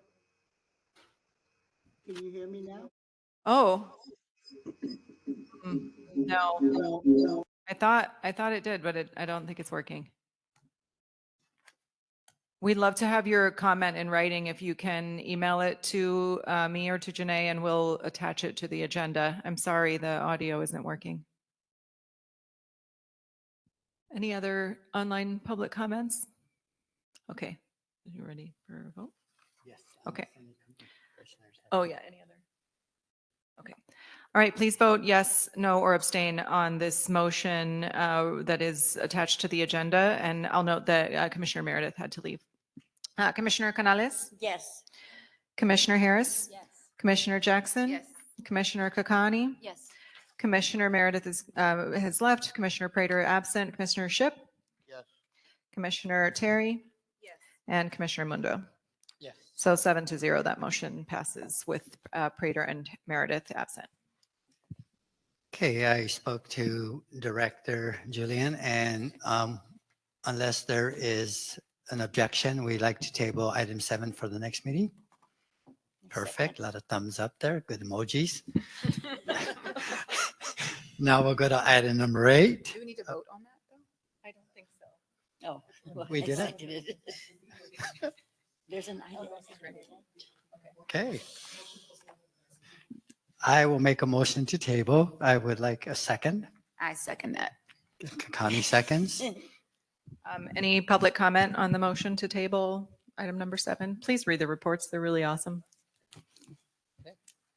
Okay, so we have to call the roll. Actually, maybe we can do a voice vote. Okay, all those. Aye. Aye. Good. Okay, now we move on to item 8 for matters not posted on the agenda to discuss or place on a future meeting agenda for action. Commissioners, do you have any announcement or items you would like placed on a future agenda? Commissioner Jackson. I do. I'd like to agendize a budget presentation from probation. I think we're long overdue for that. We'd like to know where money is coming from and going, well, where it's going mainly. So yeah, for the next meeting. And that would include overtime. That would include overtime, correct? Yes, yes. Actually, the where it's coming from is also interesting because there are a variety of sources that probation receives information, receives budget, including some pass-through sources from Okay. other governmental levels that have to go to probation, and then general fund expenditures. So the buckets of where the money comes in is also interesting. And absolutely, let's include that as well. Perfect. Commissioner Canales. Yes, and I I had just a want to part say real B. quick, I want to lift up Mozella Evans, who has been at Los Padrinos working with community-based organizations, and they've been organizing family meals where 1 unit at a time, where the family members could come in and they're able to interact and eat together, and just the efforts that are taking place there with the community-based organizations, and then having resources for the families as well, not just asking them to show up, but being able to provide a way for them to get there and assisting like that. Thank you. Commissioner Jackson. Yeah, so I'm not sure if this rises to the level of like an agenda item, but Commissioner Terry and I were discussing earlier, and I really want to see the probationer survey thing through if we can. And Yes. so if we're able to, I mean, we didn't get to mention it to Chief Villarosa either, but should you list the things that you have? Did you have a list of things? I mean, if it's worth sharing. No, I think we can just. We were just kind of interested in if we were able to do that survey with probationers, and it sounds like there's been surveys with staff. It's kind of like an effort to connect some of the data points that we've been talking about, the decline in numbers. If the numbers are going down, why can't folks who are deployed go back to the field offices? So wanting to kind of start that survey as a starting point and talk about the logistics. And we have our leadership conference on Monday, so we can flesh that out and see what that looks like. I didn't mean to put you on the spot. Okay. Anything else? Okay, Commissioner Ship. Yeah, and maybe it falls under budget, but also like a focus on like JJRBG, like how Josh talked about, or like JJCC spending, like and how that looks for SYTF youth, et cetera. Okay. So before we move on to agenda item number 9, I started coming to these commission meetings when they were the old version of it. And there was maybe 1 or 2 people there as public. And today, sitting here watching all these probation officers come to this meeting in comfort and have the understanding that this is the space where their voice can be heard, not only demonstrated courage, but it demonstrates that they have more than just an interest in keeping their jobs. They have an interest in making sure that this process works. The one thing that really did strike me today was the Youth Coalition. Just sitting here listening to them and understanding where we've come was just, it really was impactful for me. So they're not here. I was hoping I can say this when they were here, but if they catch the end of this, because it's nail biting, I hope you guys understand that you're more than welcome and encouraged to be here with your voice. So with that said, agenda number 9 is an invitation for members of the public to address the commission on items not on the agenda. Wendy, please facilitate public comment. Thank you. I'm actually going to start with Audrina and then we'll go back to in person. Is Audrina still online? Audrina, I thank you for holding on and you're welcome to have your full 2 minutes to speak. Hello? Yes, you can begin. Okay. As far as services, I mentioned more than once about probation misconstruing behavior issues with a youth disability and not servicing them. For years, probation has not been providing my son with the services he needs. He's left to figure out ways to channel his disabilities in a positive way without his medication. One way that helps him is writing his feelings down in his notebook and journaling. I brought up to his caseworker, Miss Landon, multiple times my son's disabilities, and she failed to document it or have any meeting with me in order for me to provide her with these important documents. Instead, she severed all communication ties with me, and at court, she used my son's disabilities against him as behavior problems. Then she removed herself from his case to avoid consequences. Give me 1 second. During a Christmas event in front of others, she was complaining about my son's constant need to journal, which is the only thing that helps him with his disability, and trying to take away the only thing that helps so he can struggle more and to ensure he has a negative experience. I have many questions for her. Until this day, she's been refusing to have a meeting with me to answer any of my concerns or questions. My son has been a target for retaliation because of my participation at POC. What can be done to protect youth from the department's retaliation, which is silencing parents from speaking and attending POC meetings? Thank you. Okay, go ahead, Mr. Bell. Thank you, Audrina. I just wanted to make real quick. One, I know we just heard the facility global plan today, but I feel like we need a field global plan too. I would ask the commission to really press the department to come up with a field global plan to see where they want to go with our field, as we see is in disarray right now. You know, not just the juvenile side. I know you guys are all juvenile advocates, but not just the juvenile side, but there's adults. There's people my age, older than me on probation that they need services as well, and they're not getting it. You know, and so I feel like we need, if you guys could press a global plan for the field and what the department has for the field. Also, I just want you guys to really press the need to keep Camp Page open. I know that kind of got killed with, you know, the whole Kilpatrick thing, which I don't agree with either. But we also need to make sure that we keep Camp Page open, because that, without Camp Page being open, that's one less place that these youth has to go. That means they stay in LP a lot longer. The numbers are going to go higher. And, once they hit camp, the clock starts ticking to their freedom. And they know that, we know that, they either get out early, they get out their regular time, or either way, but their clock is ticking. They have something to look forward to. That's what camp brings. So we closing it, they stay in LP longer, doing dead time, and that's not helpful for anybody. So I just wanted to throw those two things out there before I left, and have a blessed day. Thank you. I'm going to have to keep a record of how many times you agree with Commissioner Jackson, who's been asking for a strategic plan for the department since I met her 4.5 years ago. Commissioner Pettis? I'm sorry. I just elevated you to commissioner. You're welcome. I just want to, I'll Mr. take it. I'll Pettis. take it. I just want to thank everyone at the commissioners, each one of you, just for hearing, because like I say, when I try to go home and tell my wife that I'm at home for half a year and try to explain that, and she's not within the system. And it's just been really hard. I mean, I talked to officers who have lost their homes or marriages. Some have lost their children because they couldn't get the child support. It just goes on and on. So I just thank you for just hearing us so we can move it forward. Thanks. Thank you. Hello, I apologize for my comments, for my time, for your time. So several things. I remember one of the commissioner mentioned that she said she hoped the probation officer do not carry a gun on the field or something.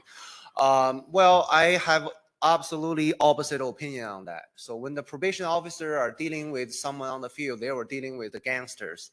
They were dealing with the gangs, dealing with the, serial murder, whatever, all those violent offense. They don't have a gun.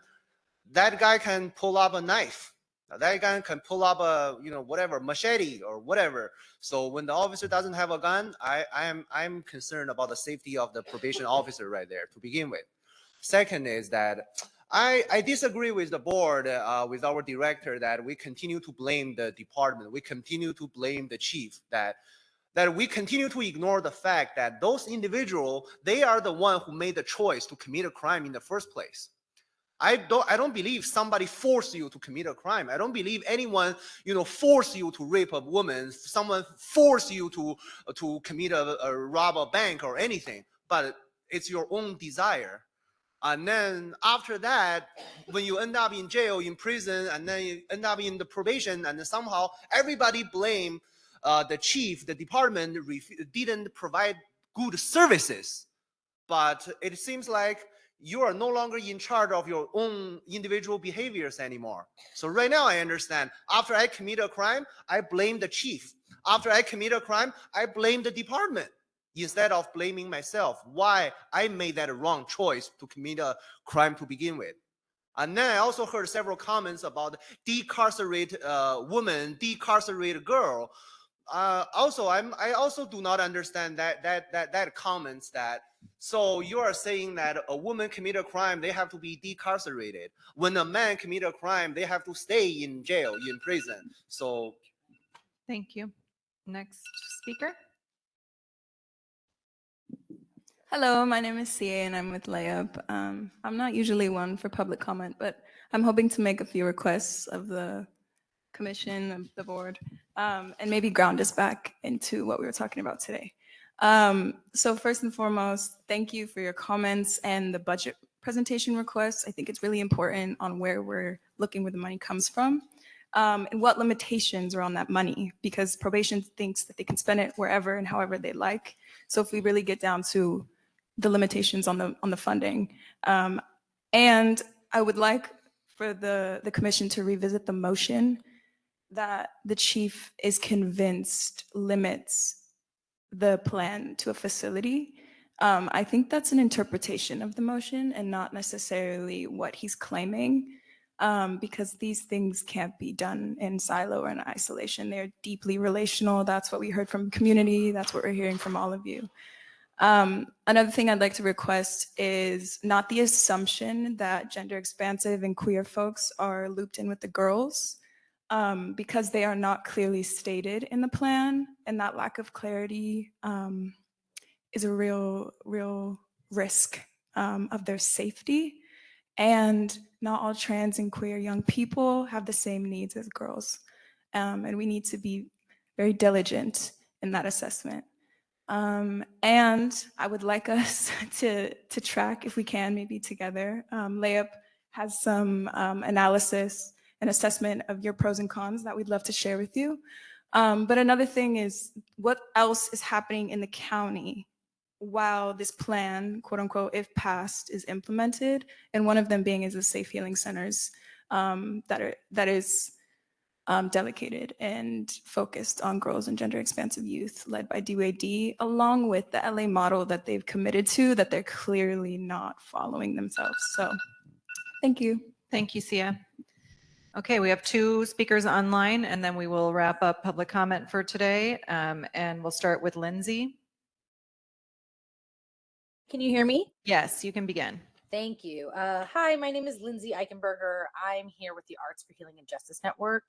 I'm joining my colleagues in the room in sharing deep concerns about the proposed global plan.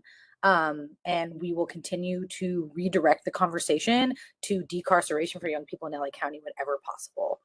Like many have said, there is nothing home-like about jails. This plan continues to move in the same way about investing more money into home-like environments when we should be investing that money directly into community, into CBOs, to return young people to actual homes, things like safe healing centers, all of these things that have been promised for so long. And the goal should never be to fabricate the feeling of home to make incarceration more comfortable. We cannot invest in illusions. The chief is proposing building literally a house of cards, and Real Community is in the room right now offering the suggestions that he claims to be open to hearing. The community has been ready, is already doing the work to bring young people home. They are bringing young people home, getting them what they need, despite great effort to derail that work. Thank you very much. Thank you, Lindsay. Thank you, Lindsay. And we'll go next to Stacy Burns, who will be our final speaker today. I would like to put on the POC's radar the question of what the continuing role is of probation to review the youth to determine the propriety of continued incarceration. So the chief seemed to suggest that they're quite passive and that they just, have to listen to the courts and then find places for people. But Judge Espinosa has a different view.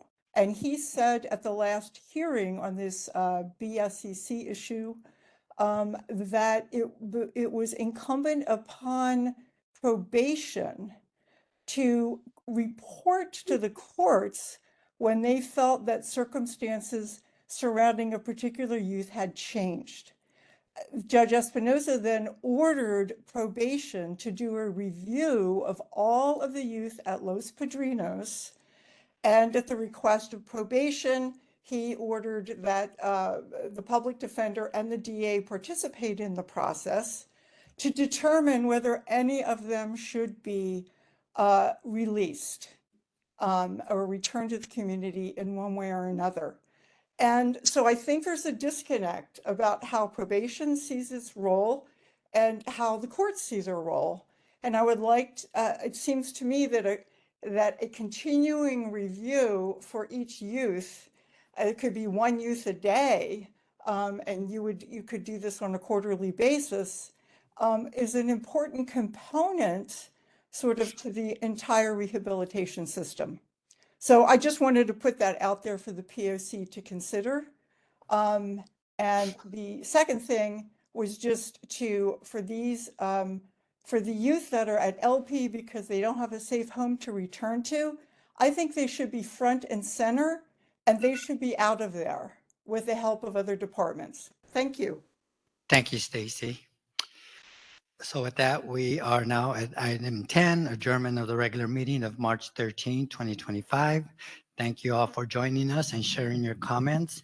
As a quick reminder, be sure to follow us on social media and subscribe to our YouTube channel at LA County PLC.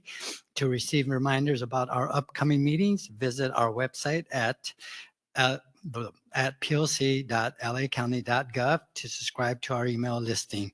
It is now 1:43. Can I have a motion to adjourn today's meeting? We have a motion from Kakani and a second from Commissioner Harris. Commissioners, please unmute yourselves and vote with the voice vote. Aye. Aye. It is now 1:44. On motion of Commissioner Kakani and Commissioner Harris, today's meeting is now adjourned. Thank you.